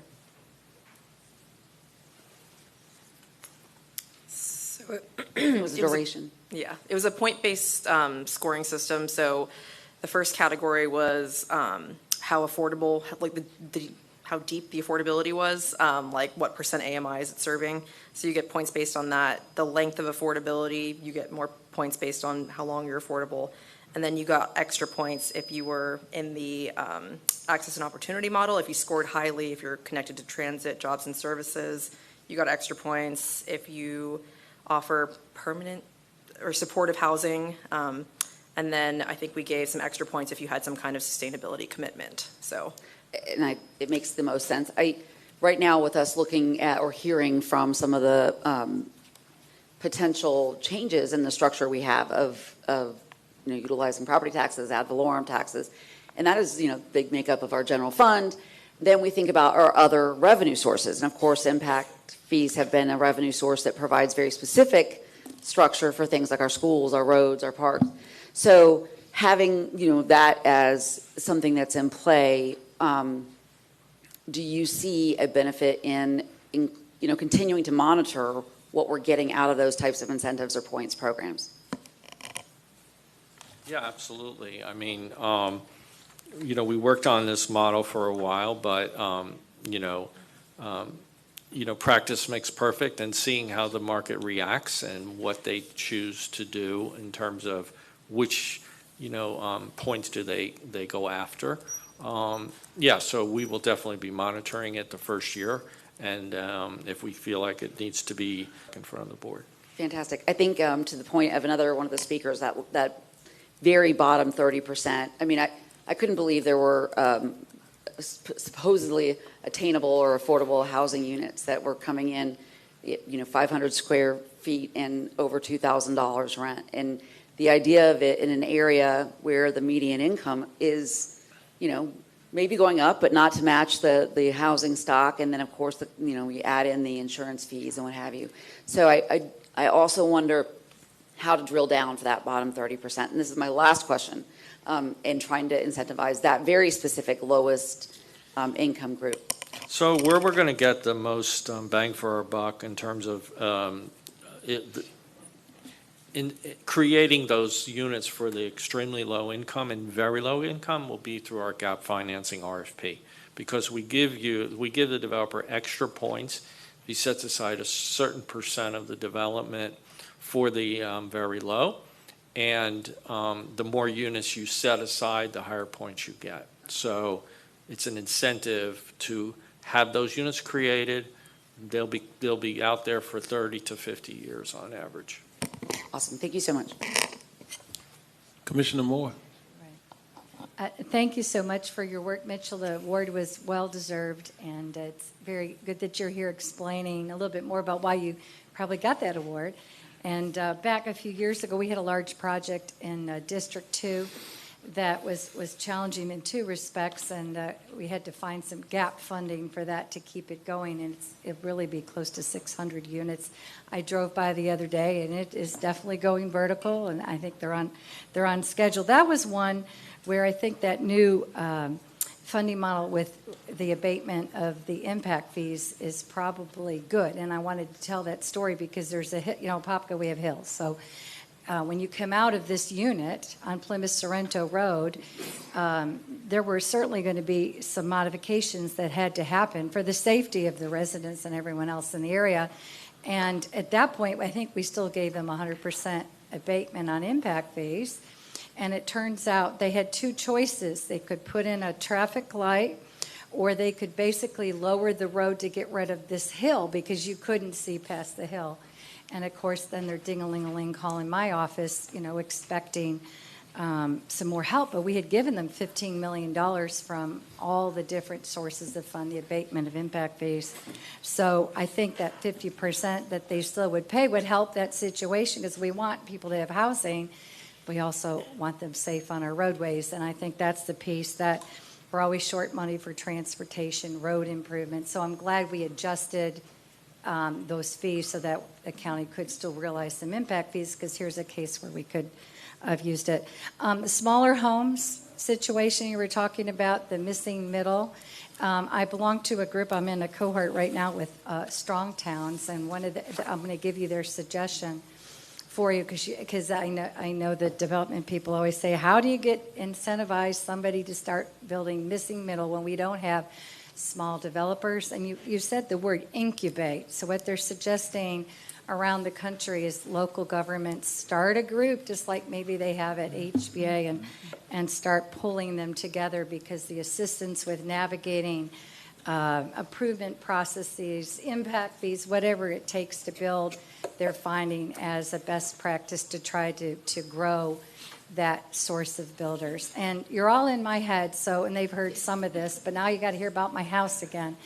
So I bought a piece of property, it's 0.8 of an acre in a downtown area, and I have a plan to do missing middle. So I'm going to do a lot split on the back part, take the money, build a garage, and guess what I'm going to put on top of the garage? A granny flat. So I'm doing, and I actually already have an ADU. Now, I have ulterior motives that they could be filled up with grandchildren someday, but in the short terms, I'm going to help the housing situation. And many of my neighbors in this older area, they do have garages that were completed, but the challenge is developing the small builders to do these projects. So here's my grand plan. Hopefully, I could find a builder in about a year. Rental assistance. Right, we're losing federal dollars because those programs have changed. Did you want to give us any more about how that's going to impact our ability? Because I know in our homeless division, they always say our ability to prevent homelessness through rental assistance is key. So I'm a little worried, Mitchell. Yeah, so am I. So, yeah, we're very cautious in terms of, the voucher money, the rental money. So far, some of the other federal programs seem to be pretty safe, but we're a little concerned on, what they're going to do on the rental programs going forward. So we don't know anything at this moment, but we watch it really closely. And you'll let us know, right? Yes. All right, final question. This seems to happen to POPC all the time. We approve money for projects after they apply. You're not out there looking for people to build in certain spots. You just wait till they come with an application, and then you see if they meet the qualifications, and then we give money from the trust fund. Do I have that correct? Yes. Yes. Okay, well, somehow they think, and they always blame the mayor. It's always your fault, Mayor. They think you're out there, putting affordable housing all over certain places. But no, we wait for a private developer to purchase a location, and they apply. If they meet our standards, then you give them the money. Right. It's a competitive application process through procurement that won all these awards this morning. Yes. Okay. So it's very standardized. It's very fair. Yes. All right, thank you so much for your work. Commissioner Gomez-Cordero. Thank you. Thank you, Mayor. So, Mr. Glasser, thank you and congratulations on your recognition this morning and all your effort and every time being accessible to my district, so thank you. So I have a few questions, very easy. So let's start. First, given how quickly construction costs are rising, how does the plan allow for projects to stay flexible if projects cost increase during construction? So with large projects, like say on the rental side, the developers, are pretty experienced and they build in contingencies and they can handle those project fluctuations. There has been a stabilization on construction cost. Material, though, sometimes with, the state of affairs is going up, but construction costs is what is stabilizing across the board on the housing side. Smaller projects that run into some unintended consequences, if we gave, like a Habitat money to build a single family home, they can always, we have an agreement, they can always provide evidence and we can amend our agreement if they can justify those changes. So there are ways to deal with it, but we see the market stabilizing and not going up as fast as it used to. Okay. So my other question is, for projects that receive GAP funding or revolving loans, what mechanism is used to ensure that units remain affordable long-term and don't convert to market rate after a few years? So on the rental side, those are, we put liens on the properties and restrictive covenants on those properties. So those are affordable for a minimum of 30 years. Those projects also have other funding sources from the state and the federal government that also have a restriction as well. So there's like 2 or 3 layers on those affordable rental projects. They're not going anywhere except be affordable and be well maintained, because there's extreme financial penalties if you don't. On the ownership side, that's a little bit harder equation, but we are using deeds that have affordability restrictions built into it, and we've been working with Habitat has got a model deed that they've been using, and the question was, is the market, the mortgage market, going to accept that deed with those restrictions, like an FHA or Fannie Mae, and so they've been having some success with that. And so we plan on using that more often. So, Mr. Glasser, thank you for the answer, but who supervises these, homes or these affordable units after everything is constructed and, people living there and so, because you just said that it's like a 30-year contract or whatever, but who supervises this? Are we for sure that these maintain affordable? So on the rental side, we have to get a yearly annual report from the developer on the income groups being served, the rents being charged, and we also have a partnership with Neighborhood Lending Partners, because of a lot of our trust fund money to rental developments is a loan, a long-term loan, and they go and they monitor not just the project, but the financials of the project, and they also do site visits. Okay, awesome. And then my last question is, how is the process for someone to qualify, or anybody here that want to be, that is in need of affordable housing? How can they know where the construction of the building are occurring at that time, or what do they do? Do they call the office, your office, and they, get into a waiting list? What is the process?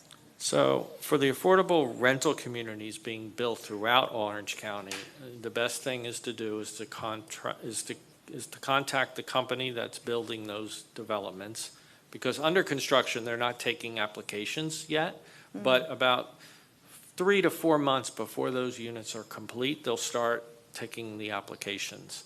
And you can find that contact information on our Housing for All website. Okay. So people can click the developments, and there'll be contact information for Okay. each of the affordable housing developments, the 11 developments that we have going on right now throughout Orange County.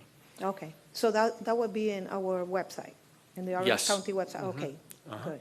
So thank you so much. Okay. Commissioner Scott. Thank you, Mayor. Thank you, Mitchell and Alyssa, for your presentation. Mitchell, you mentioned that rent burden had gotten better, and I think you might have already kind of answered it indirectly when you were answering Commissioner Cordero's question. But so, like, from a source standpoint, like, what are you using to kind of make that statement or support that statement? I don't recall saying rent burden was, I said in terms of construction costs stabilizing when the building of the affordable rentals. But in terms of rent burden on our community, you know, our low and moderate income households that have to go find housing in this expensive rental market that we have, there's still, you know, there's still a huge rental burden. I got you. Yeah, but what is happening is, obviously, we're putting a lot of units into the market. The market is actually overbuilt in sub-markets within Orange County, and in some areas, rent is actually starting to decrease. And the way you know that is when you see a move-in special, that means that we're overbuilt. And you're starting to see a lot of specials, first month's rent free. That's, you know, it's still high. I'm not saying like we're out of the, but it's stabilizing, and in some sub-markets, it's decreasing. And then, Alyssa, in your presentation, or when you were speaking earlier, you talked about partnering with CRAs and nonprofits. Have you identified some of those? I'm more concerned. I know some of the nonprofits, but from a CRA standpoint, have you identified some of those entities, or is it like where we at? We've had some conversations with the Orange Blossom Trail CRA. It's kind of half-baked idea at this point, but we have looked at working with that CRA in specific, and then Habitat for Humanity is one of our best partners. Are there any other CRAs that might potentially fit the bill for that, or we're still kind of in the infancy of that part of the conversation? I think it's still kind of premature at this point, but I think we're open to any CRAs that you or others might have in mind. Okay. And then when we talk about like those smaller housing providers, you talked about putting supportive services in place to help them navigate like the different application points, things that they need to do to go through completion without having revision after revision, just some of the, for lack of a better word, rookie mistakes that someone will make when they're trying to get into the market. How much of that do you anticipate being, I guess, self-service? Like, obviously, we do some things, we put information on. How much of that would be done, like, actively by staff, hosting workshops, and how much of that do you think we can put online where it's like, hey, here's a step one, step two, here's building a duplex in Orange County 101, how do you envision growing that footprint from an educational standpoint? It's a hard question. Sorry, Mitchell. Okay.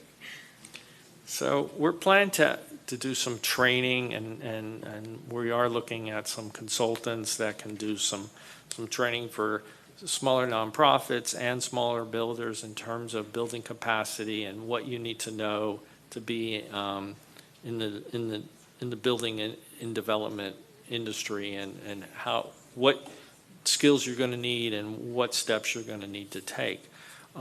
We haven't got far enough to see if we can standardize that at this point, but we do want to start to offer some trainings. First, we're going to do it with some of our nonprofits and some of our community housing development organizations that we have in community. And then after that, we're going to expand it to some smaller private for-profit builders.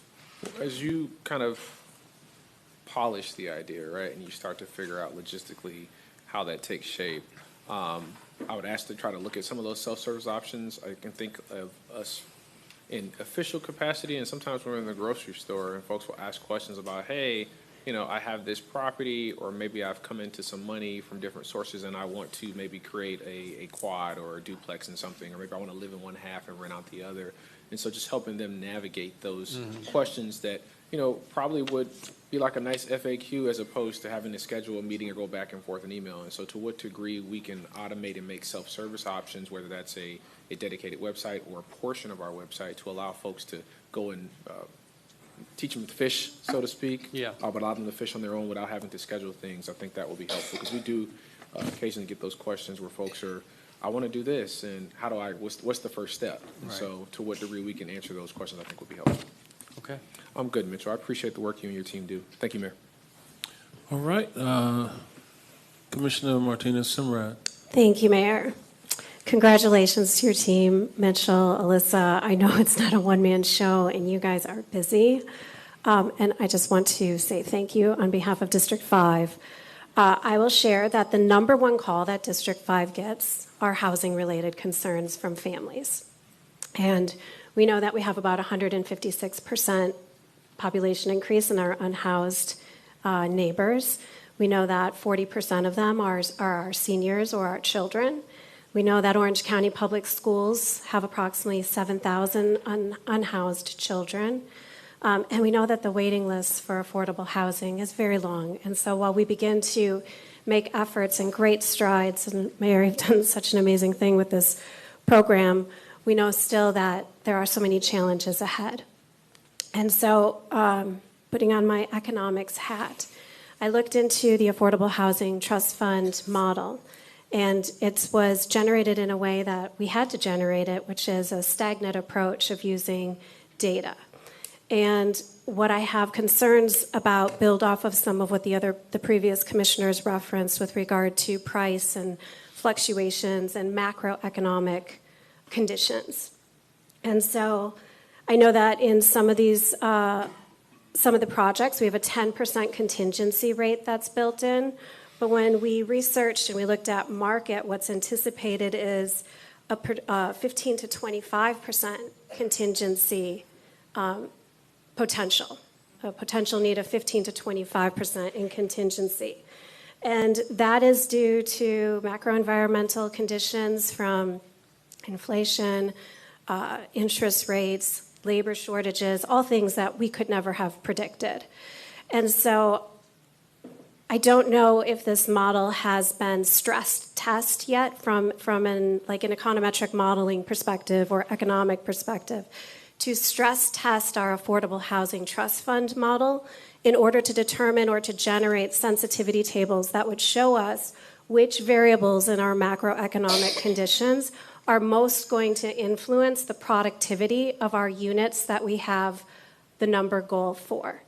And if we run those sensitivity tables, then we understand which variables could potentially, that we could address through policy with alternative funding triggers or flexible subsidy mechanisms, reserve requirements. I have a concern that given the environment that we have no control over, the macro environment, I have concern that it could potentially derail. And I understand that when we did this model, it was during COVID, right? The model was highly volatile at that point in time. But at this point in time, markets are ever changing. And if we could introduce some level of dynamicism into this model, making it dynamic to incorporate those variables, we might likely have a much longer success rate in this. And so it's what I do for a living, stress testing of macro environmental conditions. And I think it's necessary, just in general, just if we can get a sensitivity table to see what variables could potentially impact us the most, just so that we can be prepared for potential future policy that this board could jump ahead of, so that we're not behind, and so that we can continue all of the excellent work that your group has done. So thank you, and I don't know, perhaps we can schedule a meeting or bring it back to the board, Mayor, for some simple stress testing, sensitivity tables, and such. Thank you. Okay, I would encourage you to kind of sit with the staff and pick their brains, and certainly if there's an opportunity to kind of make modifications, that's the liberty of the board to be able to do that going forward. And when we created the trust fund, it predated COVID, but then we kind of lived through COVID. We made some adjustments, and it has really proven to be, we were ahead of the curve. And still, there are jurisdictions around our state that wish they had done what we did at the time that we did it. So we were on the right side, I think, of being forward-leaning. But, this still will evolve. Future boards will have the opportunity to make some decisions based upon revenue, what and how they will do that. So they are not handicapped by anything that we would have done as the originators of the trust fund. So I remain, optimistic about the prospects of what we're doing here. And I remain optimistic that maybe one day the state of Florida will take the trust fund, the Sadowski Trust Fund, and really use it how it was intended to be used in the state of Florida. But that takes a change. That takes some leadership to make that happen. All right. Commissioner Uribe. Mitchell, by the way, I think everybody has said it. Congratulations. Your commitment to this, when we've had conversations offline, have been phenomenal, because it's what you have to deal with the realities, and then what you're seeing. And thank you for just being cognizant of what's happening holistically all around us. There's been a lot of questions that have been answered that are very relevant that I wonder, because times we've seen people start with units, they get the benefits from the government or the federal government, local, and then you see that rate transition and they actually price out people, and we've had some folks come here saying it started great. It's kind of like when you get something right at the beginning, it's a great, interest rate, but then when it evolves, you're actually paying a lot more. And I remember when Disney had come to us with their project that they're working on, it was great because it really looked at what you made financially, what you could afford. And I kind of refer to it, and as you kind of say, as you're building up your first home, all these things that people talk about back in the day, is that parental idea where we help you, where we're not taking all of your money in housing, and eventually you can save and go and get what you want and all that. But I've also, on the other side, I've talked to a lot of developers, from GOBA to ABC to just regular developers who are trying to do infill. And the thing that I hear over and over again, they tell me, they said, when they come to the county, whether they're building a mansion or a 1,600 square foot house, this process treats them the same, right? And I have realistic conversations, because they tell me, they said, there's a profit margin. When you're building, whether they're building affordable or they're building market rate, they still have a profit margin. They're in business. And so there's never been really a benefit for people to build that type of housing when the process and the cost and the loan and everything else is going to be the same. And have we ever really had a real conversation with these agencies that bring developers in to say, if you are going to build this medium affordable 2-person income housing, this is what we will do for you. We will expedite and provide for you an avenue, because as it stands now, we don't really have anything to a person who's willing to come in and says, I don't mind developing 1,600 square, 1,400 square foot units, 3-bedroom, 2-bath, because there is no benefit internally to even do that. Have you guys ever had that type of in-depth conversation? So Commissioner, you bring up a great point in terms of whether you're building an expensive house or a small house, you know, the process is very similar. Basically. But we do offer expedited processing and permitting for certified affordable, whether you're ownership or rental. But the barriers that they face is still in our old code, but would have been tremendously improved and provided the flexibility in the new code and in Vision 2050. So that, you know, that's the goal that everybody's been working to. But as Alberto has mentioned many times, it would have provided a lot more flexibility, and with our expedited permitting for affordable housing, it would have helped that process greatly. But right now, you're still going to run into the same barriers with the old code that you'll have to deal with. Right. And you know, I love what you were proposing to us, but I can't help but, I read a recent article, I think it was in the OBJ, about the amount of increasing foreclosures, right? So what we're seeing also is we're seeing people on fixed incomes who can't afford, and I know you and I offline had that conversation about these needs for roofs and all these, and it's not only need for roof, it's now your homeowner's insurance will drop you. And I was one of those. I had to get a brand new roof even though I didn't need it, because I was no longer going to be able to get homeowner's insurance. So it cost me a tremendous amount of money. And so you start worrying about these families who are barely making it. And then they're getting these demands that are coming that are outrageous. And at the same time, with tariffs and our economy and inflation, the roof that I just paid for 5-6 years ago would have cost me about $5,000 less, right? And so this is where my concern is. We don't have necessarily the highest wages. We're trying to get to more types of jobs that do that. We've got seniors and we've got people with disabilities or that caretakers that are on fixed incomes. We just recently were doing an event at Gulfstream Harbor where adults are taking care of their parents who do get a small stipend, but they're actually combining their money to just make it because it's so difficult right now.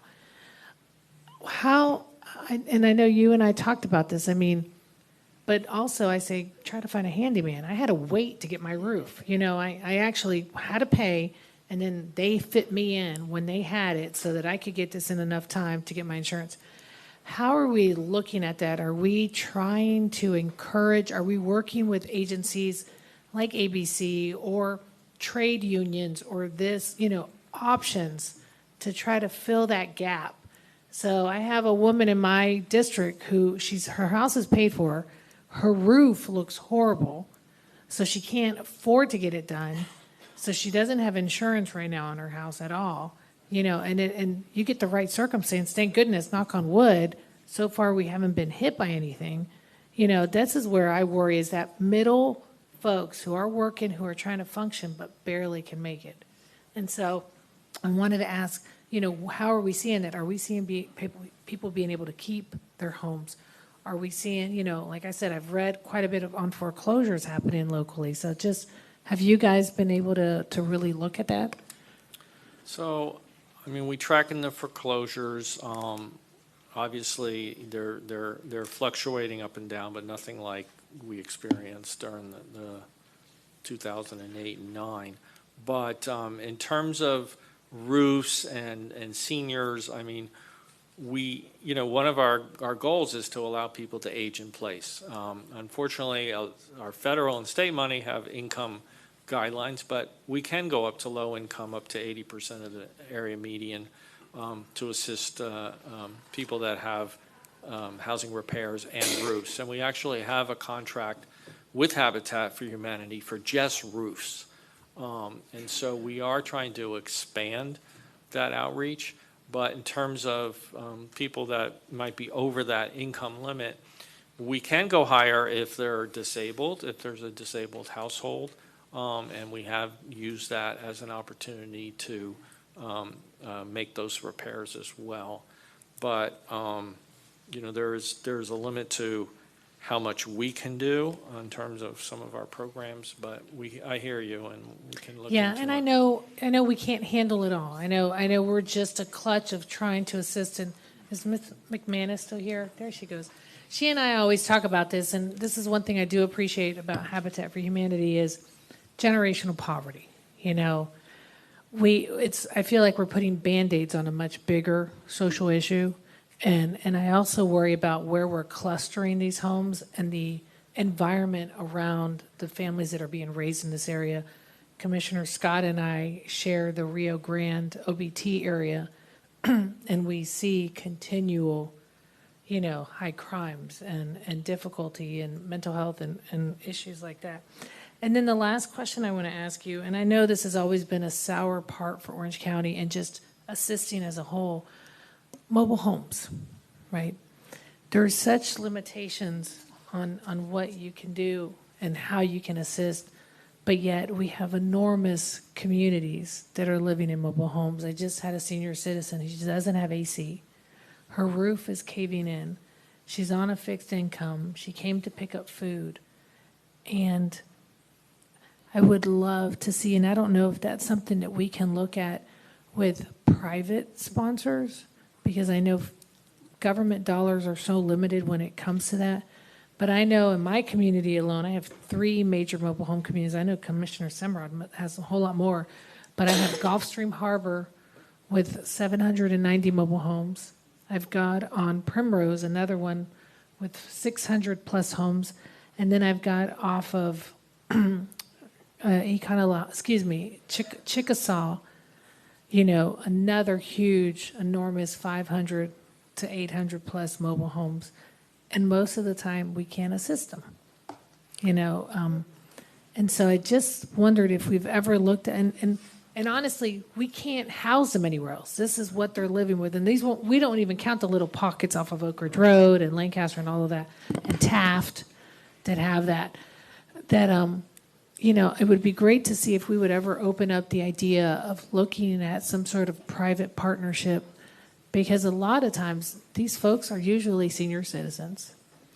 They're families that clearly are just getting what they can, but we have limitations. We've been turned down over and over again, and not because you don't want to help, but because we can't use our funding there. And have we ever looked at a possibility of some sort of private-public partnership that could fill in that gap? Because they usually cost less, too, to repair, because they're smaller square footage. Right. So, Commissioner, we are currently using our CDBG disaster recovery funds. One of the strategies under homeowner rehab is mobile home repair or replacement. We're working with our consultant, and we are qualifying some eligible mobile home owners for either repair or replacement. So we are starting to enter into that line of work. It is, you know, it's very challenging because then we have to deal with the owner of the mobile home and talk about the replacement and the mechanics of them allowing us to replace somebody's mobile home. But we are currently doing that, and we've been marketing it to a lot of mobile home parks in terms of applying. So that program is still open. And people can go to the CDBG-DR website on Orange County, and if they're in a mobile home that needs repair and may have been damaged during the storms, they can apply. And so we are starting to look at that and see how that works out. Yeah, and what we're starting to see an increase in lot rental is, it's almost just as bad as an apartment now. So Yes. Thanks for all you guys do, and thank you for trying to be creative and outside of the box to assist our community going forward. Commissioner Scott, you had a follow-up. Yes, Mitchell, just as you guys kind of piggybacking on what Commissioner Uri was saying, as you guys look at different options, if you could really look in the roofing piece, even down to like water heaters. I know when my grandmother passed, I got her house. We had to do a number of things to kind of bring it up to snuff, so to speak. And one of the things that I found just frustrating was when the inspector came out for the insurance, he said that hey, you need to replace this water heater. If not, the cost is going to be more. It's like $400 something. And so to what degree we can help mitigate that to folks, because I think that's a significant unexpected challenge. Okay, I got to replace this water heater. I got to pay somebody. I got to buy it. Do I have that money? Do I pull out of savings? And so to what degree we can look at some creative options to be able to address things like what Commissioner Uribe said in the water heater. I mean, I know we do some things for certain groups, but if there is something that we're missing that's happening at another city or another county, I would love to see us try to, even if it's a pilot program, test it out here. Thank you. All right. The action is before us. Is there a motion? Move to Uribe. Second, Wilson. All right, I heard Commissioner Scott first on the seconder. All right. So we have a motion by Commissioner Uribe, second by Commissioner Scott. All in favor, let it be known by saying aye. Aye. Opposed, no. Motion passes, and it is unanimous. Thank you, Mitchell. Alyssa. We're going to move forward to the next item on our agenda, and this is item E5. We'll open up the public hearing on this item, and I'm going to call on Mr. Thal Mueller to frame this item. With that, you're recognized. Thank you, Mayor.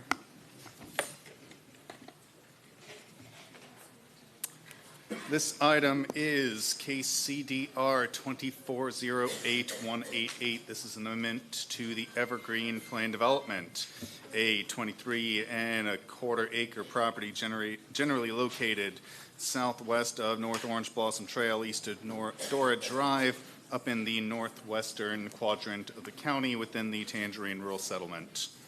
This request is to amend the approved development standards for the PD. PD was approved several years ago for 20 single-family lots, minimum 130-foot lot width, and minimum 1 acre lot size.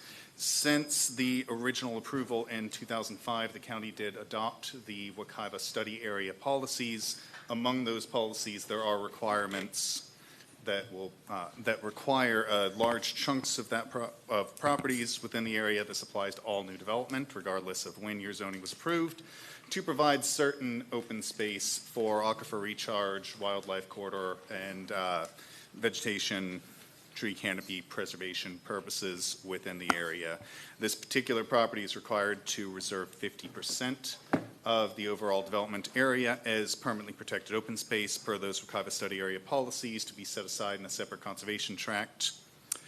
In order to retain the 20 lots that were approved, applicant is proposing to cluster the minimum lot size location of the lots down to 1/2 acre in order to comply with those policies. Here we have the property shown in the future land use map. Property is designated 1 unit rural settlement, 1-to-1. That means 1 unit per acre is approved or is allowable within this future land use designation, nothing higher. As previously mentioned, they have 23 acres, roughly 22 developable acres with 20 single-family lots. That is consistent with the future land use designation. Future land use identifies the number of lots in an overall project based on the density allowable. It does not set minimum lot size. As previously mentioned, property is zoned PD. Several developments also zone PD in the area as well as Country Estate District and Citrus Rural District with the A1 there. Here we have an aerial of the subject property. You will notice it is undeveloped. So everything here, mostly on the west side, North Orange Blossom Trail, is a large chunk of the Tangerine Rural Settlement. It is not the entire rural settlement, but it does show you a representative trend of the lot sizes. Looking down here in the south of the screen, we have a variety of lots that are between 1/3 of an acre to 3/4 of an acre. Moving up a little bit north, we start seeing some lots that are 1 acre, 2 acre, 3 acre, 4 acre. Throughout the Tangerine Rural Settlement, there are a variety of lots, both larger and smaller than 1 acre in size. Here we have the overall plan development land use plan, identifies boundary of the property, access locations, and development standards, which are very hard to read over on the right side of the screen there. This is just the land use plan. However, through this process, the applicant has provided a general concept plan. This is not a final engineered plan. This is simply a plan to help staff during our review or during their review to wrap their heads around what the proposal is. So on this, we see an interior road coming or infrastructure coming through. We do only see 17 lots on this proposal. What the applicant has done in coordination with staff, you'll notice on the right side of the screen that hatched area, that is that large permanently preserved open space tract.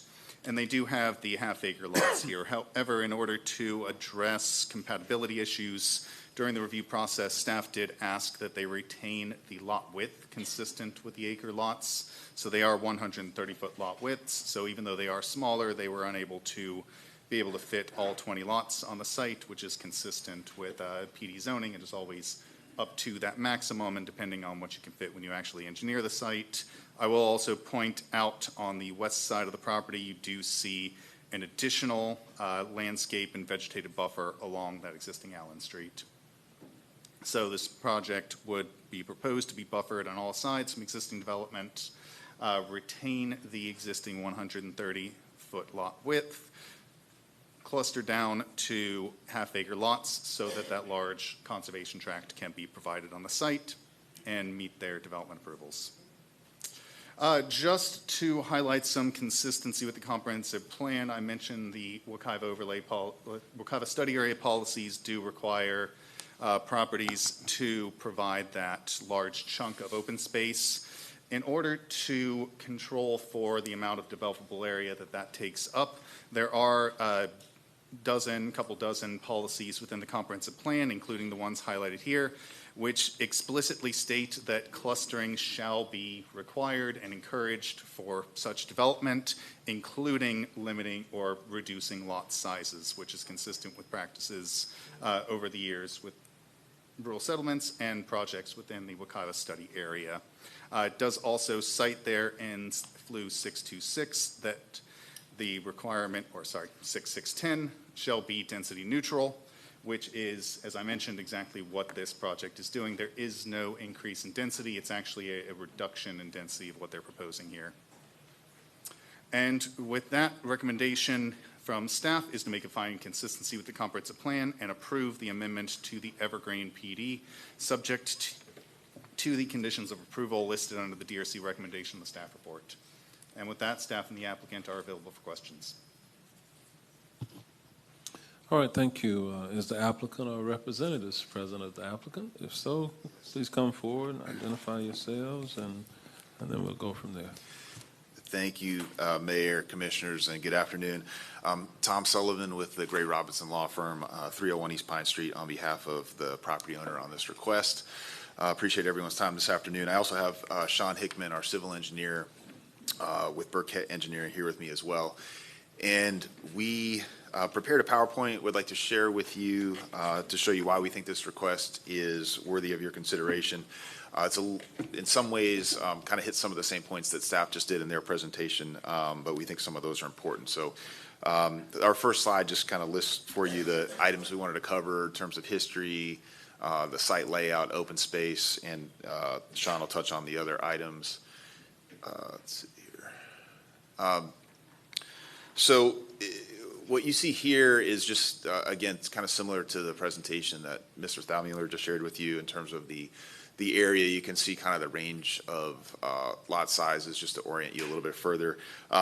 Again, with regard to the history, because I think that's important just in terms of the chronology, the site was approved for the 20 single-family lots in 2005 through by the board through the original PD. In 2011, there was the development plan that approval for the 19 lots. And then after that time, as was noted before, the Wekiva policies were adopted and the comp plan, which requires the full 50% of the property to be open space.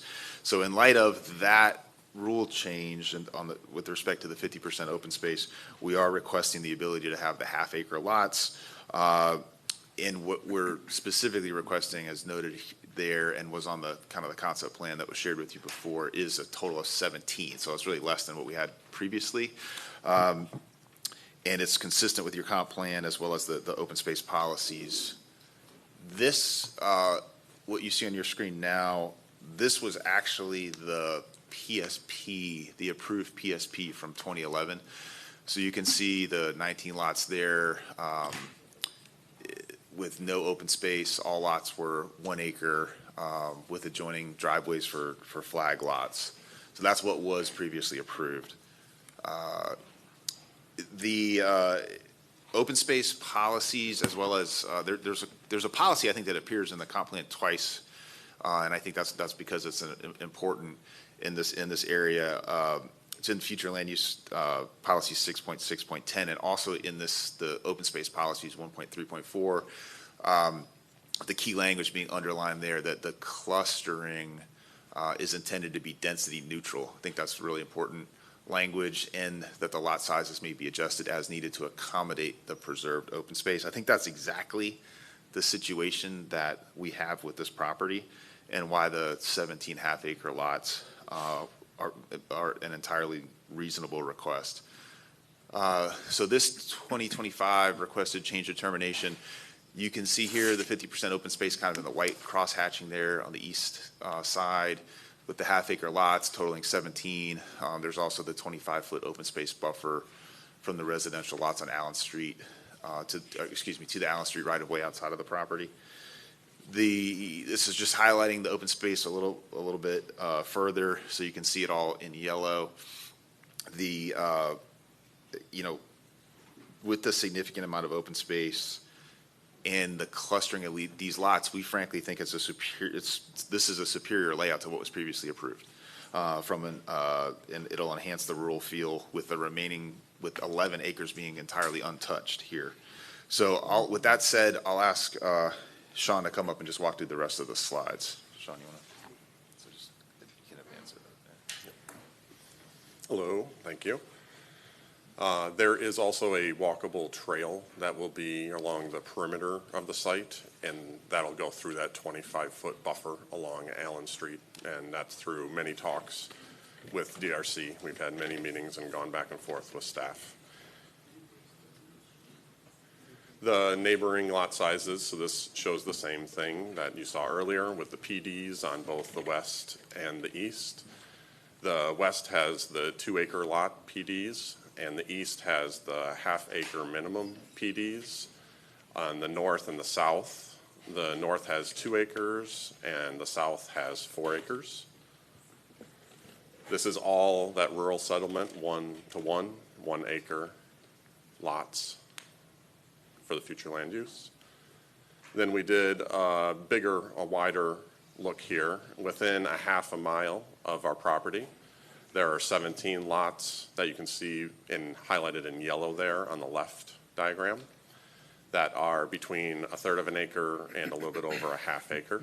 And then when we go out a full mile, between a half mile and 1 mile, there's another 130 residential lots, both to the northeast and the southeast in the Tangerine settlement, that are between 0.1 and 0.57. This is another development in Bar Grove that is to our southeast. This was developed recently. You can see there's still a few houses left to build in this development, but it totals 186 lots. And they are all 1/3 of an acre lots with 33% open space. And you can see ours will be 17 lots at a half acre with 50% open space, just a comparison. For the utilities, we'll be using that advanced septic tank that incorporates air into the tanks for the wastewater to help make it clearer and less odor and safer for the environment. They're more effective at removing pollutants and pathogens and nutrients like nitrogen. The oxygen allows beneficial bacteria to thrive, which breaks down the organic matter and nutrients more efficiently and quickly than conventional systems. The buffers and the fences, during our DRC conversations, that 25-foot buffer got added both along Allen Street, and in that condition of approval, number 11, they wanted fences and walls to be prohibited within that 25-foot wide tract, with the exception of the split rail style fencing. And this is to go more closely with the area, match the areas to the west and to the south with this same style fencing. I'll turn it back. Thanks, Sean. So, just in summary, as we noted, the project is consistent with the comp plan. It's compatible with the area, with the environmentally friendly design, as you can see, with the open space preservation, and the 17 lots are less than what was previously approved for the site. So with that said, we'd be happy to answer any questions and would like the opportunity to respond to comments. Thank you. All right, thank you. If you'll stand by, you got like 7 minutes and 38 seconds, it looks like to me, remaining for any rebuttal comments. At this time, I am going to open it up for public comments. Do we have members of the public present who wish to be heard on this item? We do, Mayor. We have 5 individuals who are going to speak, although a couple of them have some donated time. Okay, so we will perhaps call them in the order in which we received those 5, and we can begin. All right, our first speaker, and I'm actually going to call everyone in one by large. the way, we're giving people 2 minutes today, and so if someone provided some time or something, you will make the adjustment. But you have 2 minutes by which to give your comments. Thank you, Mayor. All right, folks, I'm going to call your names in one batch. When I do, please line up along the back wall in the order called. When you approach the podium, please begin with your name and address for the record. First speaker is going to be Tom Hurlbert. And Tom, you have 1 extra minute dedicated to you, so you will have 3 total minutes. After Tom, we have George Wiggins. And Mr. Wiggins, you have 8 folks who have donated time to you, so you will have a maximum of 10 minutes. Followed by Mr. Wiggins, we're going to have Herman Flink, Judy Pyers, and finally Liz Connor. All right. Tom Herbert, I've known him for a long time. Former Orlando Chief of Police, former Orange County Deputy County Administrator and Director of Public Safety there, and a former United States Marshal. So he's a friend. I've known him for a while, but he's a resident of the Tangerine area, longtime resident, and he's been here on several occasions before. So we do recognize you, sir, as a former co-worker and colleague. All right. Thank you, Mayor. I was afraid you might not be here today because I keep hearing rumors that you were looking for leave Orange County and move to Tallahassee or something. And so I'm glad to see that you're at least still sitting here to see you one more time. I would comment, but listen, I've spoken from this podium on many occasions as a member of the Tangerine Improvement Society, TIS, in favor and also on occasion in opposition to proposed developments in the rural settlement where I reside. My family, a little background, from my great-grandfather to my grandchildren today, still live on the property that belonged to my great-grandfather. We've been there about 100 years. I know I look like I'm 110, but it's only been 100 years. Except for college and in the military, part-time sometimes. It's always been my home, Tangerine. Mayors Linda Chapin, Mel Martinez, Rich Crotty, Teresa Jacobs, and current Mayor Jerry Demings have been very supportive in the past of the intent to preserve the character of the rural settlement we live in, Tangerine. We still have pastures, we still have horses and pastures, nurseries, orange trees. That's why so many people want to come here and build in Tangerine. We have traditional homes, small homes. We have Latinos.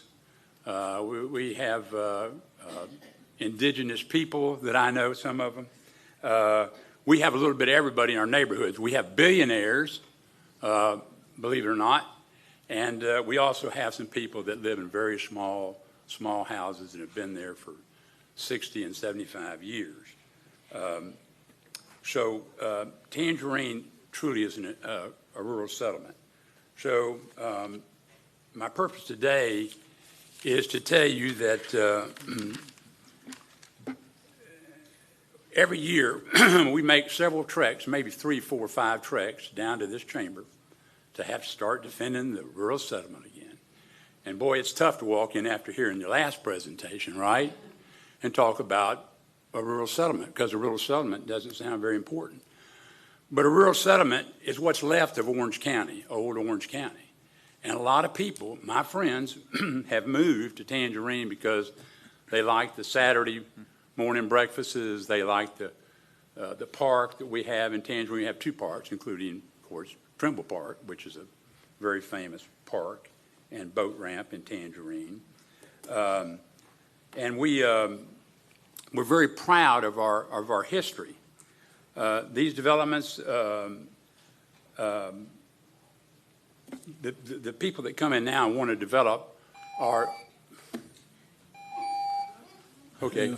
If you can just kind of conclude. Okay, very quickly. What happens is the developers come in and they want to change the density. Always want to change the density. Want to change the density. We want more houses, more this, more that. And the fact of the matter is, and George is going to bring up, because he's gotten some additional time, George is going to bring up about some things you haven't heard today, and that we will talk about that, about the road that's in the middle that's going to push down a bunch of trees.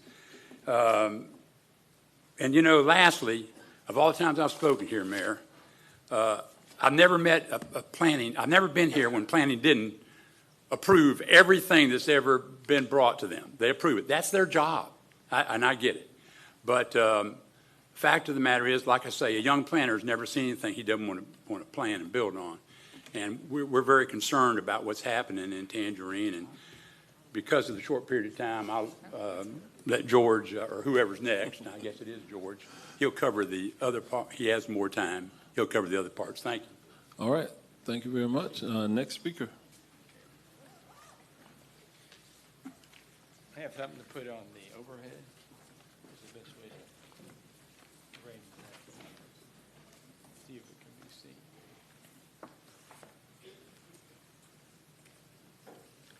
Thank you. George Wiggins, Earlwood Avenue, Tangerine. Thank you, Mr. Mayor and Commission. You all have a hard job, and I appreciate it. Thank you. My wife and I have lived in Tangerine now over 22 years. I'm the chairman of the Development Committee. Some of the things I'd like to point out with regard to the comp plan and other issues related to this is that this proposal to reduce to a half acre is completely inconsistent with the comprehensive plan. And I have provided to you the quotes from the comprehensive plan, how this absolutely does not comply or meet with the character of the Tangerine rural settlement. Rural settlements are called out differently and beyond the scope of regular subdivisions. And one of the provisions, rural settlements were intended to recognize and preserve the existing development patterns. There's no existing development pattern in anywhere near this with half-acre lots, except for a few in Chester Hill development, in which there are 23. But there's also, and I have the number later down here, 50, 60 one-acre lots. If you average their lots together, their sizes, you would have properties that average between 8/10 and 9/10 of an acre in Chester Hill. So that certainly can't be used as a comparison. The properties to the north of this, and I think this was on a chart I saw a minute ago, referring to, I don't know, half acre or something, are part of Beauclair Estates, in which the first property is 2.5 acres. The property just beyond that is over 3 acres. Beyond that's 4 acres. So all the properties to the north are way over 1 acre. The properties to the west side, of which this is one, This is Beauclair Estates Phase 2. Every one of these are 2 acres. Some of them have horse farms. If you go to the south, you have a 4-acre property with a beautiful rural home, and they did have horses on the property. If you go to the south again, you have an even larger property with a horse farm. So all of these properties surrounding are way over 1 acre. But more importantly, this development was originally approved in 2005 by this board, by the board at the time, for the development of 1-acre lots. And it also prohibited clear cutting of trees. The proposal to add a street through this, right next to Allen Street, having 2 streets parallel each other, is kind of crazy, because what they're doing, the area of that new street, and I measured it with the plan, working with their fine planner and engineer, results in an area of nearly 2.25 acres of developable land that they're taking out with a new street within the development, which if they did away with the street, they could have properties, probably the same number, with 3/4 of an acre site. So many of the things that are being done with regard to this whole development is counter to the intent of the comprehensive plan.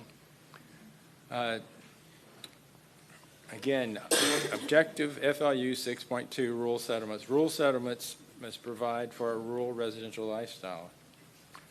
Another FLU 6.2.2, every effort shall be made to preserve the existing character of Christmas, Claricona, Gotha, Tangerine, and Zellwood rural settlements.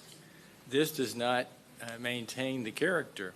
With regard to affordable housing, there's probably more affordable housing in Tangerine than anywhere else in Orange County. The town center has a park. There's 2 county parks in Tangerine.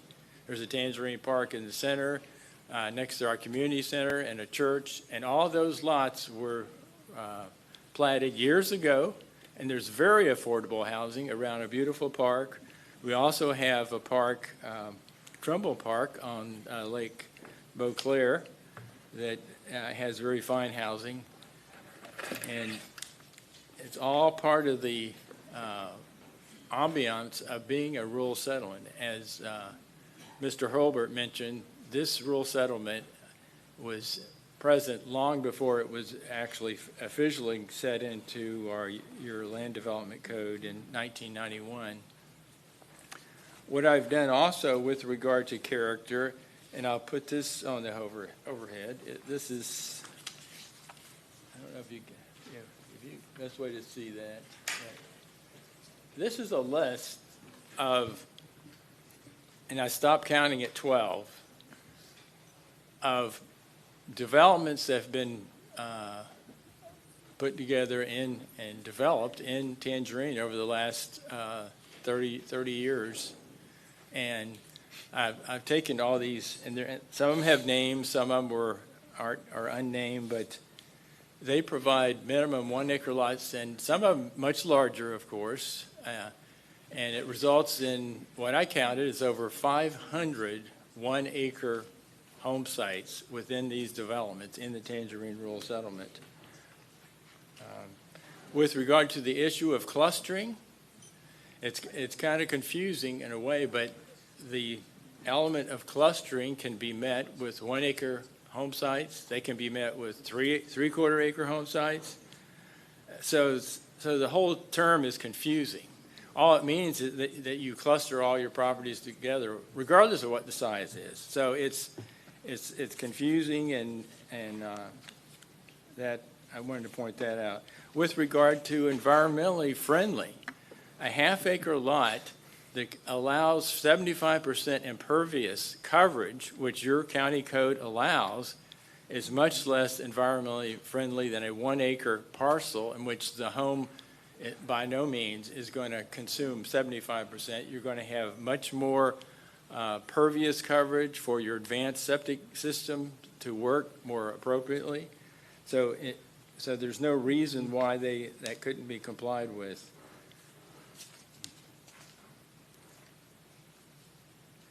again, the proposal to approve this is 1 acre, 1.5 acre, is not consistent with the county's comprehensive plan. Approval of this non-compliant subdivision will result in setting an inappropriate precedent. There are a huge number of large tracts of land still in Tangerine yet to be developed. If this pattern is set, then that means the 77-acre site right down the street from my house could suddenly go to half-acre lots. This last acre project that's 83 acres, almost across the street from this project, could be developed with half-acre home sites.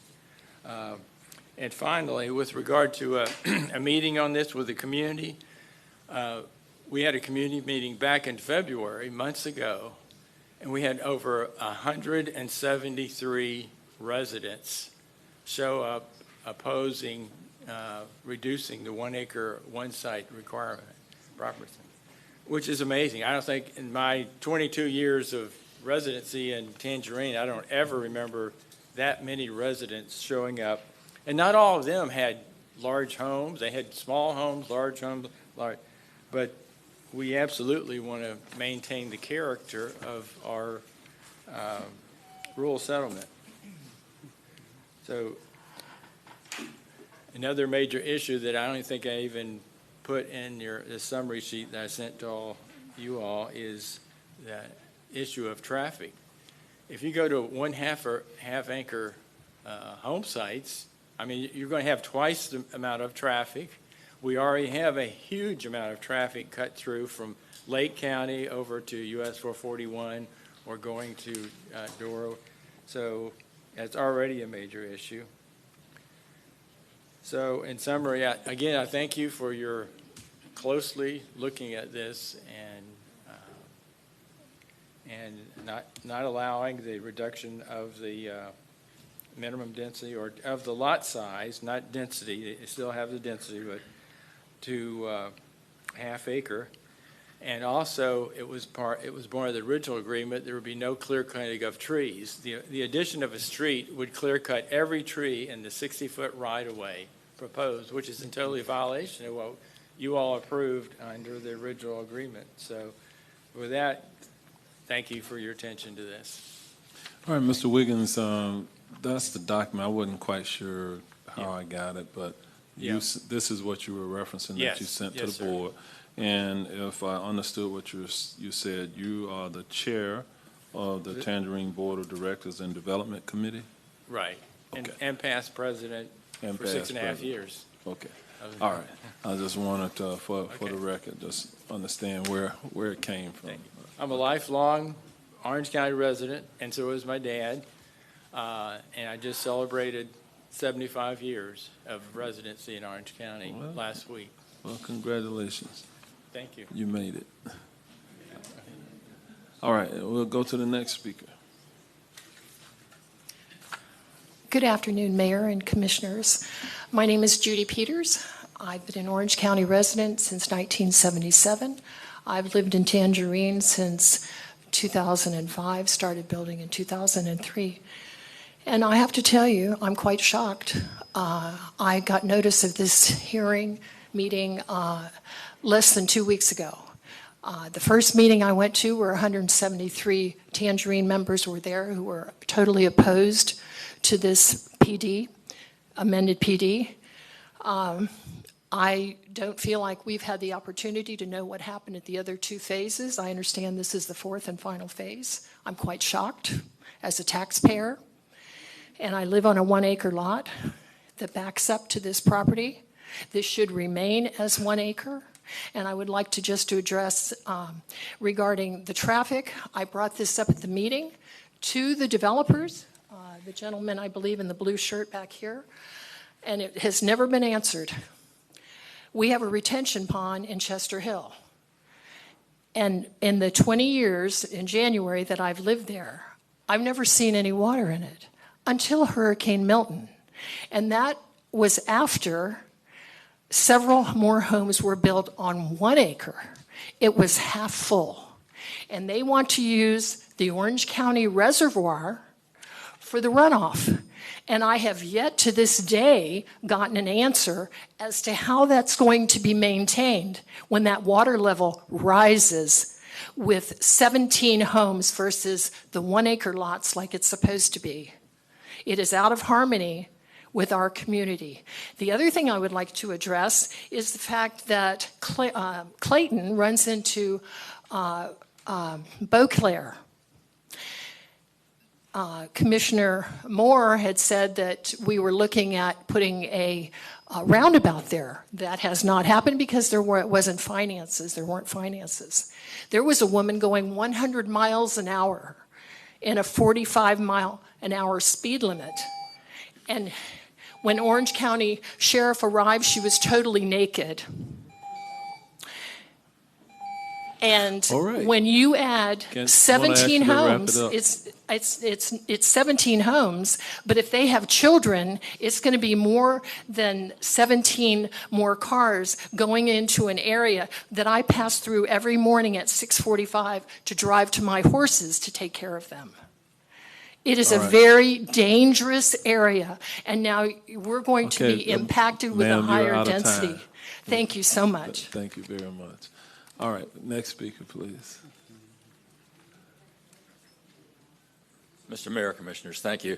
Afternoon. My name is Herm Flink. My wife and I have been residents of Tangerine, Northwest Orange County for over 40 years now. And we moved out there because it is what it is. And the people who live there now live there because it is what it is.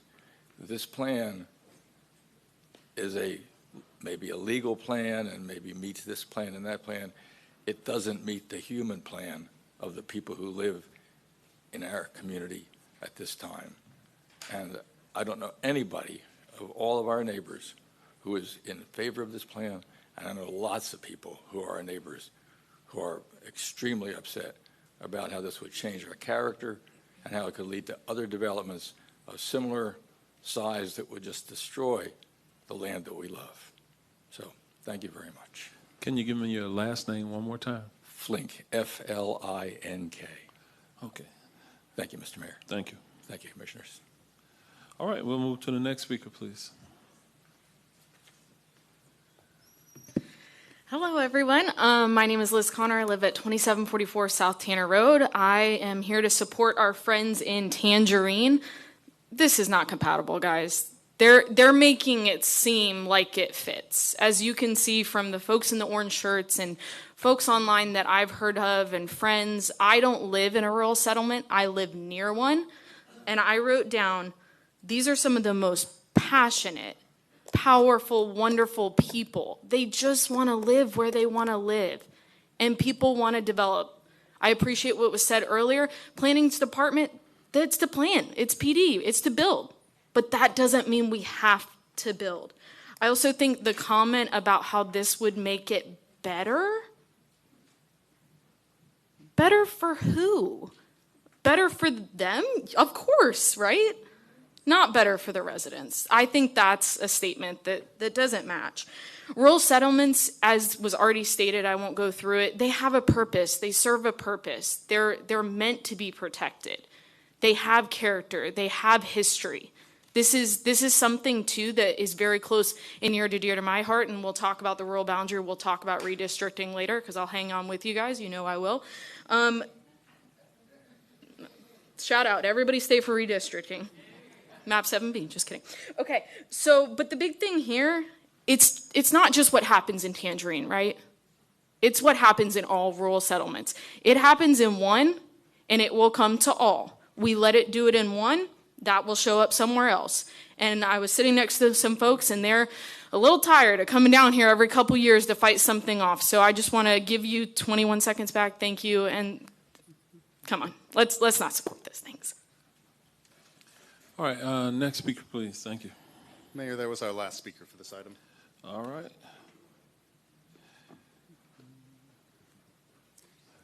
All right, we will go back to the applicants' representatives this afternoon. You got 7 minutes, 38 seconds. You've Thank you, heard Mayor. I don't think we'll some need of all the questions that were asked, so perhaps during the balance of your time, you can respond to some of what you heard today. Absolutely. I'll do my best. So I want to first say that I personally have a tremendous amount of respect for all the people that spoke. Mr. Hurlburt, I enjoyed speaking with at the community meeting. Mr. Wiggins, I know from his time on the P&Z, and everyone else that spoke have a lot of respect for all those folks. We just respectfully disagree on a couple key points here. One of the things I heard that I wanted to respond to is I heard somebody say that we want to change the density. We don't want to change the density. It's 1-to-1 today, and it's going to be 1-to-1 under this request. I think that's really important. Lot size is not the definition of density. Those are two different things. I think that's critically important. We're not asking to change the comp plan, and frankly, if we were asking for a future land use map amendment to increase the density greater than 1-to-1, or if there were no lots in Tangerine that were a half acre or even less than a half an acre, as we've established through the graphics and through staff's presentation to you as well, I really think it would be a different situation.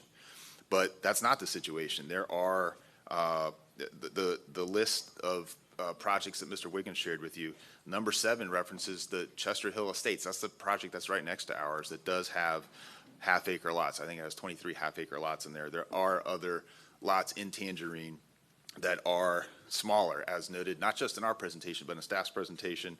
And I want to just focus on, a couple points here. I mean, the consistency with the comprehensive plan, I think, is really important. We put up specific language in our presentation. You saw even some additional language in staff's presentation.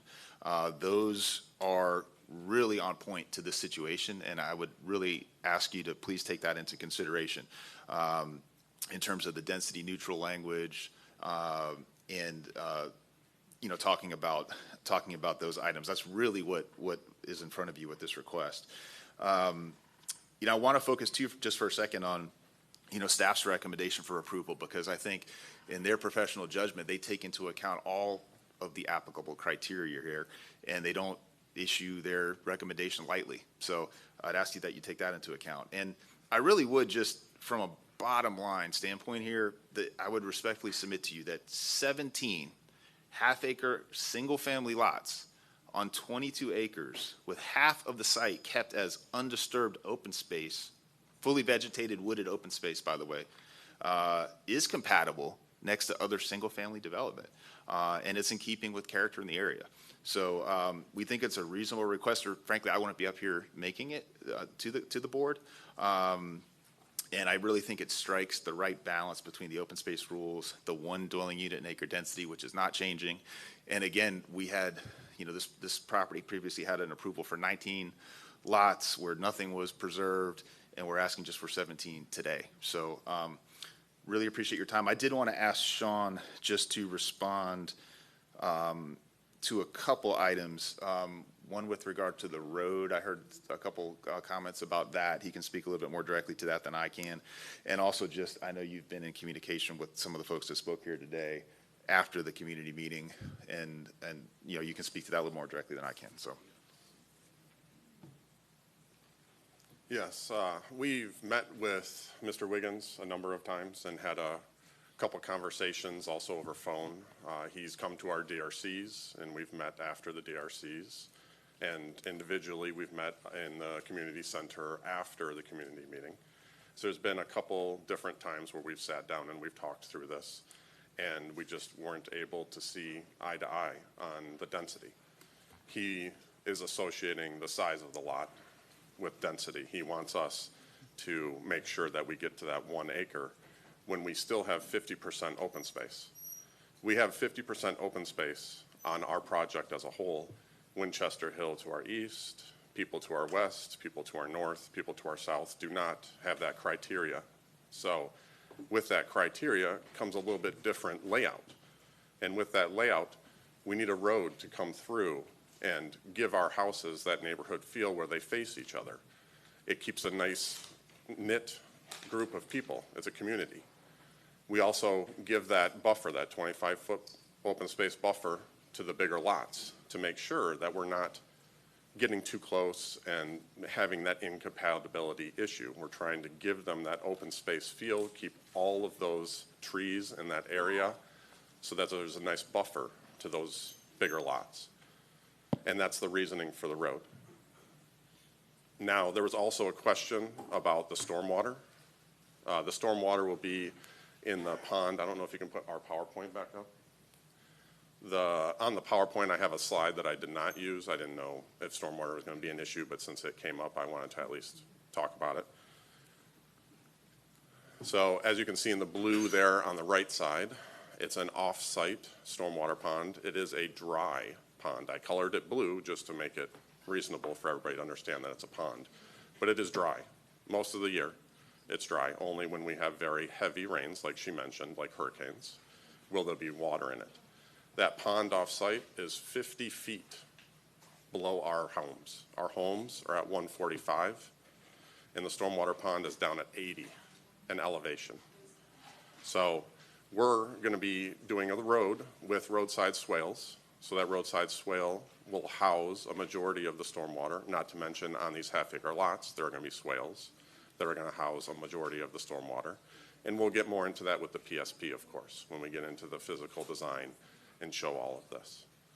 But we're in a very high and dry area. We've got about 50 feet, maybe even more, to the groundwater table. It's very sandy soil, very well percolating soil, so stormwater is not an issue in this area. Thank you. All right, before you leave, you can go ahead and Yeah, finish. I was just going to say, Mayor, we happy to answer any questions the board has and would appreciate your support. Thank you. Okay. So what I'm hearing is you're proposing 17 Yes, sir. lots, and they will be 1 acre lots. They're Or thereabouts. they're half-acre lots, Mayor, but across the 22-acre site. So you have 17 lots total on the 22 acres, so it's Okay. less dense. Yes. Okay, Does that make so sense? there will be half-acre Yes, sir. lots. And I think what I'm hearing them say is that they wouldn't be in opposition if they were 1 acre lots. Is that kind of what y'all are saying? Yeah. That's kind of what they're nodding their head saying. But obviously, for you, you're looking at a certain price point for these homes that you will be building. And at the 1 acre, it doesn't meet your price point. There's no way for you to do what? Yeah, I think where what that boils down to, Mayor, is, I mean, this is a, market rate project, but the issue is that because of the Wekiva rules, we have to keep, we have to keep the 50% of the site now as untouched open space, which is going to remain wooded like we showed in the presentation. And so if we did 1 acre lots on the remainder, we would have severely less total than we would if we did the half acre. That's why we're asking for the half acre, because it's such a significant, that 50% open space rule is such a significant effect. And that's why the request is really centered around the half acre lots and preserving half of the site as open space. All right, I got it. Did we have any questions for the developer or bid? I'm going to go ahead and close the public hearing portion Thank at you. this point. But I didn't hear that anyone else wanted to speak on this issue, so we're closing the public hearing portion. So we're now moving to board discussion. And I'll open it up to members of the board. Call on you in the order in which it appears you press your button. We have Commissioner Martinez-Simrad, followed by Commissioner Scott, followed by Commissioner Wilson, and then Commissioner Uribe. So, Commissioner Simrad? Thank you, Mayor. So, no, and no, because what I find this to be compatible with is special interest developers' pockets and not the existing community. So let me just offer one word of caution. While we're in these quasi-judicial proceedings, There should be no clapping, making of noise, or any of that. Otherwise, we end up asking you to leave. So that's the rule, so please don't do that. If you are in support, there are ways that you can demonstrate your support silently. So that's your one warning at this point. All right, so we'll go back to Commissioner Simrad. Thank you, Mayor. All right, so District 5, we have the most amount of rural settlements in all of the districts across Orange County. And having sued the county for urban sprawl and prevailed in court, I'm well aware of the rural policies as well. And Commissioner George Wiggins from P&Z outlined some excellent points. First of all, I have an alarming concern when I hear that you want to use stormwater management on off-site when we know that per policy you have to treat your stormwater management on-site, not off-site. So that's one. With regards to clustering and what clustering really does. So first of all, the policies of the Wekiva Area Protection Act were established far before this developer and applicant purchased this product, this land. They walked into it knowing it was one home per 1 acre. And what we begin to get when you have to have retention ponds, sidewalks, roads, all of a sudden it goes from 1 acre to less, half acre to less, and now you start getting smaller and smaller. And what this does, and I know it from experience 3 times over again, is that once a precedent is started, it becomes very difficult to stop the precedent. These people were guaranteed one home per 1 acre. And it is our job to uphold those policies. Clustering is a loophole for developers to say, we preserved the open space. Great, you preserved the open space, but you still didn't honor the promise of one home per 1 acre. It also prevents the use of wildlife corridors because you have high density populations right here and then scarcity of, open space over here that may or may not connect to anything. It violates the purpose of the rural settlement designation. It does not preserve the rural settlement. A road so that people can face each other is suburban sprawl. It's not rural settlement lifestyle. It does not maintain the low density of one home per 1 acre. It's one home per half acre. And you know what? Maybe this site doesn't fit your plan. Well, adjust your plan to honor the commitment to the community that has been there long in existence prior to your application. Further, it increases the development and the pressure and sets a precedent again for the next developer to come in. You got 500 parcels that are honoring the one home per 1 unit or plus. Why should we make an exception for 17? No.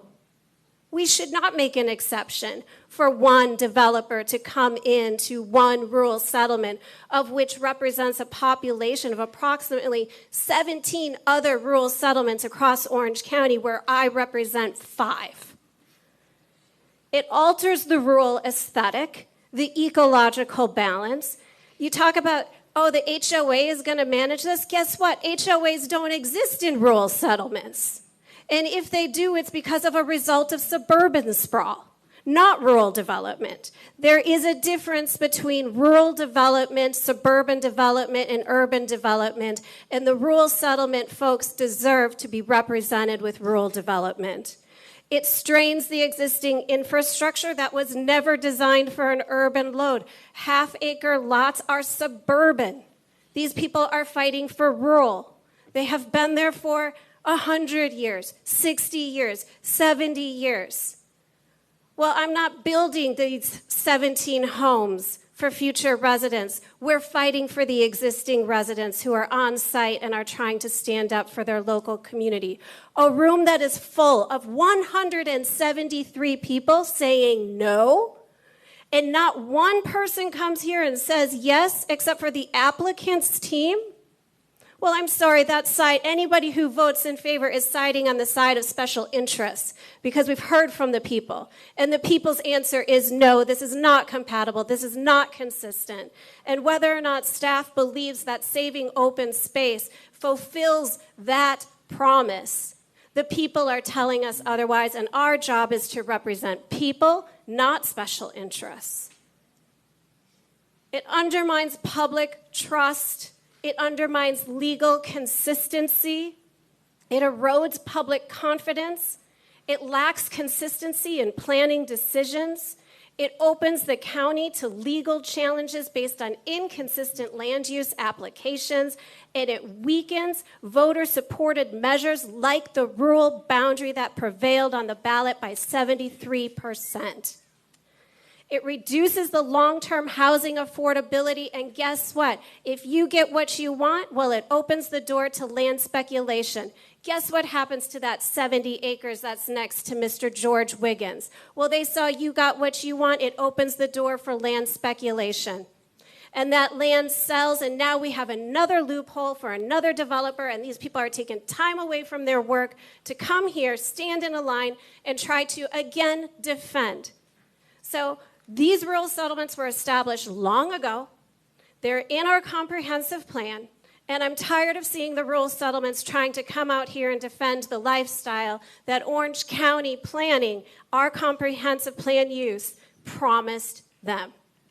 This is not a compatible development, with the exception of it is compatible to the dollar signs that this applicant wants to line his pockets with.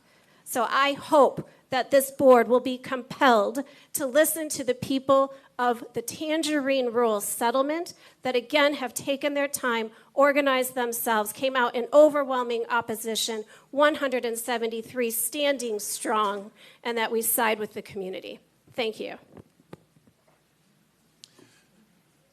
Okay, Commissioner Scott.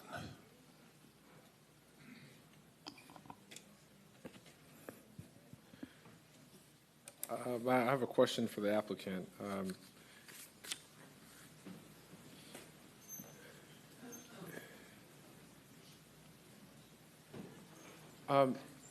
Can you give me clarity? You mentioned that your discharge is going to go into an off-site dry retention pond.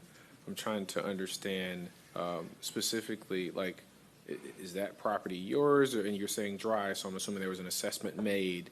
I mean, because it's dry now doesn't mean it's going to be dry in the future. So if there was a retention pond that was there, I'm assuming you guys didn't build it, it was built for a reason. So if you could kind of talk me through that, please. Sure, yep.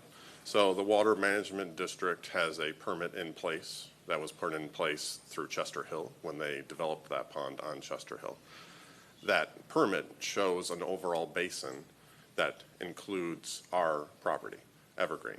So all of our land right now currently flows the existing property onto the Chester Hill Pond according to that water management permit. That's a stormwater permit.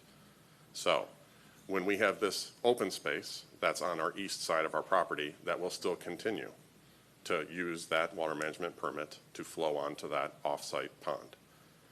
The new development, like I said, will have roadside swales, and then it'll have swales on the properties that will hold the majority of the stormwater. Once we do the calculations, we'll see if we need any additional from that or not. But these are pretty big. These are half-acre lots. So there's a lot of area on the lot to put those swales. And then if there's any additional, it would flow over land onto that pond to the east, following the existing permit from the Water Management District. All right, so the swales would offset some of the discharge into that off-site retention, but that retention wasn't necessarily designed with your development in mind. Commissioner, I believe the county engineer can speak to the design requirements and the intent of the bond question. I was coming to her next, so, yes, so sorry. but, I'm good. I'm going to go over on this side of the house now. Thank you. No, he's correct. The tract A for the pond that he's referring to. Miles, her mic, Susan's.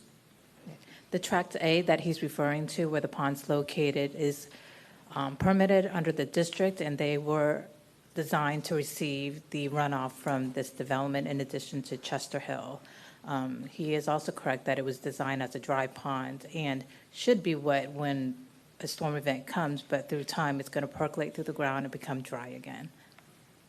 So it's receiving the water from this current development coming in for approval. So I guess what I'm trying to wrap my head around is it's receiving runoff from Chesterfield, right? And it wasn't necessarily, you said it was designed to support this community, but was it designed to support this potential development in a one unit per acre, or just from a capacity standpoint? I guess my thought process is, if we do have a storm event, let's say this project moves forward, right, and you have runoff coming from both developments, and maybe the swells aren't significant because they do recognize that there could be the potential that it can't handle the entire capacity. So that's what I'm trying to. So what they're supposed to design is based on pre-post conditions. So whatever the existing condition that's out there now, they have to meet post conditions. So they're not supposed to add any additional impervious beyond what they capture as part of their design. And he's shaking his head because he agrees. Okay. All right.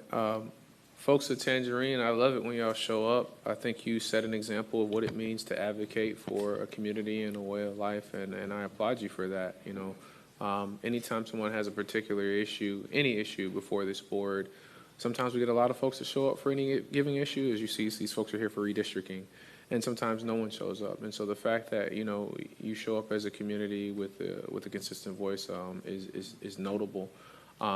But also, at least from my thought process, I want to make sure that at least when I'm asking questions and I'm making inquiries of staffs or applicants, that we are fair, because as the mayor indicated, it is a quasi-judicial hearing, and we have to give all the rights and all the privileges and all the considerations to both sides of any argument, because if we don't, then one side or the other side will end up in court, and then we're spending your tax dollars to litigate something. And so if you wonder why I ask the questions the way I do, it's just so I can understand both sides of the issue when it comes down to a decision point. I'm good, Mayor. Thank you. All right. Commissioner Wilson. Okay, so a lot of, you guys hear me? So to recap, there was an existing PD, but there was no actual building or development on it. Then the Wekiva open space protections were adopted, and then that existing PD with the number of units became a little less doable because of those Wekiva open space requirements. Hence the idea of the clustering. I guess my question is, because I didn't hear this in the back and forth about the size of the acreage, permeable space, surface conversation, is, Susan, wouldn't there be some need, in order to say that there isn't going to be a difference to the half acre versus acre, or depending on, wouldn't there need to be some minimization of the square footage or the FAR, right? Because if you have a home that goes right up to the setback, and it could be a 1 acre lot or a half acre lot, but if the home is a certain size, wouldn't that change that permeable surface ratio? So I'll lean to Nick, but based on half acre, 1 acre, the impervious should stay consistent? Yes, the amount of development area on an individual lot is the same regardless of the size of the lot. Just because it's an acre lot doesn't mean that someone couldn't pave over or put a number of structures over their 1 acre lot. Then how can you assure a certain amount of impervious surface? There are maximums within the code. Yes. And I don't know that maximum changes depending necessarily on lot size. No, it's not based on lot size. Okay. I will also point out that I believe that the existing setbacks that were approved with the 1 acre lot, including the lot width, were all retained. Okay, so then the open space requirement would essentially have, I mean, like the idea of it is, of course, to get that amount of permeable surface, to get the water recharge, right? Allow for the water recharge. Allow for the water recharge. Would there be any reason why they couldn't stay with the 1 acre, which was the original PD, and still do the open space? Or is that purely an economic decision? Was there an engineering decision component to that, or development a code development to that, or code requirement with that? I'll let the applicant speak to their engineering considerations. From a staff review perspective, I will again point to the comprehensive plan policies that explicitly direct staff to encourage clustering and smaller lot sizes at a density neutral conversion to apply for the open space. If I were to assume, and I'm certain Mr. Sullivan might speak to this, that were they to keep the 1 acre lot requirement, they might be able to fit 9 lots on there, which would increase the price of the homes. Yeah, I appreciate that question, Commissioner Wilson, because we, if we could keep it all 1 acre and somehow also fulfill the open space requirements and keep it density neutral as the policy on the screen says, we would have.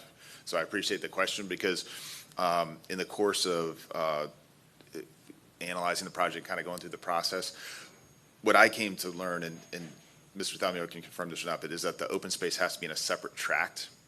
Because I think at one point we were thinking, well, if you have for every half acre lot, you can have half of it that stays as open space. Right, that's what I was wondering. Yeah, that's what I thought you were. My understanding is we couldn't do that. Yeah, so that was is kinda accurate. The yeah. WCIVA policies do require the open space to be set aside in a separate tract, not on individual lots. Where on individual lots, it would be subject to the development that any individual can do on their own individual lot. I will point out that through this process, I believe there were different iterations of exactly where the open space was located. I do know that the applicant team coordinated with the Environmental Protection Division to identify the most appropriate open space location for those aquifer recharge wildlife corridor purposes laid out in the comp plan policies. Okay, thank you. That's right. Thank you. Commissioner Uribe. Actually, this question is for staff, maybe John. So this is already an approved plan PD, correct? The property has a rural settlement future land use of 1-to-1 designation, and it has an approved PD for 20 lots on the 22 acres. Okay, and so when they were, I'm trying to understand why it's coming back to us. Is it because they're going smaller lot Because of the sizes lot with size. open It's the lot space? size issue, that's why Okay. they're coming back. And so, and staff essentially approved it due to the fact that it was smaller. Tell me, and I'm trying to, where I'm leading to this is we're on the previous comp plan, and we've heard that a lot today, when we're referring to projects. Comp plan, the Vision 2050, where was this in retrospect to where that was going? So in terms of Vision 2050, most of the rural area and specifically rural settlement policies were not being modified Okay. pursuant to Vision 2050. So I can't speak, I don't know that we've done that full analysis, but I don't believe the intent of Vision 2050, at least in this area, would have changed, or that the language within Vision 2050 would have changed how a project like this would have or could have proceeded. John, I can speak to that Okay. a little bit. I can confirm that the policy language in the proposed Vision 2050, as it relates to both WCIVA study area policies and rural settlements, was identical. There was no proposal to change any of the policies regarding those things. I think some of the numbers changed, some of the locations changed, but the policy language itself remained copy and paste. I will additionally mention, sorry, Sean, that PDs were not touched by the Vision 2050 Orange Code as well. Those did remain vested. I can also clarify why this is coming back to the board. No increase in density, no waivers from code, no new uses is not something that would traditionally trip a substantial change, although it is within the DRC's purview to determine whether a PD change termination is substantial or not. However, I believe the applicant showed the previously approved site plan, which included 17 or so flag lots. That was memorialized in the condition of approval that said there shall be 17 or so flag lots. Because that was a Board of County Commissioners approved condition of approval, and because we proposed adjusting that through this process to match the new proposed development standards, that's something that does require board approval. Okay, thanks, Nick. And had they stayed at 1 acre a lot, it would have just gone through and moved forward? No, as Nick, well, I'm not sure, obviously the applicant or engineer might be able to speak to how 1 acre flag lots might have been accommodated within the context of that condition of approval, whether that was even a viable plan that could have been reasonably developed. Commissioner, one thing that's, I think, a little bit unique about not just this rural settlement, and I appreciate the concerns about how this may impact other rural settlements, here we have the Wekiva open space policies. And so that is different than what exists in the rest of the county. And I think staff has been clear, both the staff report as well as the presentation today, with some of the policies that have been adopted by this board that provide very specific direction about how to handle circumstances like this. And so, again, the policies regarding, since the original future land use and zoning, which required the 1 acre lots, the open space policies went into effect, so that zoning really can't be implemented in the way that was originally contemplated with the 20 acres or 20 lots on the 22 acres. And so they're having to come back and modify the proposed site plan and zoning application to comport with the Wekiva open space policies. And that's what's before us today, is a rezoning to comply with that. And so you've got a concept plan that reflects what they estimate to be a 17 acre or 17 development yield or unit yield on that. And then, of course, the open space policies that we've made reference to, that ultimately shows how they're complying with that 50% open space requirement. Okay, and then previously they were approved for 20, right? So this. 1 acre. Yeah, so we were previously, and so now they're trying to do 17 and how many acres? How many acres? The same acreage, I think it's about 22. 22? 22, 23 acres. I think it's 23 acres gross, 22 Difference net. is 50% open space. And they're committing to the 50% open space per the Okay. policies. All right, thank you. Just wanted some clarification. Okay, that's all I have. Commissioner Gomez-Cordero. Mayor. Tom, I wanted to ask you if, based on, because my question had been answered when Commissioner Wilson asked, it was the same question, but for example, if we're going to go with 1 acre, right, and still follow the rules of the Wekiva to have the 50, how many units can you put? That's a good question, Commissioner. Sean, I think you took a look at that when you laid out. 9? No. I mean, roughly, so this is how I would look at it as a non-engineer. If the site, let's just take round numbers, the site's 22 acres. So if you keep 11 just carved off as open space, then you're left with 11 acres. So in theory, you could have 11 lots. But I think the way, just from engineering and how you kind of lay out the site, I don't think you get quite that many. So Sean, do you maybe just briefly add on to that? Yeah, so it depends on the street frontage. And the street frontage doesn't run along the full perimeter of the site, so we can't fit a full 22. If you wanted to do half, it'd be 11. So if you did 11, it would not fit on that frontage on Allen Street, so you'd end up more like 9 or 10. 9 or 10? Yes, Okay. if they were 1 acre. Okay, so that would be 9 or 10, 1 acre, and also going by the rules for Wekiva for the 50% open space, right? Correct, you would still have 50% open space with that, and it would just stay on the east side away from Allen Street. Okay, thank you. Yep. Commissioner Moore, we can entertain a motion. Wait a minute. Well, I want to make a few one other comments first. I think Commissioner Simrad, I see, yeah. Thank you, Mayor and Commissioner Moore. So I just also, there's a difference between net and gross. And so I just don't think it's this board's responsibility to solve a developer's problem that he's got a parcel of land that when he knew what he was buying, he bought it, and to come here and to ask for a variance request that puts the community in jeopardy is not this board's responsibility to solve a developer's problem. Regardless of if this is in Winter Park, if this is in a rural area, the community has a right for representation and the vision of growth that they foresee. So I compel the board to please listen to the community. Thanks, Mayor. All right, back to Commissioner Moore. All right. So this morning, I did reappoint George Wiggins. He's done an excellent job as my P&Z chairman. And occasionally, we all love each other and we're going to disagree a little bit. One thing that hasn't been mentioned here today was this whole concept of Wekiva open space and why that came about from the state. Because we have several Class 1 springs that were ailing. And so the Wekiva open space is not just Tangerine, it's all of the city of Apopka, who I'm sad to say doesn't even come close to following what we do with open space. It's all of Ocoee, it's half of Pine Hills.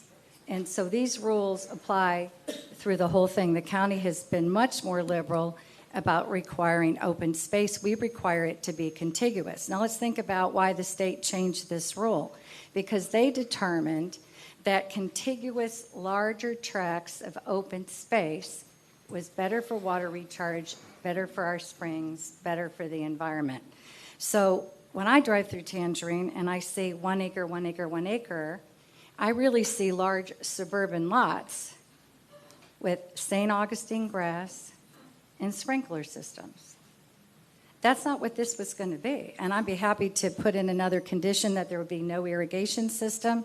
They have to use Florida-friendly landscaping, and that we limit the houses to 17. I'd be happy to do that. But let's remember why the state did this, because the environmentalists determined that having contiguous open space without watering all these large lots was going to be better for our springs. So yes, I think it's a little precedent setting, but it's the idea that it's going to be more environmentally friendly.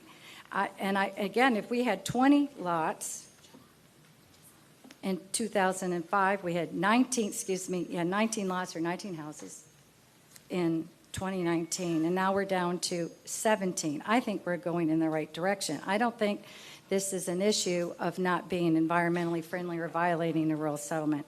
We had one that we all voted on. I don't know if you remember. It was next to Zellwood Station.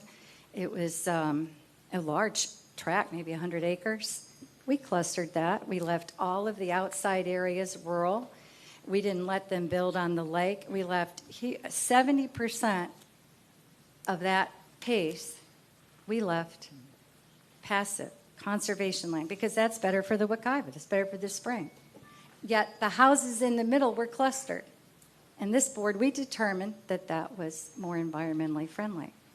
So to me, it's just a difference of opinion on what works better in an environmental area. I'm environmental. I'm upset that the city of Apopka doesn't even do this at all.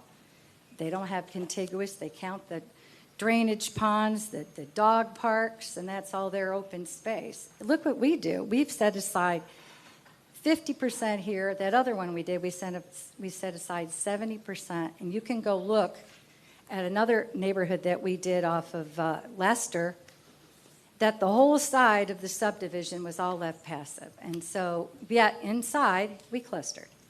Commissioner, I know you're going to get ready to make a motion. I just had a quick question for you, my routine question. Was there any community meetings, or can you tell me? I guess I'm trying to understand how did they demonstrate they were trying to be a good neighbor and engage in the community, or did they? The staff had community meetings. You'd have to ask them about the specifics. Can you just kind of recap what the community meeting was like?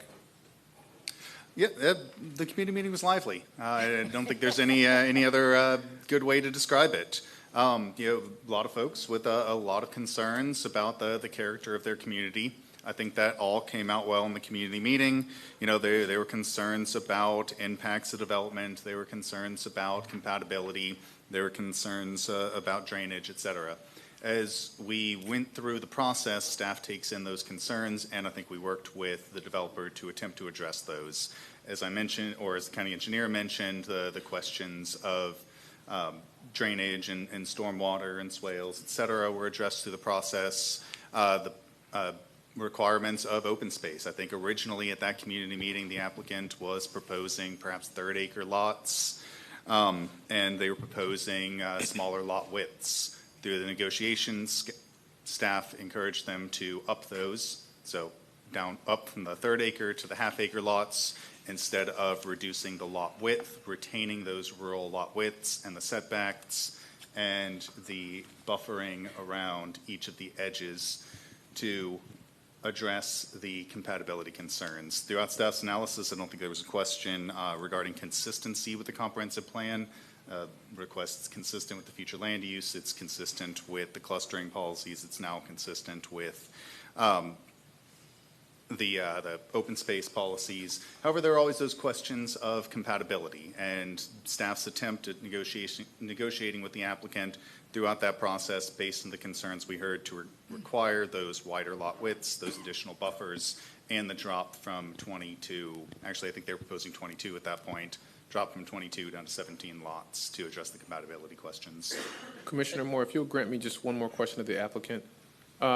Knowing that there was considerable concern expressed at the meeting and that you went back and forth with negotiations as staff describes it, was it ever a thought or a conversation that you would either host a secondary community meeting or at least reach out to the opinion leaders? Not saying you had to, but was that even a Right. thought? No, I appreciate the question. I mean, I'm always going to think about what are you doing to be a good neighbor? Absolutely. So what I would say on that, Commissioner Scott, is we did have the one community meeting, which was in February.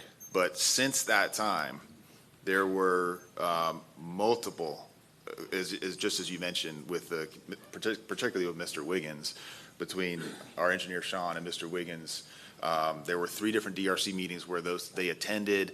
There was what's referred to as like a sunshine DRC meeting with a couple of DRC members where everyone was included in that process. So there's been quite a bit of back and forth. And as Mr. Thalmuller referenced, that's really kind of what led to the 17 lot compromise.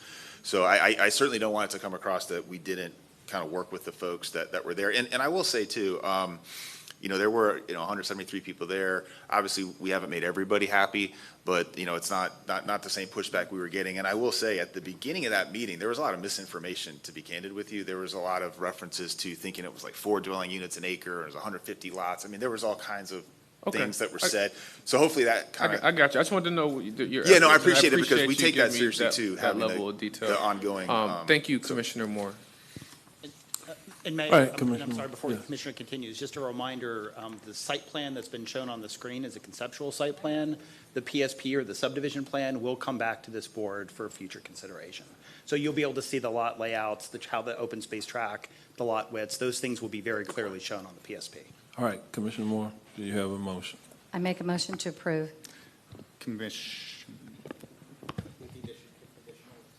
Yeah, well, my additional conditions, yes, with 2 additional conditions that the homes would not have any irrigation and that they would have to use Florida-friendly landscaping. So I've drafted a new condition 15 that reads, any covenants, conditions, and restrictions, CC&Rs, associated with the development of any lands within the planned development shall include language and notice requiring Florida native landscaping and a restriction prohibiting potable wells used for landscaping irrigation. I believe the applicant is okay with that? Yeah, I'm happy to say on the record that we would be in agreement with those additional conditions. And I think, as Commissioner Moore mentioned, limiting it to the 17 lots total as well.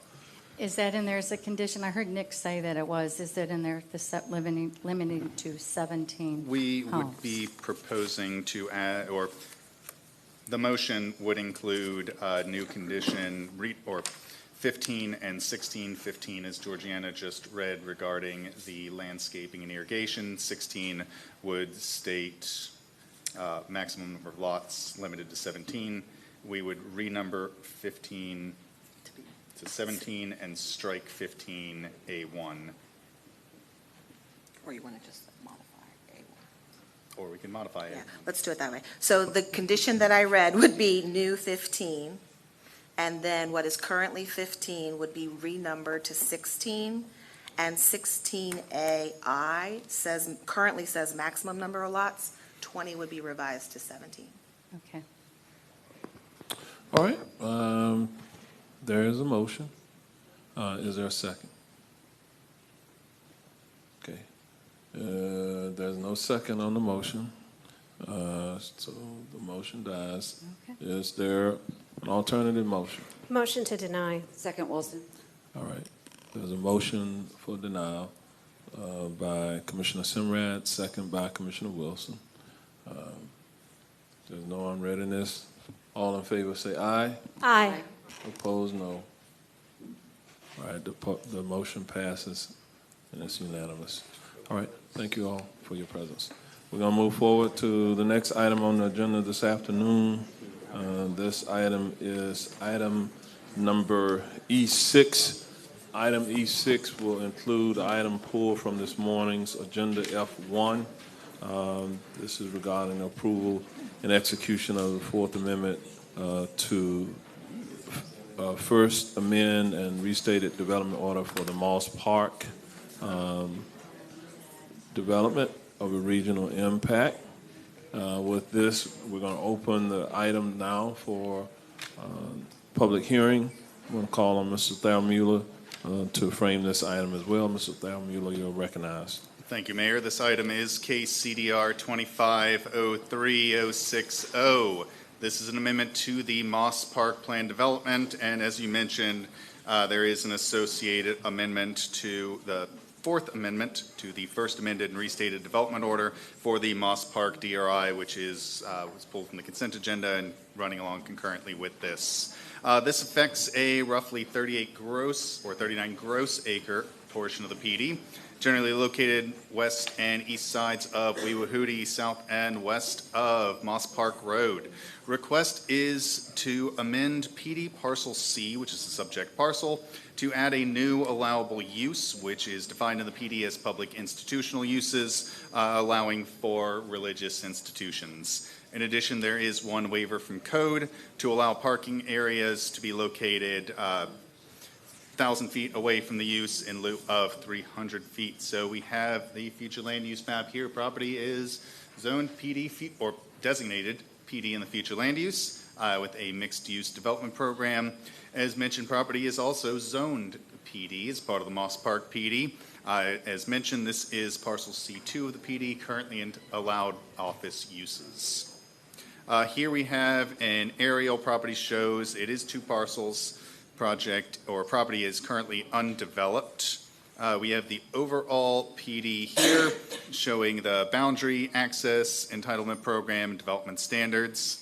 I thought we had an extra slide, but I will go to the aerial just to identify that the small triangle on the northeast portion is where the proposed use. Again, this is just a land use plan. We are looking at entitlements. However, based on the waiver, we have seen staff has reviewed a concept plan as part of the review.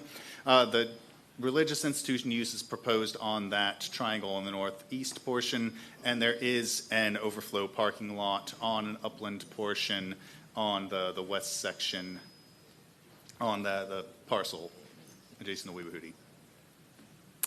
And with that, staff's recommendation is to make a finding of consistency with the comprehensive plan and approve the amendment to the Moss Park PD subject to the conditions listed under the DRC recommendation of the staff report, and to amend the Fourth Amendment to the First Amended and Restated Development Order for the Moss Park DRI. And with that, staff and the applicant are available for questions. All right, thank you. Is the applicant on this item present? All right, she's coming forward. Good afternoon, Mayor and Commissioners. 215 North Eola Drive, Rebecca Wilson here on behalf of the applicant. Happy to answer any questions you all may have. We have our engineer and members of the church here to answer any questions. All right, stand by. Do we have members of the public present for public comment on item E6 for this afternoon? Mayor, it appears we have one speaker for this item, Lee Russo.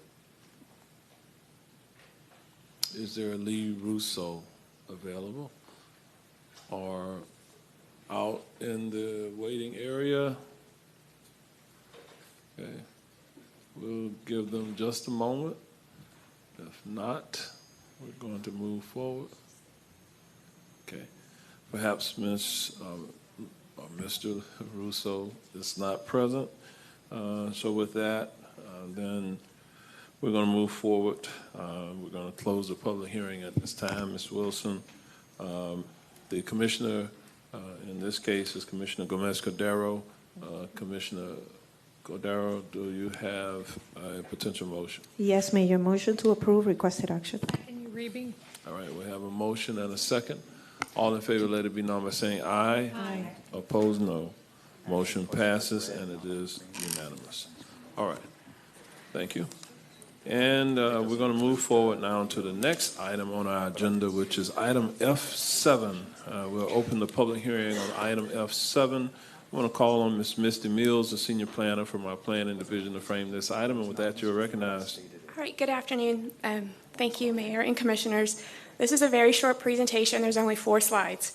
So I know there's members of the community who are looking forward to the next item on the agenda. So the Apopka Settlement Interlocal Agreement is coming up on its 21st birthday. It was originally approved in October 26, 2004. It was amended 3 times, with the last amendment being approved April 23rd, 2019. The agreement will expire December 31st of this year upon notice from the City of Apopka 180 days prior to the expiration date, or if notice is not delivered, the agreement will be extended for an additional 5-year term. Knowing that this deadline was fast approaching, the City of Apopka staff presented options to the Apopka City Council on June 18th. They gave them 3 items to consider. The first was to terminate by sending the county notice of non-renewal. The second option was just to let the automatic renewal take place and extend it for an additional 5 years. But then the staff presented another option, which was to amend the agreement for an additional 2-year term set to expire December 31st, 2027. The City Council elected to amend the agreement for an additional 2-year term at their July 2nd meeting. And October 1st of this year, they approved what is before you today, which is the 4th Amendment to the Apopka JPA. And the amendment that is before you today is to strike the expiration year of 2025 and adopt a new year of 2027. So staff is recommending approval and execution of the 4th Amendment, settlement interlocal agreement between Orange County and the City of Apopka. All right, thank you, Ms. Mills. This was an administrative item brought forward by staff. Do we have members of the public present who should be heard on this item? We have no speakers for this item, Mayor. All right, then we're going to close the public hearing. Would like staff to just kind of opine a bit here on effectively what this does. I'm happy to. We are looking for some additional time to work with the City of Apopka staff and Orange County staff to come together to look at this agreement. It's been in effect for 21 years. So we felt that it was kind of like the Goldilocks. It was one's too short. We don't want to terminate. The other's a little bit too long, but we felt that the 2-year time frame was the perfect amount of time for staff from the city and the county to come together, work on a new agreement that would be able to look to ways for us to jointly plan for the future of Apopka and Orange County.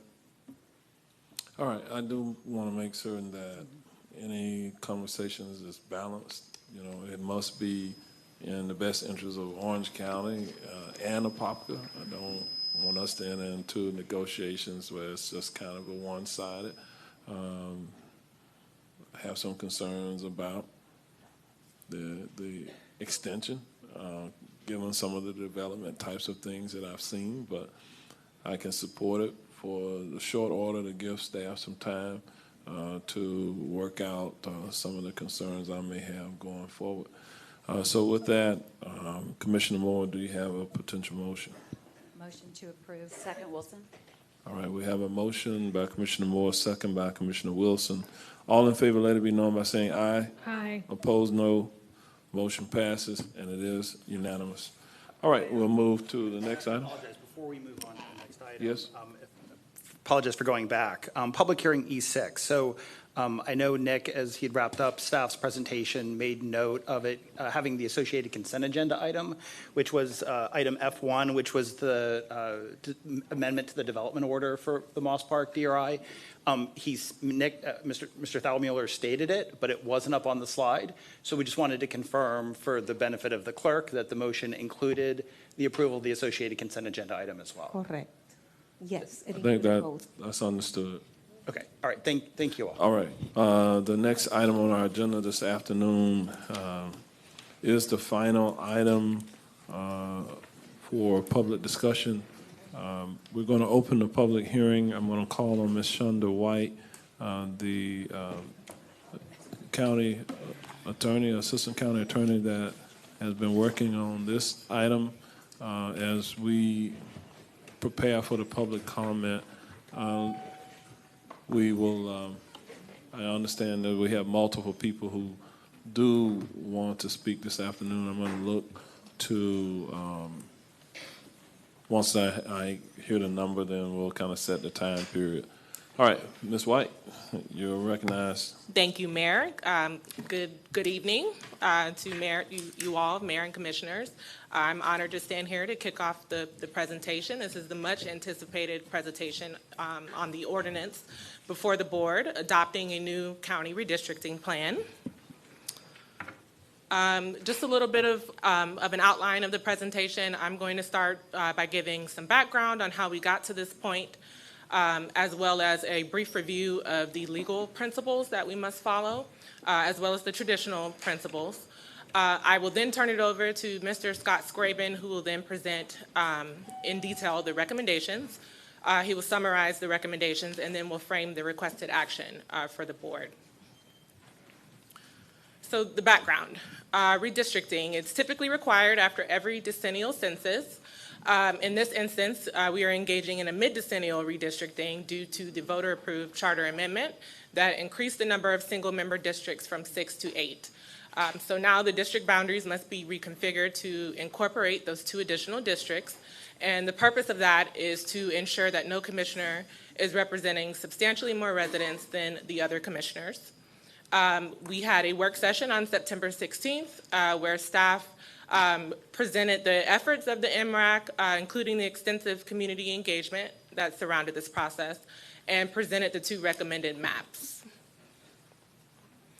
So we used the 2020 census data as our baseline for redistricting, although we did provide other data sources to the public and the community as well. The initial census data was released on August 12th, 2021.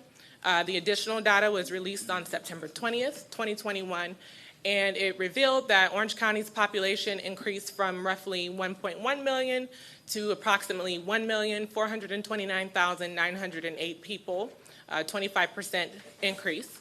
So now our ideal district population will be reduced since we are increasing our districts, and we divide that figure, the 1.4 million figure, divided by 8 districts, and we get to a figure of 178,738 people. So this will be a brief review for everyone who followed the meetings as well as the work session that we had last month. I previously explained that the principles that we're following with redistricting, it was more or less a hierarchy, starting with federal law. Federal equal protection law, to be specific, it's derived from the 14th Amendment. And the most reasonable way to explain it is the 1 person, 1 vote standard. So that's the districts must be divided so that they are as nearly equal in population as practicable. That ideal district population, the figure we just discussed, the total population divided by 8 districts. The relative deviation, which is the district's population percentage deviation from the ideal district population. Because this is a county level redistricting, we are not bound by the stringent standards that we typically see on the congressional level. We do have some leeway, and slight deviations are permitted from the ideal district population to achieve other legal redistricting considerations. Finally, the maximum population deviation is the gap between the districts with the largest and smallest relative deviation, and for our purposes, that percentage should be no more than 10% to presumptively meet the 1 person, 1 vote principle. We also have our state constitution and charter requirements, contiguity. So pursuant to Article 8, Section 1E of the Florida Constitution and Section 202 of the Orange County Charter, all districts are required to be contiguous. And the Florida Supreme Court has interpreted contiguity to mean that all parts of a district are physically touching at some point. This is just merely an example of what a contiguous district should look like. Our traditional redistricting principles, these are listed in the order of their priority. We have compactness, which means that the district should be densely packed and should resemble a geometric shape. Does not have to be perfect. The goal is just to avoid lines that are irregular or bizarre looking, as you saw in the graphic on the last slide. Our second principle is preservation of municipal boundaries, and this just means that the district should be drawn with the municipal boundary lines in mind to avoid unnecessary splitting of municipalities. We have our maintaining communities of interest, which throughout this process we used interchangeably with census designated places. Although they sometimes overlap, they are slightly different. A census designated place is an actual term used by the U.S. Census Bureau, whereas a maintaining the communities of interest concept has kind of been created by case law.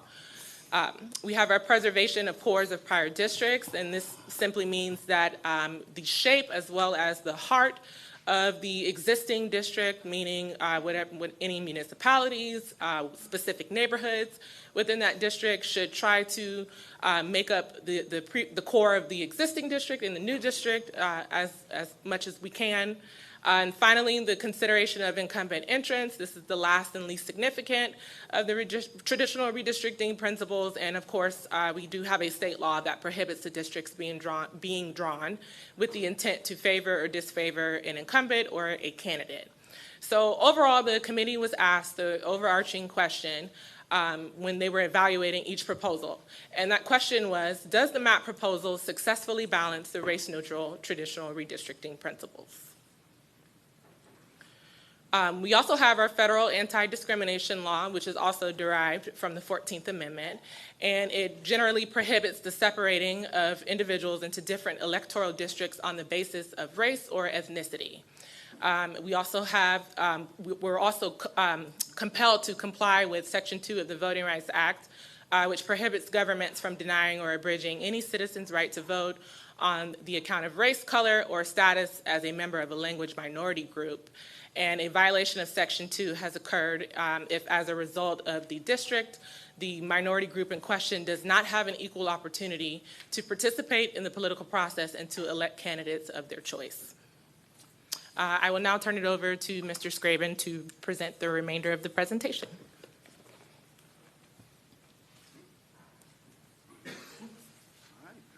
Good evening. I'll be representing the recommended maps, and I'll also be highlighting the differences between the two maps. First, we have map 1A. On the right-hand side, we see the relative deviation for each of the 8 districts. Walking through the districts individually, we have District 1, which includes Winter Garden, Oakland, Windermere, Bay Hill, Dr. Phillips, Horizon West, Lake Butler, Tildenville, and Lake Avalon. District 2 is Apopka, Ocoee, Claricona, Lockhart, South Apopka, Paradise Heights, Tangerine, and Zellwood. District 3 is Belle Isle, Edgewood, Azalea Park, Conway, Holden Lakes, Pine Castle, Sky Lake, and Taft. District 4 is Alafaya, Rio Pinar, Union Park, Barry Deese, Chickasaw, Avalon Park, Cypress Springs, and Waterford Lakes. District 5, we have Bithlo, Christmas, Goldenrod, University, Wedgefield, Corner Lake, Lake Pickett, Baldwin Park, and College Park. District 6, we have Holden Heights, Oak Ridge, Orla Vista, Tangelo Park, Metro West, Paramore, Washington Shores, and International Drive. The new District 7 in map 1A is Eatonville, Maitland, Winter Park, Fairview Shores, Pine Hills, Mercy Drive, Spring Lake, and Rosemont. And the new District 8 is Hunters Creek, Lake Hart, Lake Mary Jane, Meadow Woods, South Chase, Williamsburg, Lake Nona, and Orlando Kissimmee Farms. The legal analysis, the map proposal meets the federal equal population mandate. That's at 6% in this case. The map proposal also meets the state and local contiguity requirements. And the map proposal meets traditional redistricting principles for compactness, preservation of municipal boundaries except for Orlando, maintains communities of interest, preserves cores of prior districts, and the consideration of incumbent interests. Next, we have map 7B. Again, on the right, we see the relative deviation for each of the 8 districts. District 1 is identical between map 1A and map 7B. District 2 is also identical between the two maps. District 3, we have Belle Isle, Edgewood, Azalea Park, Conway, Pine Castle, Sky Lake, Taft, and Orlando Central Business District. District 4 is identical between the two maps. District 5 is Winter Park, Bithlow, Christmas, Goldenrod, University, Wedgefield, Corner Lake, Lake Pickett, and Baldwin Park. District 6 is Holden Heights, Holden Lakes, Oak Ridge, Tangelo Park, Metro West, Paramore, Washington Shores, and International Drive. The new District 7 for Map 7B is Eatonville, Maitland, Fairview Shores, Pine Hills, Orla Vista, College Park, Mercy Drive, Spring Lake, and Rosemont. The new District 8 is Hunters Creek, Lake Hart, Lake Mary Jane, Meadow Woods, South Chase, Williamsburg, Lake Nona, and Orlando Kissimmee Farms. Legal analysis for Map 7B. This map meets proposed federal equal population mandate. It is at 8.36%, so it's less than 10%. The map proposal meets the state and local contiguity requirements. The map proposal meets traditional redistricting principles for compactness, preservation of municipal boundaries, except for Orlando, maintains community of interest, except Holden Lakes, preserves core or prior districts, and the consideration of incumbent interests. Here we have the map comparison between the two maps. These are the major areas that are the difference between the two. We see the districts for Map 1A, Map 7B, and the population in these areas. So on this map, we can see in the areas of white where those differences occur. So walking through Winter Park in Map 1A is in District 7. In Map 7B, it's in District 5. Orla Vista in Map 1A is proposed in District 6. In Map 7B, it is in District 7. Note that we do have a hashed out area for Orla Vista proper. For Holden Lakes, in Map 1A, this is in District 3. In Map 7B, it is in District 6. And the Orlando Central Business District in Map 1A is in District 5 and is split between District 6 and District 3 in Map 7B. College Park in Map 1A is in District 5. In Map 7B, it is in District 7. Weatherby Estates and Woodland Park are in District 3 in Map 1A, and they are proposed in District 8 in Map 7B. We also have the eastern half of the airport. In Map 1A, it's in District 8. In District 7B, in Map 7B, it's in District 3, and there are no people there. On the Econ River, south part of the county, this is a zero population area. In Map 1A, it's in District 8, and Map 7B is in District 5. We also have the recommendations from the Supervisor of Elections. This is only for the areas where there's zero population that they've identified for us. On the left-hand side, you can see an area of District 3 on the left side of McGuire, and then there's an area in District 5 on the right side. So the recommendation there is to just match it up to the existing line. So moving to the summary, the voters approved 2 additional single-member districts, and there were 2 maps recommended by the committee, Map 1A and Map 7B. So here we have the requested action. There are 7 parts. The first is approval and adoption of a map proposal, inclusive of any modifications made during the public hearing. Number 2, approval and adoption of an ordinance adopting the new commissioner district boundaries, including any amendments that are made during the public hearing. Number 3, authorize staff to make any non-substantive changes to the boundary lines to account for anomalies identified by the Supervisor of Elections. Number 4, authorize staff to make any non-substantive changes to boundary lines to account for census block anomalies, so long as each change did not affect commissioner district populations as adopted by the board. Number 5, authorize staff to replace the placeholders found in Exhibit A and Exhibit B of the proposed ordinance with a map of the newly adopted commissioner district boundaries and the supporting data associated with such map. 6, authorize the clerk to input the ordinance numbers once it's signed. And number 7, direction to the county surveyor to prepare legal descriptions for each of the new district boundaries. And this is for all districts. We do have the county GIS team, our consultants, ArcBridge, and Supervisor of Election here to answer any questions. All right. Got a lot to cover here. Do we have members of the public present who wish to be heard at this time? We do, Mayor. We have 68 speakers registered. All right. In that we have 68 speakers, there's probably no doubt that we're going to hear some of the same themes. So we're going to give each member 1 minute by which to plead your case. So we ask that you give us your name and your address for the record, if you will. Be succinct in what you must say, and we will call them in the order perhaps in which we have speakers. I do recognize Mayor DeCiccio from the city of Winter Park. We typically try to give some deference to the elected officials.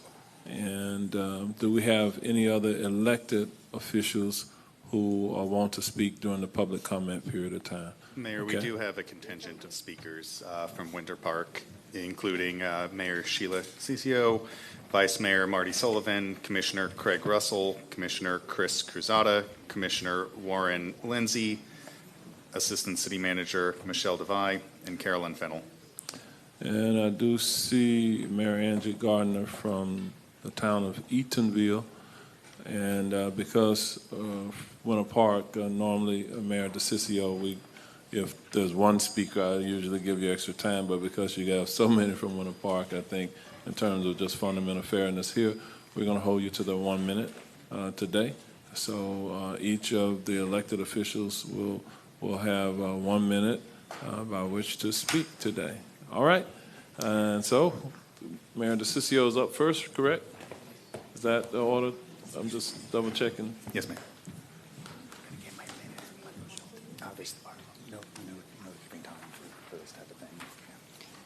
Excuse me, correct? do we have, Mr. Thalmuller? we had, You have Mayor DeCiccio first. Yes. we had Okay. a PowerPoint. Miles, we do have a PowerPoint in there.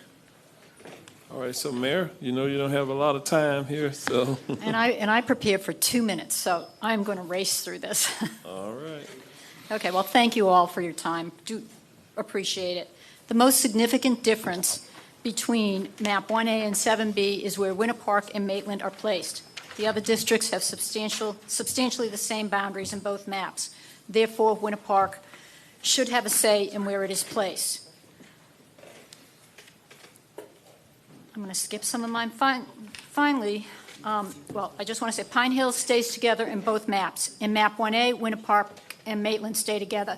District 5 still gets their own representation in both maps. There is misinformation about Winter Park that forms support for 7B. First is that if Winter Park and Pine Hills are in the same district, Winter Park will dominate Pine Hills. This is wrong because Pine Hills will dominate in either map because of their population base of 90,000 to Winter Park's 30,000. The second point of misinformation for map 7B is that some believe Winter Park would financially overwhelm other candidates. The results of the last 3 elections in District 5, which include Winter Park and Maitland, say otherwise. The candidate from Winter Park lost and was better funded, and the residents from Winter Park and Maitland voted for the candidates from East Orange.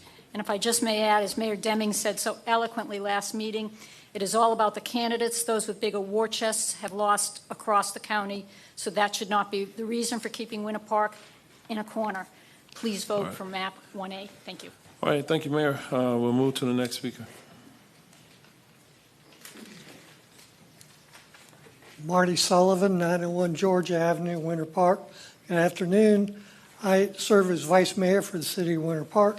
Map 7B places our city in proposed District 5, which extends to the east to the St. Johns River. Map 1A puts us in proposed District 7, along with our neighbors Eatonville, Maitland, and parts of Pine Hills College Park. Our residents, my clients, will comprise about 1/6 of the population of the districts. Map 1A lets our city share the district with other urban municipalities, allowing us to share similar issues and priorities. Map 7B would combine Winter Park with a mainly rural area that has quite different issues and priorities.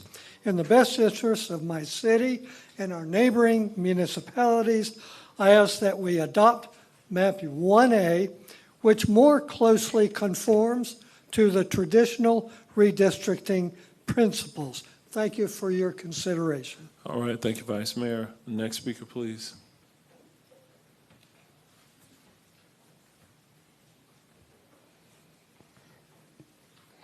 Good afternoon, Mayor and Commissioners. My name is Craig Russell, and I'm one of the City Commissioners in Winter Park, the City of Winter Park. And thank you for allowing me to speak at this time. I'm here to support. We are here to support MAP 1A because it does what good maps are supposed to do. It keeps communities with shared histories, culture, and priorities together. Both proposed maps keeps Pine Hills whole, and that's the right call. But MAP 1A goes further. It also keeps Winter Park, Maitland, and Eatonville, who have historic, cultural, and economic ties that should not be fractured. Our communities are already collaborating in drainage, in lake management, transportation planning, and public safety initiatives. These are all regional challenges and demand a unified voice at the county level. My campaign for City Commission was built on representation, and Winter Park residents elected me because I reflect who we truly are, not the stereotype that others may hold our city to. We are diverse, compassionate, and an engaged community that values connection over division. MAP 1A honors that spirit, and it keeps our partnerships intact, strengthens collaboration, and ensures fair, accountable representation for the people who live and work there. I respectfully urge you to support MAP 1A. Thank you, Commissioner Russell. Next speaker, please. Good afternoon, Mayor and Commissioners. My name is Chris Cruzada, 1542 Gulfside Drive, Winter Park, Florida. I am a City Commissioner, C3.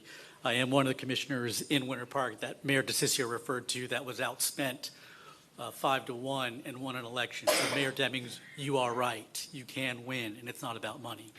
I'm here basically to tell you that I would love for you to support, the city would love for you to support MAP 1A. Orange County is one of the fastest growing counties in Florida, and it outstrips growth in almost 6 other states in the union. The vast majority of that growth is in East and West Orange County. The issues facing those areas are much different than those facing Winter Park, Maitland, Eatonville, and Pine Hills. Winter Park is not a good fit in District 5 as depicted in MAP 7B. The irony is that this redistricting issue is a perfect example of what we are concerned about. Winter Park and Maitland want MAP 1A. East Orange County wants MAP 7B. Our district commissioner has to choose between supporting the 48,000 in Maitland and Winter Park or supporting the greater number of East Orange County where she lives. I don't envy the decision. Winter Park should not be in that position, but please adopt MAP 1A. Thank you very much. All right, thank you. Next, please. Warren Lindsay.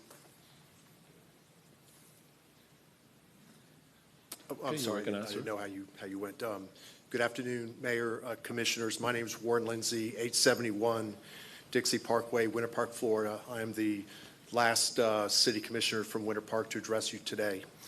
As our Mayor and our Commissioners often disagree with many things, but we are united and firmly request that you adopt MAP 1A. MAP 1A groups Winter Park with similar communities with similar issues and priorities that we want to work on. Those include dedicated funding sources for Sunrail. We want to see Sunrail, which goes right through Winter Park, go to the airport, go to the theme parks. We want to work to reduce traffic congestion, environmental concerns. We can't do that if we're in another district. We want to improve the 1792 corridor, which goes through all or affects all the property around us. We are very concerned about the Howe Creek water quality and flooding issues that go from Orlando through Winter Park, Maitland. We want to deal with regional storm water issues. All of these things we can better do if we can be in MAP 1A and also help Orange County better in that way. Thank you very much. All right, thank you, Commissioner. Next speaker, please. Good afternoon, Mayor and Commissioners. I'm Michelle Delvay. I'm the Assistant City Manager for the City of Winter Park and pinch hitting for Randy Knight today. He's on a long-planned vacation with his family. I just want to give you a quick summary of what you've heard from Winter Park. A vast majority of the growth is in East and West Orange County, and Winter Park is not facing the same challenges. So we should be in a district that's facing challenges such as ours. MAP 1A groups us with those similar communities with similar issues and similar priorities. MAP 1A continues to gather and share the historic culture and economic ties among those those groups. City Manager Randy Knight and I recently met with the leadership team from Pine Hills Community Council, and after sharing each of our community's goals with each other, both Dr. Nichols and Mrs. Fatme Hall shared with Randy and gave permission for us to share with your commission our collective support for MAP 1A and our desire to work together as under a new commissioner serving the urban core for Region 7. We respectfully support that you adopt MAP 1A. All right, thank you for your comments. Next speaker, please.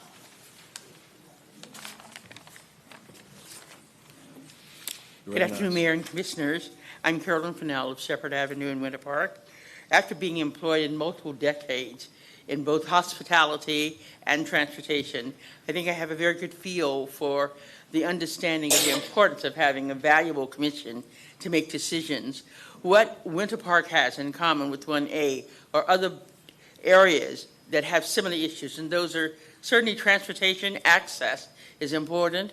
There's certainly the deal of other infrastructure, the cultural exchanges and branding that we're making. Those areas can have an exchange of it, and certainly that will be done with the relationships and trust and the understanding that it will be your decision will be nonpartisan and it will help in those areas. One of the reasons that we want to stress very strongly is that those decisions will be made with equity and certainly fairness. Because of the relationships, because of the proximity, because of the participation and encouragement, we feel that Winter Park should be in MAP 1A. Thank you. All right, thank you very much. Next speaker, please. Good evening, Mayor. Good evening. Vice Mayor. From the town of Edithville, I must say as mayor that when the council was asked which map, they did say 1A majority. This is very difficult for me, but I also want to have a disclaimer that I do speak for myself. And I want to say the first 19 years of my life was lived in Winter Park's west side, which is Winterville. In the midst of desegregation, I attended 3 elementary schools, Fern Park, Lakemont, and Brookshire. From there, Winter Park Junior High and Winter Park High School. I know that my parents did not vote, and they did not go to any public meetings because they were not comfortable with government. So I know all about that. I know about not having a voice. But I think that for every voice, you got to have a vote. And if we are sitting here afraid of who's in what district, right now we all better come together because there's a bigger enemy. And if we want a real voice, it's not a representative, it's not a map, it's a vote. So encourage people to register, encourage them to vote, because we can't sit scared about who our neighbor is in our district, because we can't be divided by lines and boundaries. Okay, I'm not sure. Did you have a map? All right. Okay. All right. Good afternoon, Mayor and Commissioners. My name is Vance Guthrie, Vice Mayor of the City of Maitland. Sorry, John Lowndes could not make it today. He had travel plans to Alaska, so it didn't permit him to be here. But I'll get into it. You know that we've already sent out a couple of emails to y'all in support of 1A. What you've heard so far is the City of Edenville, the City of Winter Park, the City of Maitland, all the councils have been unanimous in this. So all of us support it. We want to stay together. Not only are we connected geographically, but we are also in many other ways. The 3 cities share over 150 years of history. Our families go to the same churches and synagogues. We attend the same high schools and middle schools and elementary schools. And for the high schools, the best one is Edgewater High School. Go Eagles. We share a regional bike trail. We support each other economically. We share 1792, and our staff and our leadership all work together to make sure that all 3 cities have the best going forward. In closing, Maitland City Council hopes you will keep all 3 cities in the same district where we can all have a greater democratic voice. And thank you for your service. All right, thank you for your service. And next speaker, please. All right, folks, from here on out, I'm going to call your names in batches. When I do, please line up along the back wall in the order called. Approach the podium in that order. When you do, begin with your name and address for the record. First speaker is Jasmine Bernie Clark, followed by Vicky Vargo, Alan Chambers, Angel De La Portilla, and Ann Hill Mitchell. Hello, Commission and Mayor. My name is Jasmine Bernie Clark, 2094 Fineham Drive, Ocoee, Florida. I am the founder and senior advisor of a statewide voting rights organization headquartered right here in Orange County. And today I'm asking for your support in voting for MAP 7B, a map that truly serves the people, not special interests or a select municipal government, as you all just heard from. Today, you each received a socioeconomic and asset comparison presentation via email that outlines the differences between MAP 1A and 7B, and the data shows how grouping communities with shared priorities rather than vastly different ones ensures fair and effective representation. Under MAP 1A, some of the residents risk having their voices diluted by affluent and established municipal power, while under 7B, it offers more unified representation. It gives residents stronger voices, ensuring that the commissioner who is representing their district can focus on addressing the disparities that exist. So today I am urging you all to make a decision about community interests, not special interests, and vote in support of MAP 7B. Thank you for your time Ms. today. Bernie Clark, you didn't identify the organization that you founded. I don't know if that was intentional or not. It was not intentional, so Okay. thank you for that point of privilege. The organization is Equal Ground Education Fund. All right, thank you. Next speaker, please.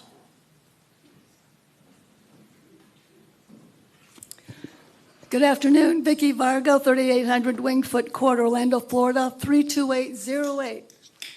This redistricting is not about Winter Park and Pine Hills.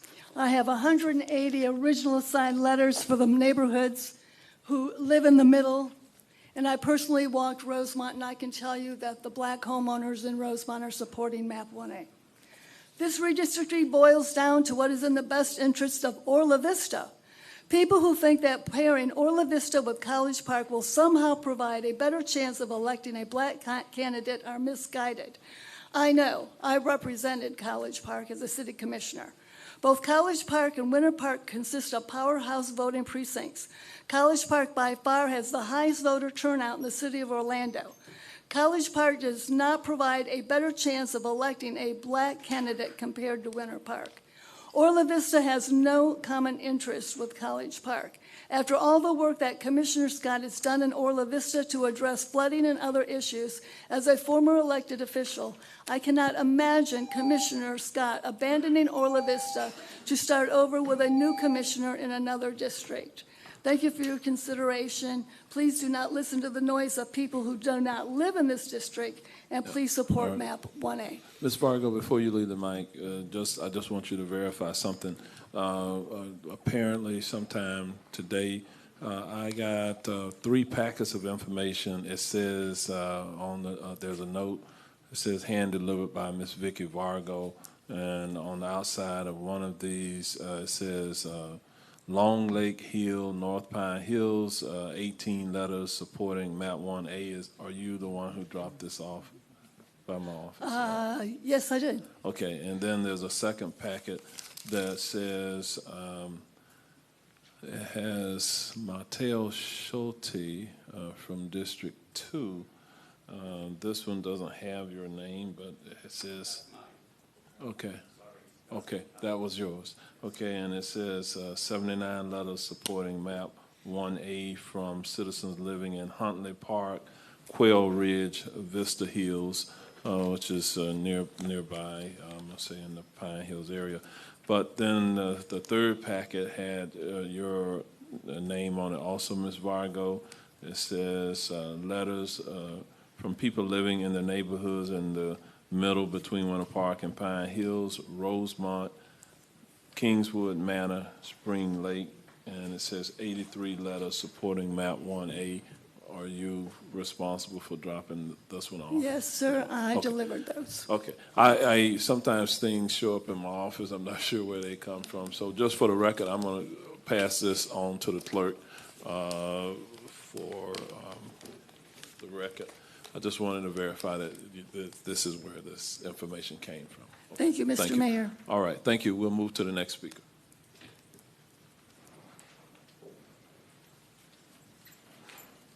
Good afternoon, Mayor and Commissioners. My name is Valerie McWhite Chambers. I'm here because I am a part of the Eatonville History Preserve project for Orange County Libraries. I am a third-generation Eatonvillian. I have lived in Eatonville for 62 years, and I kind of agree with Mayor Gardner. My grandfather moved there in 1948, did not have a whole lot of privileges with voting and, voting rights and different things like that. So I wanted to come today just to have my voice heard. Growing up in Eatonville, my heritage, I'm so proud of that, with Eatonville being the oldest Black municipality in the United States. My hope for the future for this area is we don't lose what we have. I know that the communities are changing, the dynamics are changing, everything is changing around us. Change is good, but we don't have to lose the essence of the small town that I grew up in that also neighbors Maitland, Winter Park, Fern Park, all of those small communities within there. So, we don't have to throw out the old to bring in the new. We can keep these communities pretty much the same, thriving for the next generation to be able to move forward. And I want to just say, in parting, if you guys would, please vote for map 1A. Thank you so much. All right, thank you for your comments. We'll move to the next speaker. Good afternoon, Mayor. Afternoon. And all of you commissioners. Thank you for allowing me to speak. My name is Ann Hill Mitchell. I'm 5537 Redbone Lane, Quail Ridge subdivision. I vote.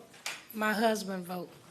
My children vote that lives in District 6. I raise my children to know the right and the responsibility to vote. I speak the truth because I know when I call my commissioner, when I need help in my community, I don't hold back. If Winter Park want to be in the same district as us, then I welcome them. I prefer map 1A, and I'm not worried about my community's voice not being heard. There would be no power grab if Pine Hill get that residents out to vote. And it is up to the community to work together to elect a commissioner to pay attention and respect our diverse needs. I have faith that it can be done, and it will be done. Thank you. All right, thank you, Ms. Hill Mitchell. And next speaker, please. Good afternoon. Angel de la Portilla, 205 Calliope Street, Ocoee, Florida, 34761. Mayor and Commissioners, as you know, I was one of the members of the redistricting committee. We had over 22 meetings. We had over 320 members of the public speak. We went all around the county. It was very close. I supported both map 1A and map 7B. It was extremely close. But when you get in a situation, as far as I'm concerned, when you get into a situation where you have very close maps with the data, you've got to really look at what sets them apart. The map that Jimmy Alfont did was really nearly a perfect map. 0 communities of interest are impacted in map 1A. 13 out of 259 precincts in Orange County, that's 5% of all the precincts, are impacted in 1A. Map 7B is close. I mean, I think it's got a few more. The comments that Vicky Vargo made earlier are true. Orla Vista remains in District 6. That's a big deal. That's been part of District 6 since District 6 was first created in 1988. So I support 1A. Thank you, Mayor. Thank you, Mr. De La Portilla. Next speaker, please. All right, the next batch of speakers is going to start with Betty Alston, followed by Caleb Pierre, Cara Blanco, Carol Hoskins, Cecilia Gonzalez Herrera, and Craig Russell.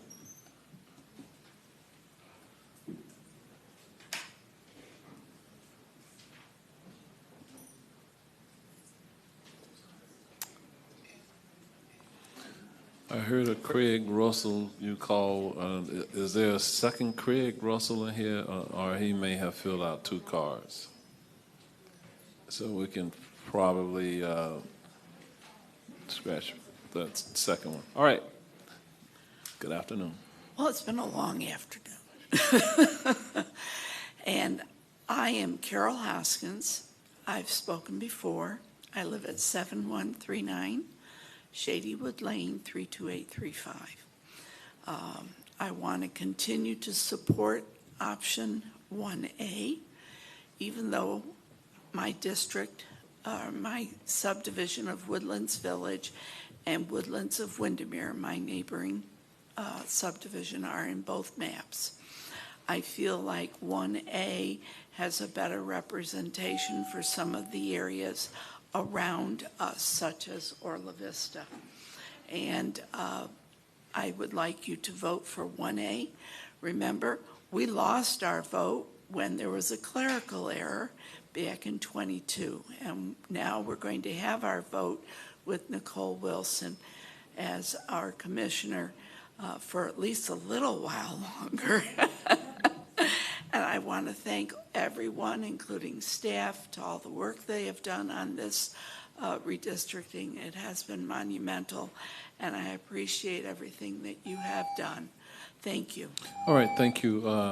Mr. Thaumula, let me just check something. You had called a name earlier, Betty Elston, I think you said. Yes.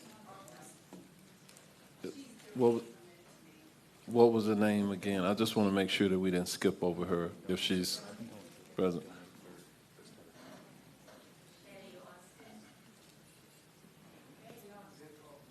Okay. Betty, is it Austin is the last name? Yes. Were you going to speak, ma'am? Okay. So, Nick, that you called her name, Mayor, but apparently she's not going to speak? Or is she donating time?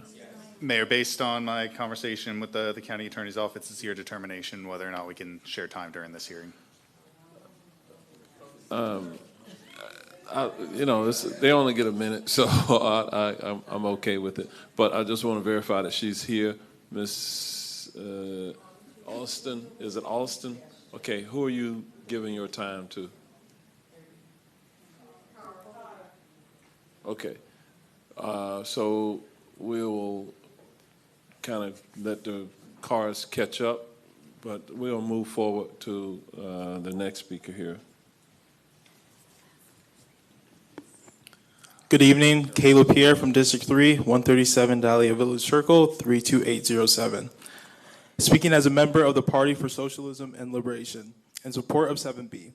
Board of County Commissioners, we're here today to empower Black and Brown communities and to combat Orange County's legacy of racial disenfranchisement.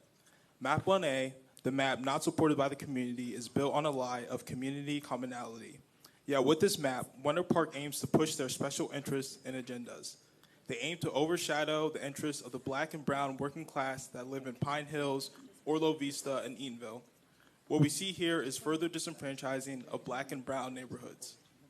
Alternatively, Map 7B, a map created by and for the community, gives Orange County the opportunity to prioritize the needs of the people over the big funders and developers in Winter Park.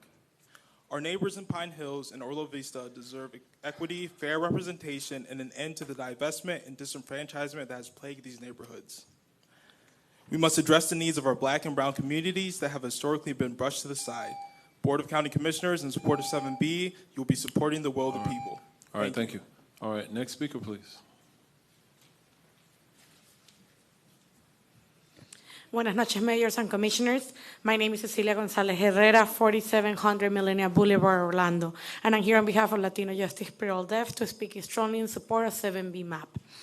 This map strengthens community representation while minimizing disruption. It keeps neighborhoods together by not splitting any of the 39 census-designated places, and it only divides one out of the 13 municipalities, the city of Orlando.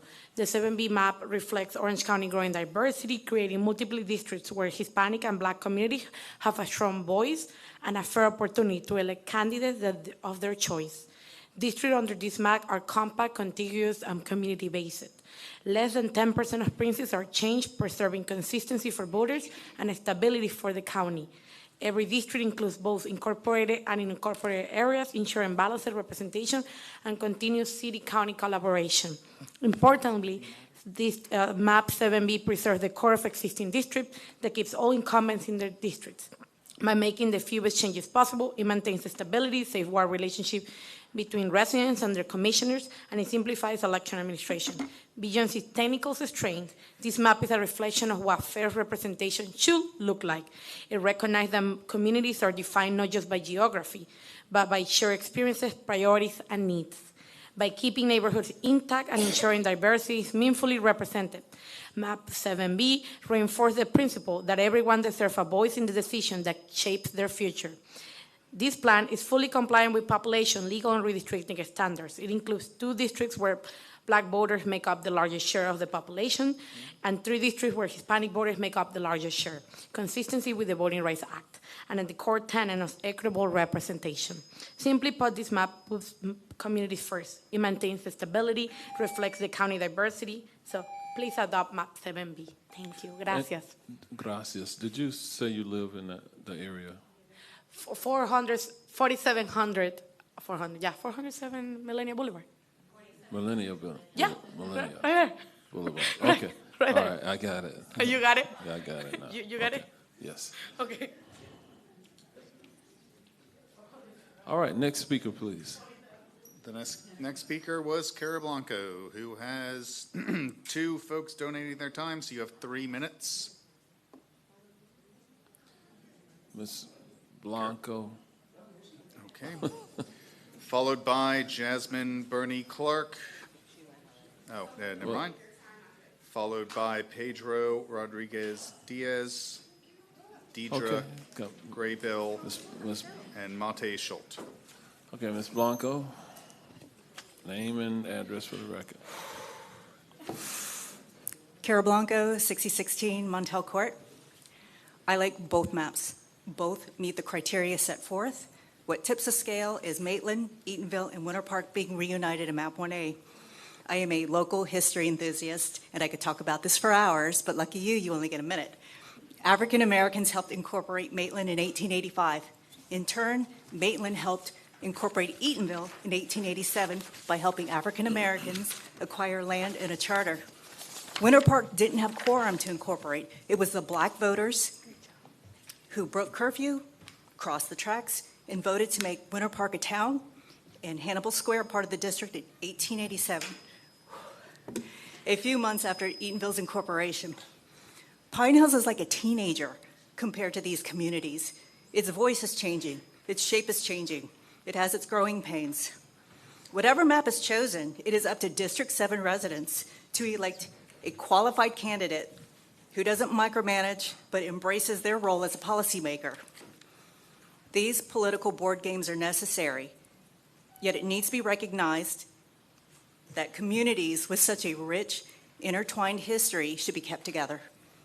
I ask the board to at least acknowledge how, through redistricting, that shifting and separating and cleaving these historic communities of interest can weaken their bonds and erode their legacy. Map 1A puts Pine Hills in one district, and it reunites Winter Park, Eatonville, and Maitland. Thank you. All right, thank you. You didn't need all of that time after all. All right, next speaker.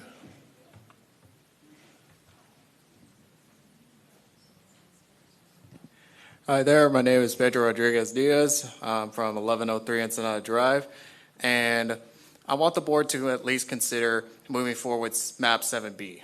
And the reason why I bring this up is one of the commissioners brought up that with regards to District 5, Winter Park is integral to handling emergency services in District 5. And when it comes to the size of municipalities, and especially with the size of districts, it makes more sense for a smaller area, especially Pine Hills being unincorporated, being able to access the services of Maitland and Eatonville in combination with the unincorporated area of Orla Vista. Being such a small district in comparison to districts like District 1, which have the support of Winter Garden, Oakland, and other municipalities in that area. Pine Hills doesn't have access to that. And District 5 needs Winter Park to at least provide those emergency services. So MAP 7B adheres to what those demands are. So. And Mr. Diaz, do you live in the area? Do you live in the area in question? I live near District 5,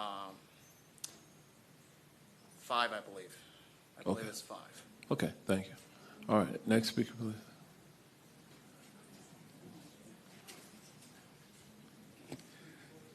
Good evening, Mayor and Commissioners. My name is Mateo Schulte. I live at 4450 Cluster Drive. One of those packages that you receive in your office in every single one of your commission, it was me, the one that said Mateo Schultes, 79 letters, plus 18 this morning that Ms. Vargo brought. I went door by door asking the people as a resident, not a company and not a organization. I went as a resident voters, asked them what they want, what map they would decide. Every single one of them, of those signed letters, said map 1A. Why? It's keep every single communities together. From day one, when we were here, we want communities together. Map 7B separate sister cities. Winter Park separating from Maitland, and also Edenville. We need to keep them together. Why? Because we always need to be cohesive. 7B is not cohesive whatsoever. It's everywhere. And I don't think that's fair for the residents that want to be on 1A. All right, thank you, Mr. Schulte. Next speaker, please. All right, next speaker is going to be Leonard Connor, followed by Samuel Delgado. And Samuel, you have 1 minute additions, you'll have 2. Followed by Seven Charleston. Seven, you have 2 minutes dedicated, so you'll have 3 minutes. Following that, we'll have Nancy Borks and Therese Millet. Okay. Hi, my name's Leonard Connor. I live at 4447 Real Court in Rosemont, and I'm on the board of our small homeowners association, which is like 25 houses. And we are together wanting to communicate to you that we support Plan Map 1A. Okay, and as the residents of Rosemont, I know where they shop. They shop in College Park, Winter Park. They go to the doctors in Maitland. So our community with Winter Park, College Park, and Maitland is very common. And that's where we live. That's where we shop. We don't actually live in it, but I mean, that's where we do our business. So I think it makes sense for us to combine into this kind of organization. I ask you please today to consider voting for Map 1A. And thank you very much, Commissioner Moore, for doing a great job for us all these years. And thank you. All right, thank you, Mr. Connor. Next speaker, please. Good afternoon. Sam Delgado. I work with Central Florida Jobs with Justice. Good to see you all again. So I'm here to speak. Oh, and I can be found at 1510 East Colonial, based in District 5. So I'm here to speak in favor of Map 7B, and to kind of clear the record of some of the information that has been shared prior to me when it comes to this notion that the communities within the structure of Map 7B don't have anything in common. There's a lot of shared history when we're talking about the communities in District 5 as we drew it. In fact, it looks more like the current District 5 as it exists today. There's shared resources that exist, like the many universities that are in District 5. And so there's also similar dynamics between the number of homeowners, like the rates of homeowners in District 5 has got, Winter Park's got 66% homeownership, much like Bithlo and Christmas. And, historically, this has been the district that Winter Park has been in. And so we believe that by maintaining a map that looks more like the one that already exists, you do less to disrupt the power dynamics that exist within Orange County government. And so, as we're adding 2 new seats, that is inevitably going to change the structure of the commission, we believe that you should be as little disruptive as possible when it comes to changing the shapes of the districts. And also, wanting to ensure that as many voters and community members from, Pine Hills are able to have direct access to their commissioner. Thank you. All right, thank you for your comments. We'll move to the next speaker. Before I speak, I wanted to request something real quick. You don't have so much time now. then you got to stay on point. If you're speaking for this issue, Yeah. all the time that you're going to speak is counting. Understand that.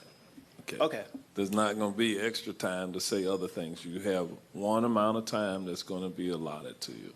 Okay. So 7 Charleston, I am a resident of District 6. Mike Scott is my commissioner. I wanted to ask and request 5 minutes to speak because, the mayor of Winter Park came up here last meeting and got over 5 minutes and 12 seconds to speak, and we haven't even been able to get a response to our email to meet with the mayor. And Winter Park's been able to meet with everyone here. And that's kind of highlights some of the issues that we've had with this map 1A. We don't have the same access to representation that they would. And we would never have the same ability to move the county the way that they would.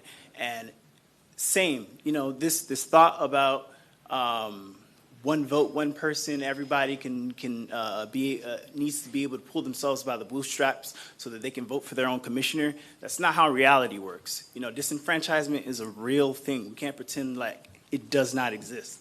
The real implications of that map, especially at this juncture right now, while Pine Hills is still a developing community, is something that's going to affect so many community members in Pine Hills. There's so many gaps in services that most of you guys probably will never know about because those people don't feel like they're heard. They don't feel like it's a real thing for them to be able to come up to their to this board and speak because we're dismissed all the time, and I feel like we're being dismissed right now. Thank you. Okay. Catfish. Just hold on. Stop Yeah. the clock one moment. Okay. I warned you all earlier that while we're in these proceedings, there should be no making a noise. Okay. Otherwise, we're going to ask you to leave. Okay. Follow the rules. That's all we're asking here. Be respectful. I don't want to make that comment again. Otherwise, I'm going to ask you to leave. Okay? All right. Sorry for interrupting you, sir, okay. but I don't want other people interrupting you either. All right. Thank you. All we're asking is not to live on our knees.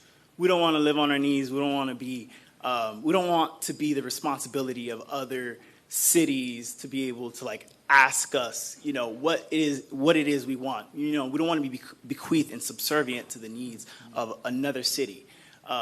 All throughout this process, this is not Winter Park's #1 priority for a map. The other 2 maps that they've had as preferences failed because of political play and because they were very gerrymandered maps. And all of those maps were trying to concentrate affluent areas in the center of Orange County and to tip the balances of power in our Orange County Board of Governance. And we just want to be able to speak Pine Hills residents. I don't want to speak for Pine Hills residents. I don't want Winter Park to speak for Pine Hills residents. I want every single resident to be able to have their vote be counted just the same. And to have the ability to affect the system and have a commissioner that knows the priorities and the boundaries of Pine Hills. We don't care what color they are. We don't care how much money they have, but that they know the priorities and that they have the priorities of Pine Hills residents. Thank you. Mr. Charleston, which map are you preferring? Did you have Map 7B. Thank you. All right. Thank you. Have you ever been ignored by the District 6 Okay, Commissioner? let's not get into that. Okay, I'm gonna. Wait, I can answer that real quick. I don't want. We're not getting into that. Yeah. Commissioner Scott, that's not part of this conversation. Thank you. But we sir. thank you for your support, Commissioner Scott. We thank you for all the stuff that you do for District 6. All right, thank you. We're gonna move to the next speaker. All right, thank you. My name is Nancy Borkus. I live at 7338 Woodbriar Court, Orlando, Florida, 32835. I've lived in the woodlands of Windermere for 45 years. We were always in District 1 until suddenly we were disenfranchised in 2022, along with the Woodlands Village, our next door neighbor. Our little triangle got moved out by accident. So I'm looking at this as the opportunity to put us back with our neighbors that we fought for schools and services and things in our neighborhood with District 1. And we appreciate all the time that you, Mr. Mayor, and the commissioners have put into this, as well as the people who were on the redistricting committee. They did a great job. So we've looked at the maps, and it looks to us, and from what I've heard today, we would choose map 1A, only because it seems to keep the neighborhoods together, which is what we've always wanted. Thank you very much. All right, thank you, Ms. Borkus, for your comments. Next speaker. Good evening. My name is Teresa Millay, and I live at 7325 Forestwood Court in Orlando, Florida. I am actually the president of the Woodlands of Windermere's Homeowners Association. I represent about 108 homes in our neighborhood, and we are also here voicing the concerns of Woodlands Village, as well. As Nancy said, when you guys talk about disenfranchisement, disenfranchisement means you didn't have a vote. We didn't have a vote in 2022, and we didn't have a vote in 2024 because they made a mistake on the map. When they printed the maps in 2022, they said we were in 1, but the map showed we were in 6. Therefore, the election people got confused, and we didn't have a vote in 2022, and we didn't have a vote in 2024. So when you talk about disenfranchisement, disenfranchisement means you didn't have a vote. Even though we didn't have a vote, we still work with our commissioner. We still go in and talk to them. We get groups of people together. We do our petitions. We're working our butts off 24 hours a day to get what it is that our community needs. So regardless of whatever commissioner you have, these guys have all shown their dedication and their hard work for all these meetings. We have been here at every meeting since March 6th. So just want to say thank you to all you guys. And again, we would vote for 1A, and we appreciate all the stuff you all have done for us. All right, thank you. We'll move to the next speaker. Next group of speakers will start with David Casaido, followed by Del Marie Alcia, Dr. Latanya Nichols, Ebony McMurray, Elizabeth Grace, and Eugene Staccardo. And Eugene, it looks like you have an extra minute. Just remember to start with your name and address, if you don't mind. Of course. My name is Del Maria Licea, 2904 Tampico Drive, Orlando, Florida. I'm a voting rights attorney here on behalf of Latino Justice Pro-Def, a national civil rights organization with over 50 years of experience defending civil rights and political rights of Latinos and other marginalized communities. Tonight, we strongly support Map 7B and urge the Commission to reject Map 1A. Map 1A proposes to group Pine Hills with Winter Park, two communities that are not cohesive in terms of demographics, socioeconomic realities, or civic priorities. Combining these communities under Map 1A would dilute the voting strength of Pine Hills residents and undermine their ability to elect candidates who understand and advocate for their needs. This risks violating the protections of the Voting Rights Act, which requires consideration of race to prevent vote dilution. Contiguity alone is not enough. Districts must also reflect coherent communities of interest. Map 7B offers a far more equitable, legally sound solution. It ensures that Pine Hills residents are not overshadowed by communities with vastly different priorities. It respects the principles of communities of interest, which is essential for meaningful representation and civil engagement. Pine Hills residents have shown up consistently throughout this process, and their votes deserve to be heard, not overridden. Please vote for Map 7B. All right, thank you. We'll move to the next speaker.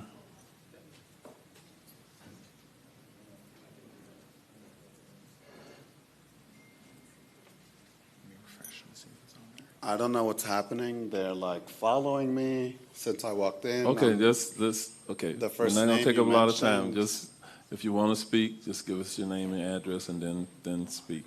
I would like a guarantee of my safety first, because since I walked in, the officer came extremely close to me. This one now is closer to me. He was sir, over there. Sir, are you here to speak? I am, Okay, and I would then like a guarantee of my safety for obvious reasons. Those law enforcement officers are not here to jeopardize your safety. They're here to keep everyone in here safe. All right, go All back to you. right. Don't Okay. talk to him. So- Talk to us.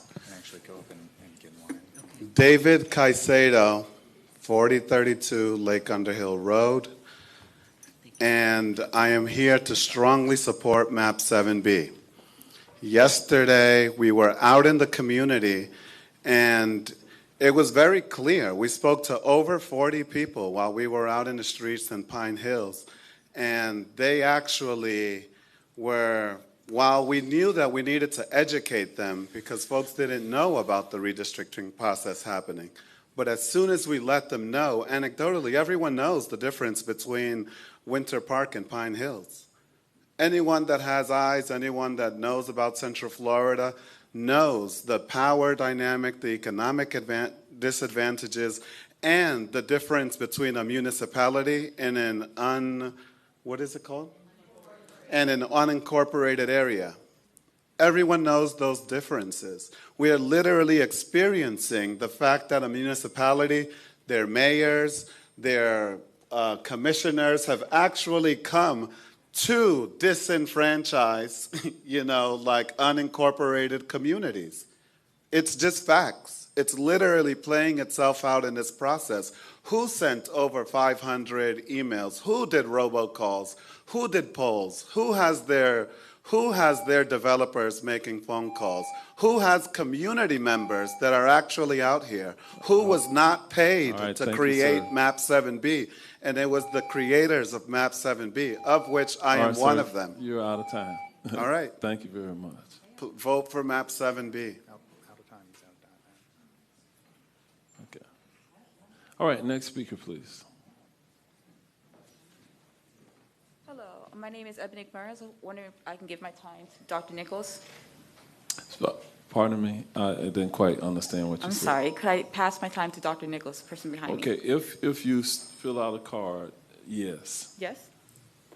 Okay. And Dr. Nichols, you know Nick, how I don't know if you got her name or not. You got it? Okay. All right. Good evening, Good Board. evening. Good evening, Mayor Demings and distinguished Board. Also, Ms. Deidre Grayball, I believe she allocated her time to me as well. I wasn't sure if that was also notated in the comment cards. Deidre Rabel? It appears that individual signed up multiple times, and one of them did donate time to you, yes. Okay, perfect. Thank you. Okay, so you have a total of 3 minutes. I want to give her prompts for what she stated. My name is LaTanya Nichols, and I reside at 6500 Orlando Drive, Orlando, Florida. I live in Pine Hills. I've been a Pine Hills resident for over 32 years in the community. And I have seen the community over time, not just talking about Pine Hills, but seeing Orange County over time develop and grow and extend and expand. And I just wanted to share that as we consider the two maps, I am in favor of MAP 1A, and I'll share with you why. As we consider the two maps, at first glance, they look very similar, significantly similar, right? And you have to really grab a magnifying glass or zoom in to see those changes. And we know that those changes are basically what we've heard tonight, Winter Park and Ola Vista, as we start to look at what's happening there. And so I just wanted to share, as both proposed maps are being considered tonight, we are in favor of MAP 1A. And the reason why is that Winter Park has had many similar struggles as Pine Hills. They have adopted programs and community redevelopment initiatives that have allowed them to grow and change over time. And you can see that in what we see visibly every day when we visit that area. Winter Park is over 43 years. Don't quote me on that. I went back and looked. But I'm looking at 43 years. Pine Hills is going on 73. It's 73 right now. And we're having and planning a jubilee for their 75th anniversary. Pine Hills is an older historic community, and it deserves the attention that I think we can learn from some of our neighbors. Affordable housing, some of our neighbors have done that well, Winter Park being one. Environmental sustainability aimed at flooding and sustainable roadways, etc. Transportation and safety. We know that that's a concern for Pine Hills and many surrounding communities. And they've done some things, not just Winter Park, but other communities around us have addressed those things. And we need to learn lessons learned from those organizations, those surrounding communities to make those changes. I just want to dispel some misconceptions, and I'm watching my time. Pine Hills will be overshadowed by affluent community of Winter Park. Pine Hills has over 84,000 that we know of, right? Depends on who you ask, 84 to 88,000 residents. And we consider that in voting. We know that Winter Park has over 30,000. Pine Hills is disenfranchised or deprived. As someone just said, deprived means that you did not have a chance. You were not given the opportunity. We are given the opportunity to vote.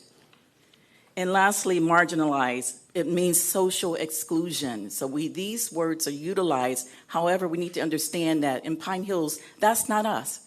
We are a proud community, and we serve and we represent each other, and we celebrate the diversity of our community. Thank you. All right, thank you for your comments. We'll move to the next speaker.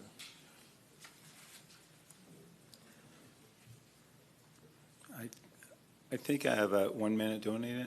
Is that true? Yes, you started with one, you got an extra one. Okay, cool. Thanks.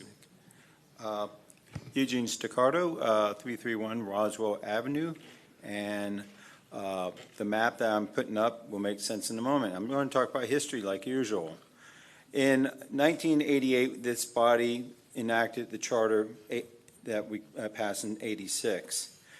In that year, 83,000 people represented each district of the 6 districts. Moving forward that year, Bill Donegan, who is the District 5 Commissioner, voted right prior to the adoption of our first growth management to allow development out on the east side, which now we call Corner Lakes. In 1998, D5 Commissioner Edwards, again, he pushed to create a pipeline across, which I truly stood here 20-some years ago saying no. And not only that, he doubled it. So I was here for that one. And in 2013, again, Ted Edwards said okay for the grow. This is what's happened in 26 of the 37 years that we've been under 6 districts. So Winter Park has had strong, and I grew up in Winter Park. My parents are still there permanently. So I know that I grew up there.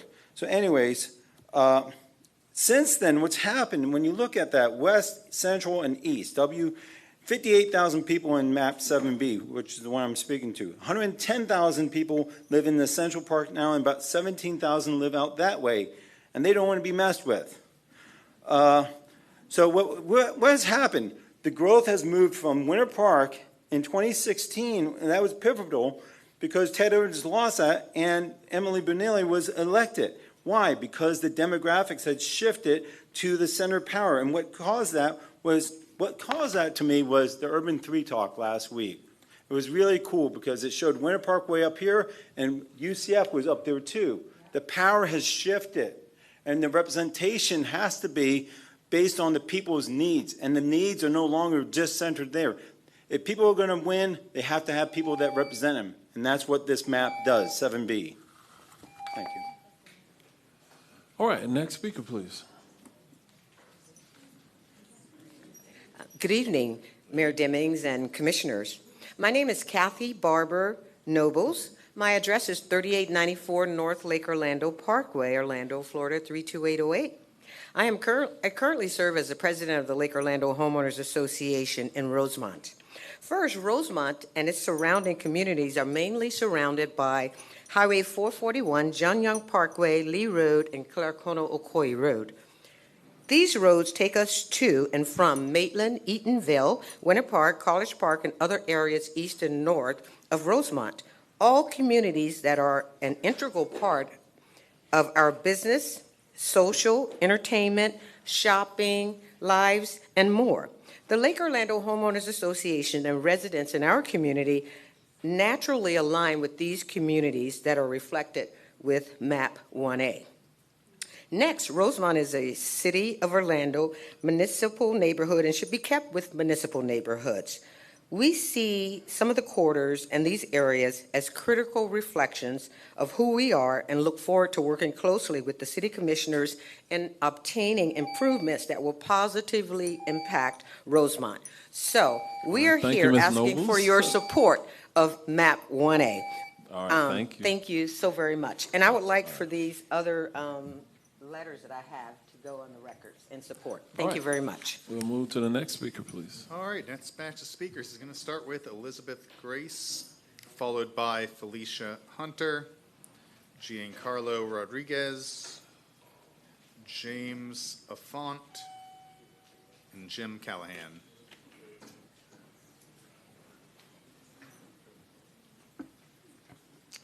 First one to the wall may approach. Is Miss Elizabeth Thompson Grace, unfortunately, she's not here. Okay, then we'll move to the next. Who's after her? Next speaker was Felicia Hunter, Giancarlo Rodriguez, James Affont, Jim Callahan. All right. Good afternoon, everyone. First of all, my address is 1911 Saracen Drive, Orlando, Florida, 32808. I am in the heart of Pine Hills. Pine Hills Road, Silver Star, West Colonial, and I'm here representing my area, Bellboy Drive, Hiwassee, and we are for 7B. Not that we're really against 1A, but what I'm saying is we need people that's going to represent us. And everyone, they're not like me. They're not going to get here and talk to the commissioners. So that's why they have me. And I know that my people want 7B. And I love every last one of you commissioners, and I know that y'all have a job to do. But also, we need people that's going to represent us. And yes, I'm speaking from the heart, so I may be going this way or that way, but from the heart is real. And 7B, I understand Winter Park. I got y'all. Y'all want to have that the subs before you and the leave trains. mic, just tell us your Can name. I have one more minute? No, 'Cause ma'am. Somebody was Just- missing. just but give us your okay. name. But if you just remember, 7B is what my people want. 1911 Saracen Drive, the heart of Pine Hills. We got it. You didn't give us your name. Felicia Hunter. All right, thank you. All right. Next speaker, please. Hello, I believe someone donated a minute on mine. Who? Who donated to me? Yes. Hugo Hollander. Hugo Hollander left. You can't donate time if you're not here. Oh, really? Okay. All right, so give us your name. That's tough, but I'll do my best anyways. Hey, everybody. My name is Giancarlo Rodriguez. I live at 1647 East Colonial Drive, Orlando, Florida, 32803. I'm here with Sunrise Movement, and I'm here to ask you to vote in support of MAP 7. How the lines are drawn matters a lot and will impact who becomes the next commissioner. MAP 7 is the map made by the people for the people. It best represents our communities and gives everyone fair representation, no matter if you're Black, Latino, or white, and no matter how much money you have or how old you are. MAP 1 would put Winter Park with Pine Hills, which would take away Pine Hills' ability to be representative. Winter Park says they're urban, but it's a different type of urban. Pine Hills is working class. Winter Park is more affluent with people who have the money to influence elections and vote more. This MAP 1 commissioner would have a split focus on Winter Park and Pine Hills and would be incentivized to support Winter Park because of their political capital. MAP 7 would put Pine Hills in similar communities and allow the future commissioner to have an easier time advocating for Pine Hills and the surrounding communities. MAP 7 would also keep student voices together from Rollins, Full Sail, and UCF rather than splitting it between different districts. I urge you, commissioners, please vote for MAP 7. It's the map of our future, and it's a map that represents Orange County. Thank you. All right, thank you. Next speaker, please.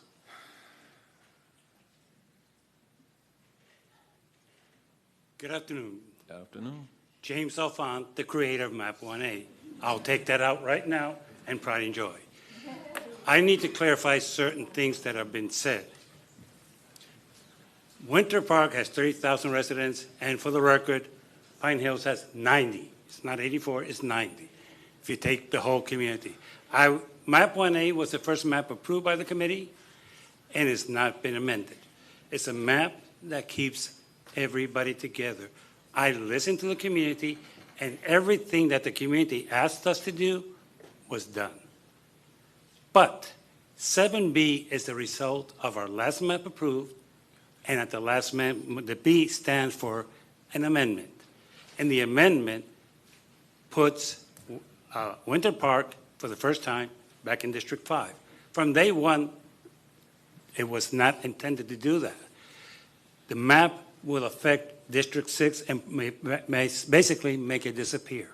By taking out Ola Vista out of District 6, Commissioner, you have lost the control of All right, thank you, having Mr. a Alfaro. black district, and you know. are out of time. Thank you. All right, thank you. Next speaker, please.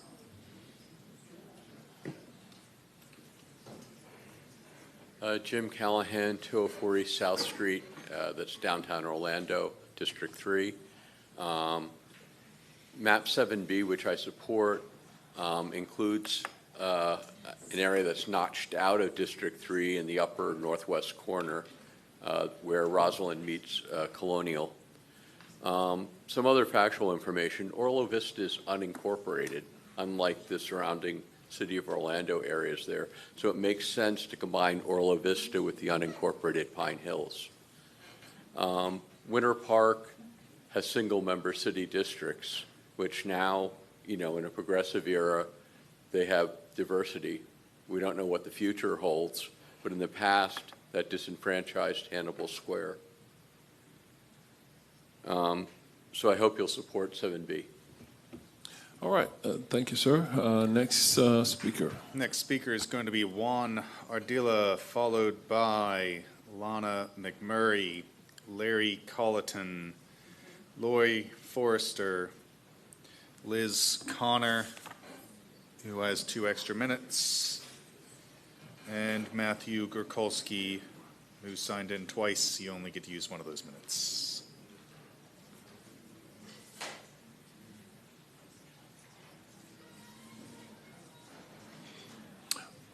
Call the first name you said. First speaker was Juan Ardila. Oh, okay, so Followed it by looks Lana. like he may not be here. Okay. All right, we'll move to the next. Lana McMurray, Larry Colleton, Lori Forrester. Is Miss McMurray, are you here? Is Miss McMurray? Miss McMurray, are you here?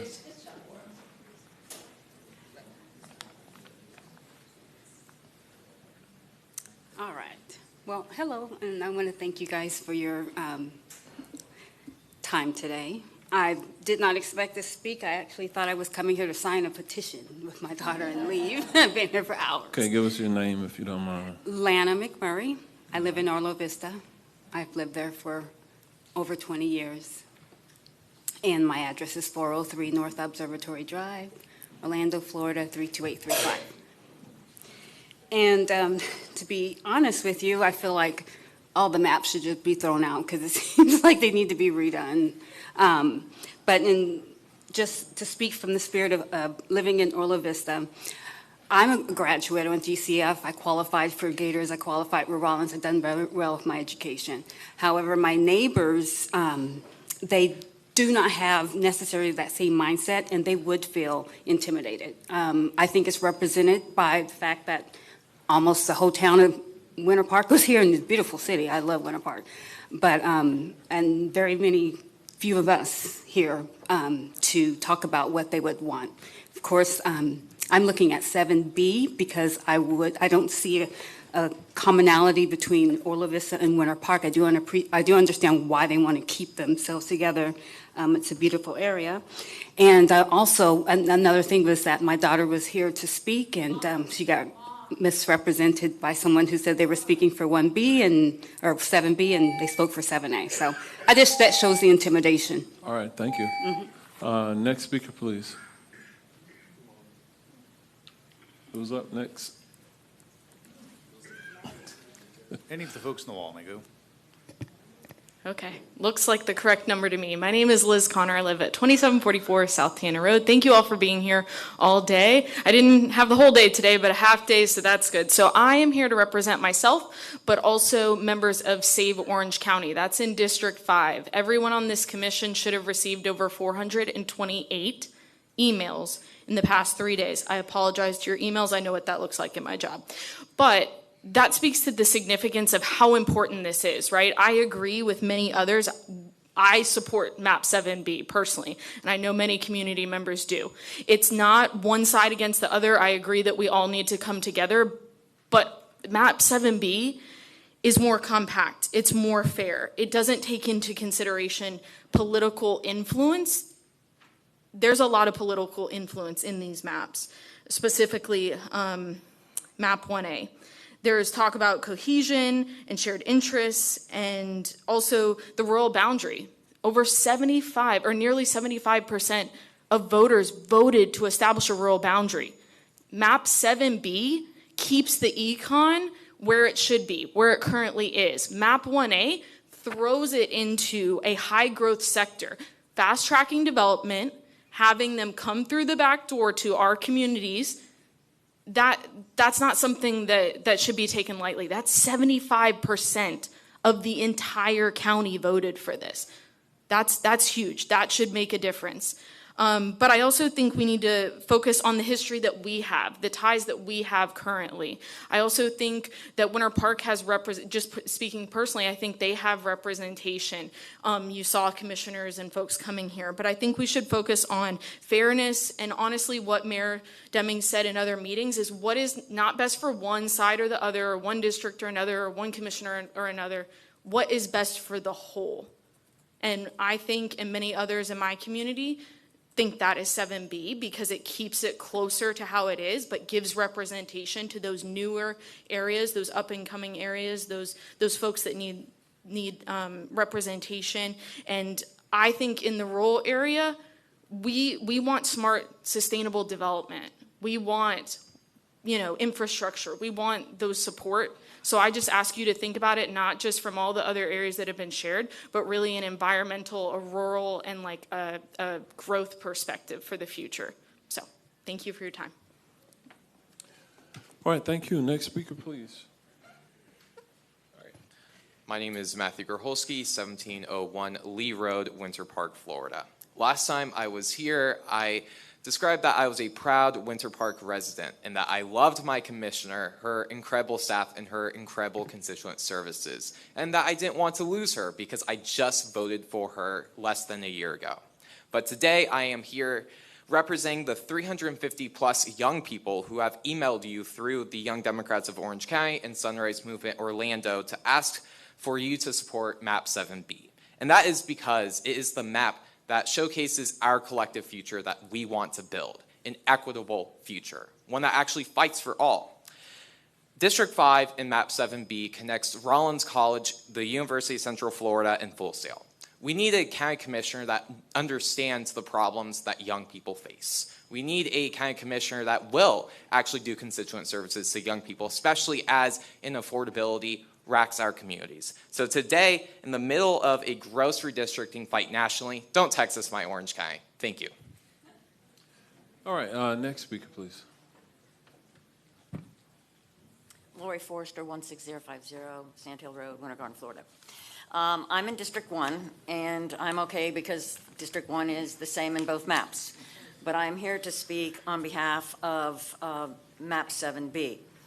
In MAP 1A, it moves Winter Park into a new district that they have very little in common with versus the commonality that they currently have in their current district, which is 5. Winter Park says they're more similar to Pine Hills, Eatonville, Maitland, and then from what I read from all of the data in the maps and everything, it looks like it's the opposite. Pine Hills skews to renters, Winter Park to homeownership, Pine Hills to public transportation, Winter Park auto dependency, and the population demographics skew differently from Winter Park to Pine Hills in that area. I don't see where the major concerns and issues of the residents match what the elected officials say, which sounded more like a power grab to me. You don't have to be in the same district to implement best practices from other communities. You can just do it. I'm concerned if MAP 1A is adopted, some residents may not have equitable access to representation, 7B. All right, thank you very much. Next speaker, please. Next speaker is going to be Michael McGuey, followed by Ryan Issery, Sandra Prevalus, Sandy Miller, and Sarah Merkel.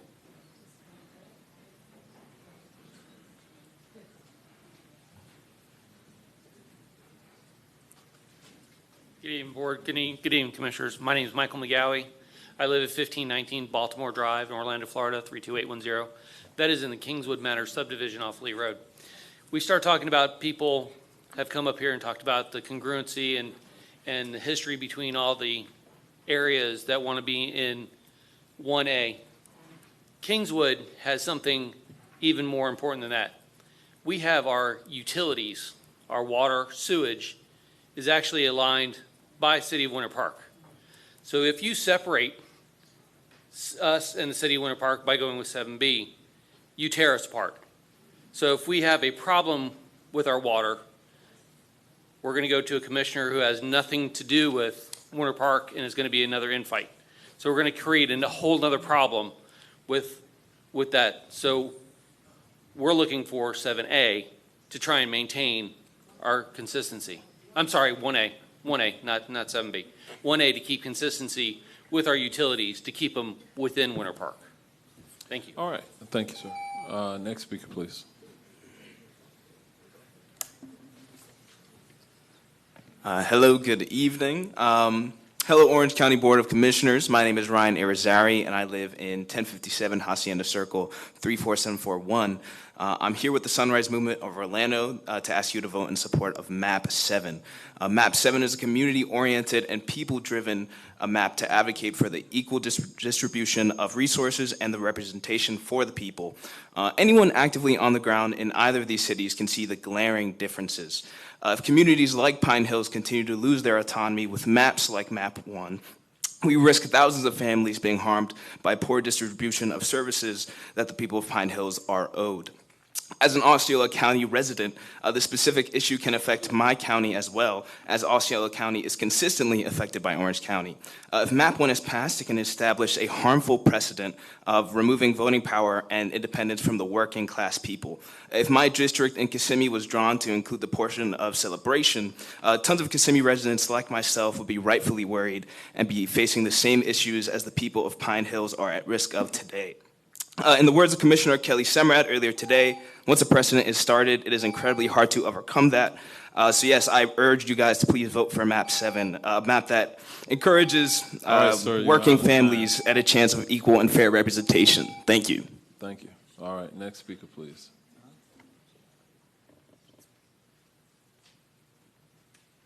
Good evening, Commissioners. My name is Sarah Miracle. I live at 300 East South Street, and I am here to talk in support of MAP 7B.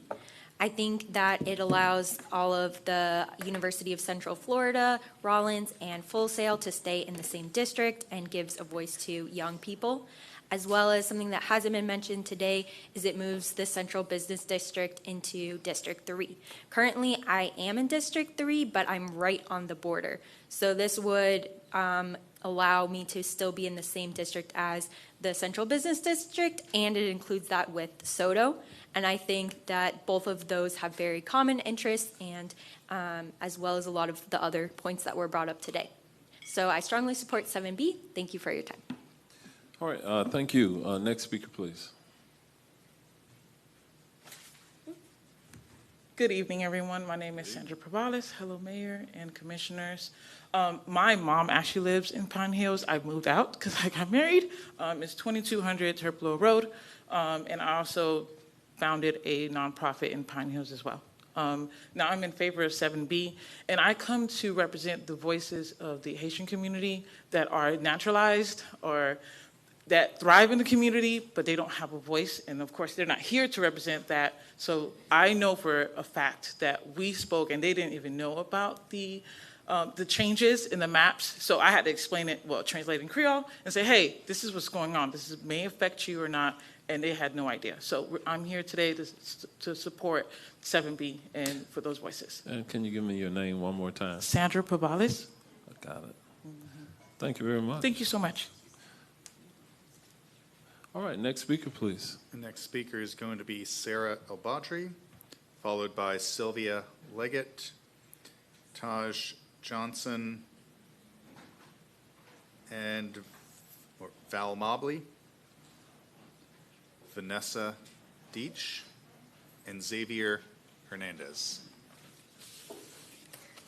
Sarah El-Badri, 1520 Arlington Street, Orlando, Florida, 32805.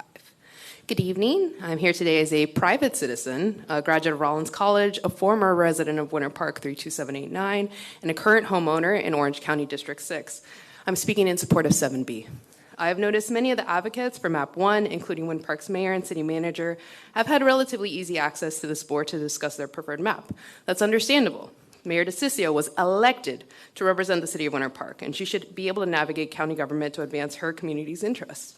However, the same can't be said for the residents and community leaders advocating for MAP 7B, including community leaders from Pine Hills. It took determined outreach and persistent communication for them to meet with most of your offices.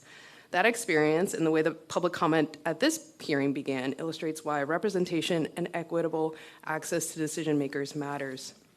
I pulled up an article today from the Orlando Sentinel about how a very strong lobbying effort by this part of Winter Park moved I-4 over significantly and damaged another community. The decisions we make now reverberate over generations. I urge you for 7B. Thank you. All right, thank you, Ms. El-Badri. Next speaker, please. Good evening. Good evening. My name is Sylvia Leggett. I am a private citizen. I am in support of 7B because it honors unity, history, and identity of our communities, especially Pine Hills, Orla Vista, and Edenville. MAP 7B represents what connects us. It keeps us together, neighborhoods that share schools, infrastructure, generations of family ties, and resources. It preserves the pre-existing county commission structure while giving growing groups together, communities with shared experiences and economic interests. Other maps dilute that power, especially voting power in Pine Hills, one that the community has worked hard to increase participation and civic pride. MAP 7B is not about advantage. It is about balance. I support 7B because it is keeping similar communities together and their needs understood, their leadership consistent, and their growth supported.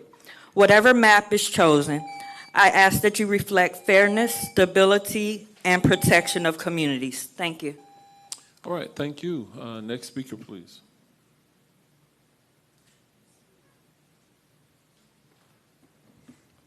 Good afternoon. My name is Vanessa Deach. I live at 11836 New Chapel Court. I'm here with the Sunrise Movement of Orlando. I believe Pine Hills, Maitland, and Eatonville deserve to be represented properly and continue to be unified through the community they have built, which I believe would be affected if Winter Park joins their district. So I'm asking you to vote in support of MAP 7B. Thank you for listening, and I hope I can count on your support for MAP 7B. All right, thank you very much. Next speaker, please.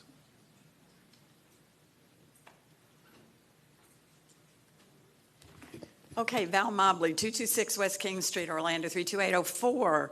So I've been here before. We've talked about this. There are no walls built around these divisions of districts.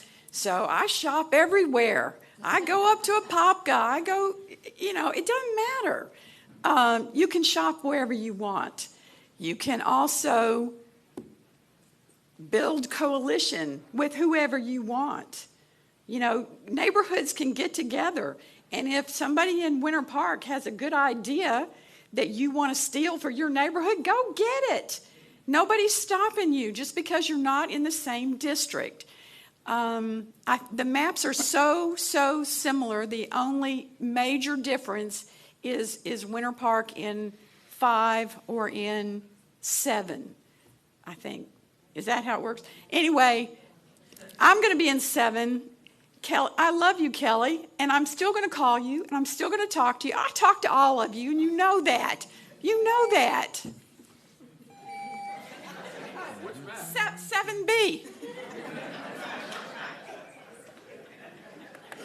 All right, next speaker, please. Hello. Xavier Hernandez. I live at 4705 Walden Circle, Orlando. My zip code is 32811. I'm here with Sunrise Orlando to ask the County Commission to vote in support of MAP 7. Over the past few years, we've seen how voter representation has been preyed upon through unfair maps and political decisions that silence working class communities. It's the county's duty to protect the voices of those people and ensure that every resident, regardless of income or background, has fair and equal representation. MAP 7 is a community-centered, people-driven proposal designed to uphold fairness and strengthen representation throughout Orange County, keeps neighborhoods like Pine Hills, Orla Vista, and Eatonville whole, preserving shared identity and civic power. It also ensures that Black and Hispanic communities have meaningful influence across multiple districts with compact, contiguous boundaries that reflect real communities of interest. Supporting MAP 7 is about trust, transparency, and equity. It's about making sure every voice in the county counts. I hope you support MAP 7. Thank you. All right, thank you. Next speaker, please. Mayor, if none of the other names are here, that was my last registered speaker. Okay, let me just double check. Is there anyone else here who has not spoken who would like to speak? Okay, I don't see anyone. With that, then we will move forward. To all those who did speak, thank you. We are going to close the public hearing portion at this time. The public comment portion, I should say. And with that, I'll open it up for any questions or comments by members of the board. The action requested is on the screen before us. Commissioner Wilson, any questions for staff? I do.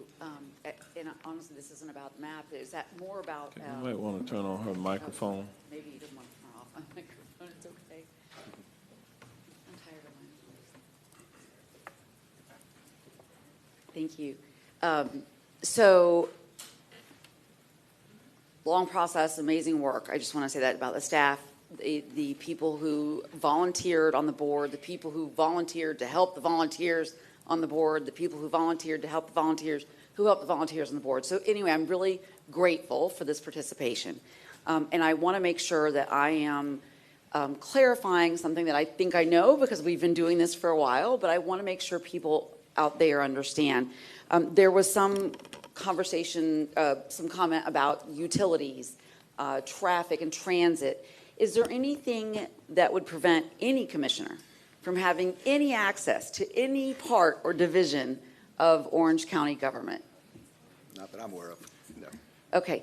And I mean, I want to make that sure that's clear because I think it's something that's it's a fair concern, right? If you, for whatever reason, believe that having a different commission district could affect your services, your utility service, your garbage service, whatever it is, I understand why that would be a concern.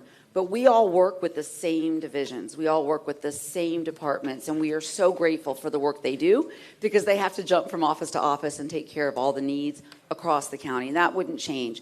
The part that I think is really important is to really focus on those constitutional principles, right? Do either of these options do something different in diluting or potentially diluting a vote? And so, you know, I'm speaking for what my observations and conversations have been. I think both these maps, like, absolutely nailed it as far as what they needed to do in compactness and being contiguous. That word gets me every time. But there does seem to be a concern about dilution on one of them more than the other. And so I just want to make sure I'm articulating where I'm landing here with this. My friends that are here from the Woods of Windermere, both maps got you all taken care of, and that was a lesson. That was a lesson, and I am so glad that you stuck with me these last 4 years. And the invitation is open to anybody, anytime. I serve all of Orange County. We all feel that way, and I just want to make sure that that's understood. We will also invite 2 new commissioners up here, and then they will understand the culture of serving all of Orange County. So that being said, I want to go ahead and just make sure I'm expressing where I'm positioning myself at this time, and that's with MAP 7B. All right, Commissioner Simrad. Thank you, Mayor. So I wish that I was in another district because District 5 is in the hot seat tonight. I want to tell you, there's no map, regardless of what District 5 picks, that satisfies every community in District 5. I have, we have a western side, we have a central side, and we have an eastern side. And we have people that are in College Park who have expressed concern that while in 1A it talked about keeping College Park together, the people north of Parr Street feel separated. They think 1A divides their community of College Park. And they are very concerned about that, and they are very upset about that. When the people of Aloma, Cimarron, they were like, what do you mean we have nothing in common with Winter Park? The central part of District 5 feels aligned with Winter Park. And then I got the eastern side of the people who are like, the natural line of District 5 must be the Econ River, not a road, not Dallas Boulevard. And so being in a hot seat, I'm going to depend on what I think is one of my strengths, and that is to let the data tell the story. So I framed the decision-making process for District 5 within the context of that the foundational role, the primary role of this board is to represent unincorporated Orange County. Municipalities have their own government, and where this board picks up services is when you need things like animal control, when you need things like a dump, a landfill. The municipal services cover the police, they cover the fire. Orange County Board of Commissioners, the only layer of government that unincorporated areas have is this board. So I framed my decision making within the context of what our primary function is, which is the first layer of government to unincorporated areas and a service partner to municipalities. We heard a lot of things that didn't really pertain to districting because this whole purpose is about making sure that one person has the equity of one vote. That's the primary job that we're trying to accomplish. But we heard things like Winter Park has been under the East control. Well, we went through and we looked at, since the inception, 37 years. Of those 37 years, 76% of the time it's been represented, District 5 has been represented by somebody from either Maitland or Winter Park. So 76% of the time. The other ones were Commissioner Emily Bonilla and then me. So we've got 8.5 years that has been there. So I couldn't find validity in that data representation. When I looked at the population breakdown and whether or not it's geographically balanced, here's what we got. We got the western portion west of Cimarron Boulevard is 17%. We got the central portion, which is Cimarron Boulevard to the Econ River, 72%. And the eastern portion is 11%. The largest chunk is central, which is where it should be in the central portion, which is where we see our economic hubs that are beginning to emerge per Urban 3 that we saw in the last BCC as well. Compactness and technical superiority. We went through the technical reports, and according to the technical analysis, 7B has a higher compactness score than that of 1A. And compactness is a core redistricting principle. It ensures districts are logical, cohesive, and that their constituents are effectively represented. We looked at another issue of redistricting is preserving communities of interest and maintaining the integrity of established communities. Again, College Park was split. They're not happy about it. And, in the last meeting, I asked for some amendments to the map, particularly that of Union Park, because we have worked so hard with Samaritan Resources, and we use our resources from Second Harvest to help fund their food pantry. Well, those funds are exclusive to the district that you represent. And so we were concerned, but Mayor, we took you very seriously when you said you didn't want to get into the domino effect and start making amendments to the map. So we didn't. So based on the principle of not, separating it and keeping same standards of consistencies, communities shouldn't be divided. So all of Union Park is now in District 4. I think District 5, College Park, has a reasonable request to remain all together. The natural boundaries, these matter in redistricting, where Map 7B uses the Econ River as a natural eastern boundary. That is a thing in redistricting, to use natural boundaries, and 7B does do that. The infrastructure and the utility ties. Now, this has nothing to do with redistricting, but we did hear this from people, and that's why we presented a map of the utilities. The red lines here represent Winter Park's water, and they don't go west. They only go east, and they go eastern all the way to Dean Road. So in reference to utilities, that's what that map that we passed out, because we heard some concerns from citizens echoing that. We heard from universities corridors where Full Sail and UCF and Valencia and Rollins, they all feel as though they kind of represent this cohesive community of education and college institutions. Socioeconomic realities, we also heard some of the things there where, again, it's not redistricting data, but I wanted to be fair in our consideration of what we were doing. So we ran socioeconomic profiling, and we did learn, like where Winter Park says, oh, we have nothing in common with the rural east. Well, there is things that are in common with the central portion for sure, but there are commonalities with the rural east. The homeowner rates, the property ownership or the property values, the car dependency. So there are similarities there. It also is continuity. Winter Park has remained a portion of District 5 since its inception. It's the western anchor of where we are. And I want to say personally, a thank you to all of the commission. And Jimmy Offant, he was a District 5 appointee, and I appointed him because I served with him on redistricting, and he's a trailblazer. The guy, he came out with the very first map that passed the technical report, and I knew immediately that he's gonna put forward a strong map. 1A is a strong map, but when it comes down to, and it's gonna make me maybe unpopular in Winter Park, but with that all being said, I want to show the comparison here.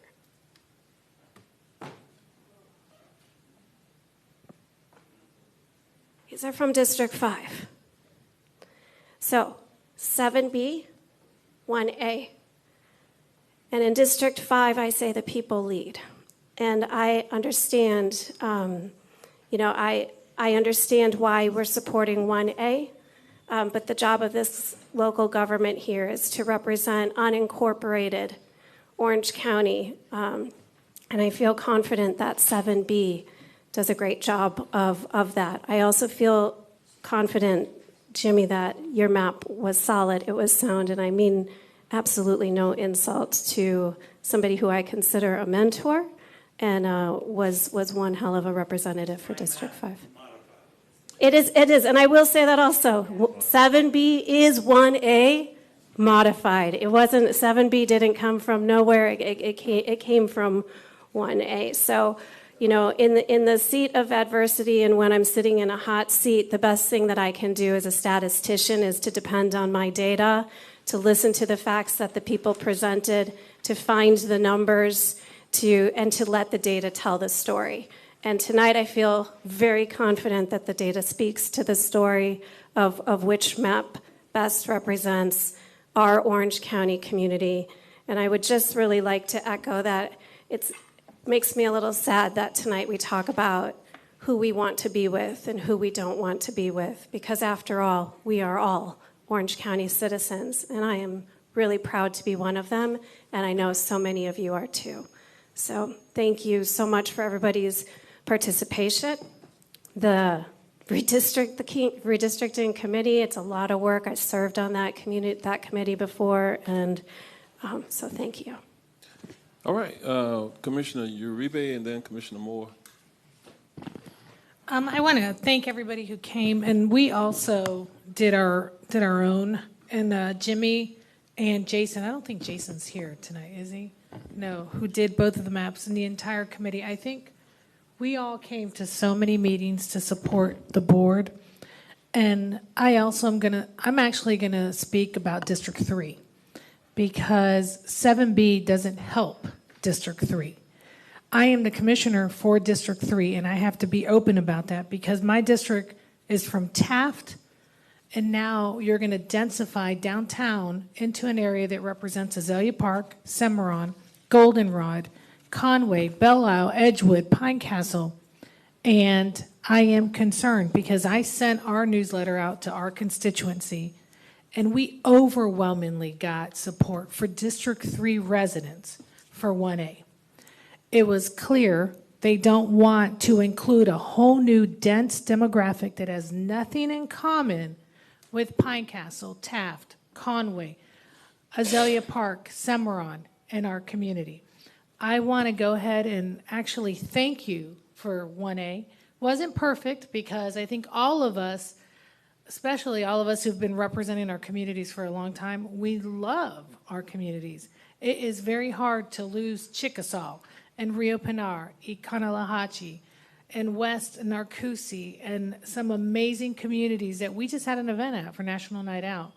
And they believed, when we had our meeting at the Renaissance Center, people were telling you, leave ours alone, but we know we couldn't. We had to take away from somewhere. And I think that when you had to reduce District 3, you did a phenomenal job of keeping those communities concise with what they had in common, which was my East Further district, which is funny because Commissioner Gomez Cordero and I kind of split Dean Road right there. And it makes sense that community go with that community. But I also wanted to go to staff because I was concerned. I think Ms. LaVon, I'm concerned of how much of downtown that you're going to be adding to my district that has nothing in common with my district, that has never voted for my district, and could essentially sway the voice of the people who live in the south part of my district and the east part of my district. So, but I do want to echo, I had 3 cities in my district as it speaks right now, the entire city of Belle Isle, the entire city of Edgewood, and huge multi-parts of the city of Orlando. Commissioner Gray, all the way going to Lake Nona, Commissioner Sheehan, and downtown and Soto, and then Commissioner Ortiz in the Azalea Park area. And we have always worked together. And there was a woman who said, she's going to call all of us. They do. We do not, at least in our office, we do not try to say, well, we can't help you, go somewhere else. And I think what's most important, though, going forward is I don't own these districts. All of us are here but a moment in time, and that's it. And what we do hope is that in that moment in time, we served and gave our communities the best voice we could. And I think that our communities are our voters and our residents are a lot smarter than that. If you look at my demographics, I had no reason being in this seat. I'm a girl from Pine Castle who went to Oak Ridge. When you look at Belle Isle, that outpowers that city alone, my entire Pine Castle community. But I sit here elected 3 times. So I believe in the voters. I believe in their knowledge and their passion and their willing to fight. I was the last person they ever thought I'd win this seat in 2018. And yet here I stand 3 terms in. And so it is because of my hard work, my dedication, and my loyalty, and my voice from everyone in my community. And I hope that you all remember that, because the power is not in the map, the power is in the vote. So thank you all for being here, and just realize most of us here, we're the long shots, but here we stand and proudly represent the constituents of Orange County. So thank you. Commissioner Moore. Yeah, we were talking about that a minute ago. We were both the last one to enter the race back in 2018. We last to get in, and we were able to win. It's a painful process because it was about who you were going to lose. And so that's always difficult. And the districts are so diverse. I think about from rural settlements, for me, to Pine Hills, to Coe, to Apopka, to Eatonville, to parts of the city of Orlando. Very different responsibilities in your municipalities, right? And I always tried to stay out of their way, be helpful if they needed something. And then you were always trying to avoid, oh, I'm the forgotten part of District 2, so I started all these little groups, people of groups all over the place, and I'm out every single Saturday morning, and this one, that one, helping them clean up, teaching them how to advocate. And so it ended up the southern end that I had, that district had to lose, is the Lockhart. Now, they're all good friends. Lockhart and my North Pine Hills, my Clare Conacoy people, they're really good friends, and now you're going to be in different districts, but I hope you'll still work together. And because really there was that synergy. And I even had Mayor Demings out one day. We did a cleanup on Clare Conacoy Road, and it led to, I went to Tallahassee to get money for traffic safety, and of course we got vetoed. But I'll tell you, Public Works figured out a way to do most of it anyway, you know. And LaVon, it was your daughter who carried that bill for me. She carried that bill. She got it through. But anyway, so all these traffic safety improvements, and I started seeing that whole section, that Clare Conacoy corridor, and I'm sorry, I have to bring up shopping, but there is nothing there. I was out there, Mateo, I'll bring you up. I was up there cleaning up one day with you, and I needed a new spray bottle. I said, well, where's the Home Depot or the Ace Hardware? And he says, well, you got to go way over to Lee Road. I go, if I go to Lee Road, I won't even be back in time. You know, up in Apopka, I can be at Ace in 2 minutes. And so I thought, how terrible. And then we were always fighting development. And the only thing we were getting was the liquor store, the laundromat, and the smoke shop. And so these poor people, I knew why they were speeding down Clare Conacoy Road, because to shop anywhere, you had to get to Winter Park, you go to Coy or whatever. And so there we were working on safety improvements, and I was trying to hold them all together, that whole north end, work with Lockhart, work with Lee Road.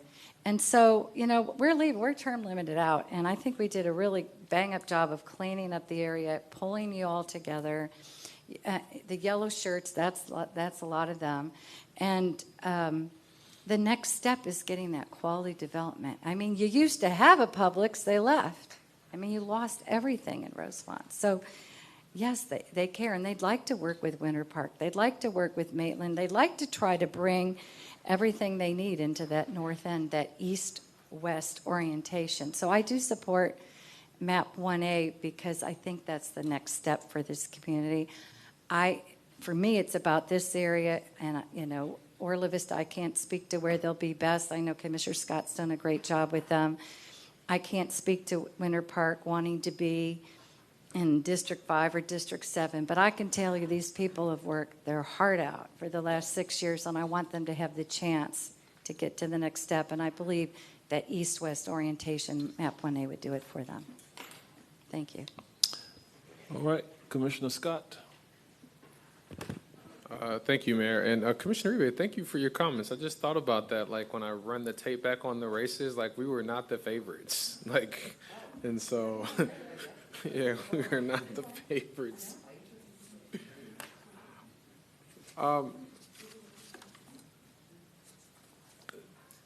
Scott, so when we get to the decision point, we select the map.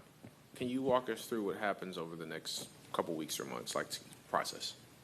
Okay, Shauna, do you want to? Commissioner, I can speak to that. So once we select, the board selects a map to adopt and the associated ordinance, a copy of the ordinance will be transmitted to the state.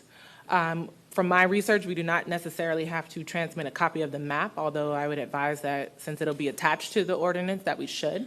And then after that, by law, we are required to publish the legal descriptions of each district in a newspaper of general circulation within the county. And that's it. Okay.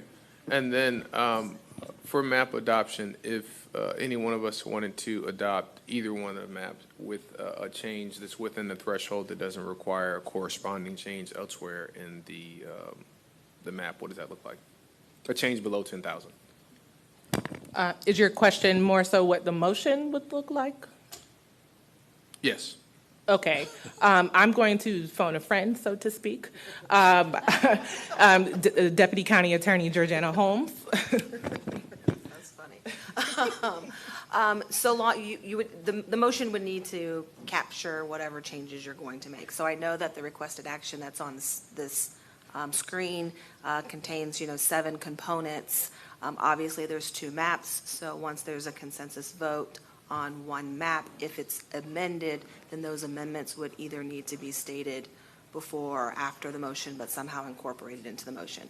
For example, I'd like to make the following changes and then move the requested action approving maps such and such as I've stated, or you can state that in reverse. So Mayor's, from a procedural standpoint, Mayor's going to do what he did before, get consensus, and then from the consensus, then we would potentially offer changes, or?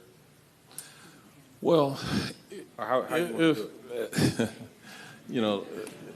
I didn't, based on what we heard today, people were either one way or the other. They were either 7B or 1A. Right.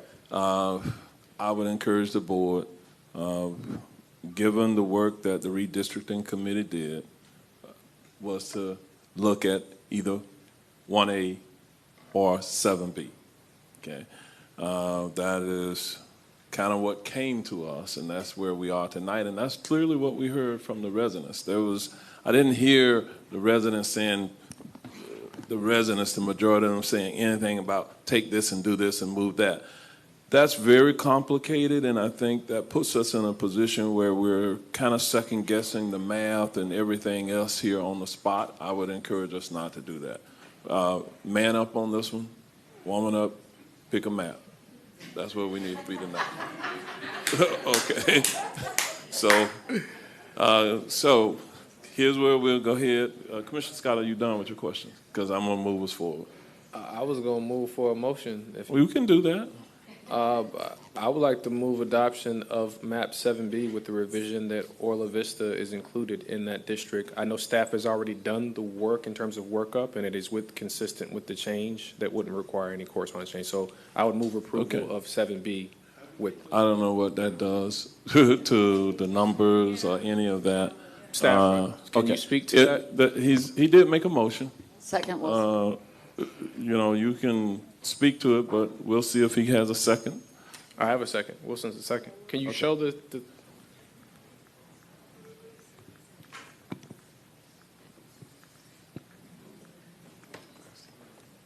So there's 6,806 people in Orla Vista. Dean has the spreadsheet there. Dean, can you plug in the 6,806? Tell us what that does to the maximum the balance of.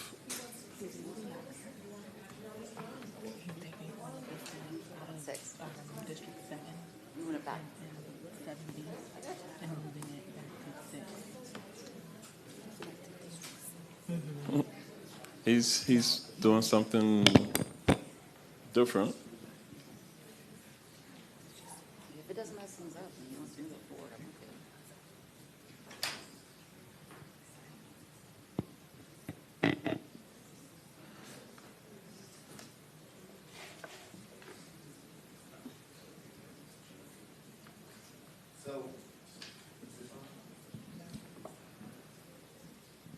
So that would change the max deviation. Would that move to from 6? This is map 1A or 7B? 7B, sorry.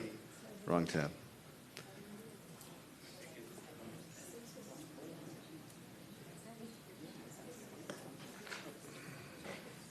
This is. Okay. So that would move the max deviation from 8.36 to 12.17. Okay, that's. I don't think that's appropriate.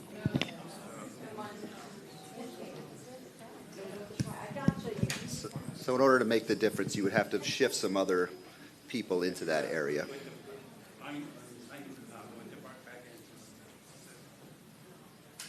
So I made the motion based on my briefings with staff that it would be within the deviation. So was I not understanding, or can you clarity? Because that wasn't the numbers that was given to me. It was like 4 or 5%. It wasn't 12%. So what happened?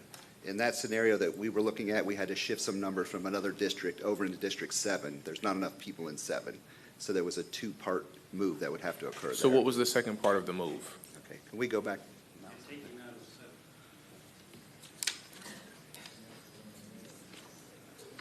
It wasn't 12%. I wanted to, Mayor, basically, I wanted to make the I change hear based on you. what staff had presented to me in our briefing. Here's the challenge with that. You know, if we do that tonight, there are constituents, there are registered voters who would not have had the opportunity to give their input like these good people did here tonight. I don't think that that is fair to the electorate. You could end up with the same scenario these folk from the Woodlands ended up with, where they felt disenfranchised. They were not part of it with the previous map. Again, from the beginning, I encouraged us as a collegial body to not do that, to not second guess all of the work, the countless hours that the redistricting committee put into advancing maps. And, you know, we ended up with 2 maps. Through the conversation tonight, it still was about 2 different maps. So now we do have, procedurally, we have a motion. You made a motion, okay? I don't think that that motion meets the standards, and I think that that's problematic. I'll look to the attorneys on that in terms of having generally equal populations, et cetera, within the respective districts. We're out of balance by making the one tweak that you suggested. So I'll look to the county attorney's office on that. So the maximum population deviation cannot exceed 10%. So that motion is improper.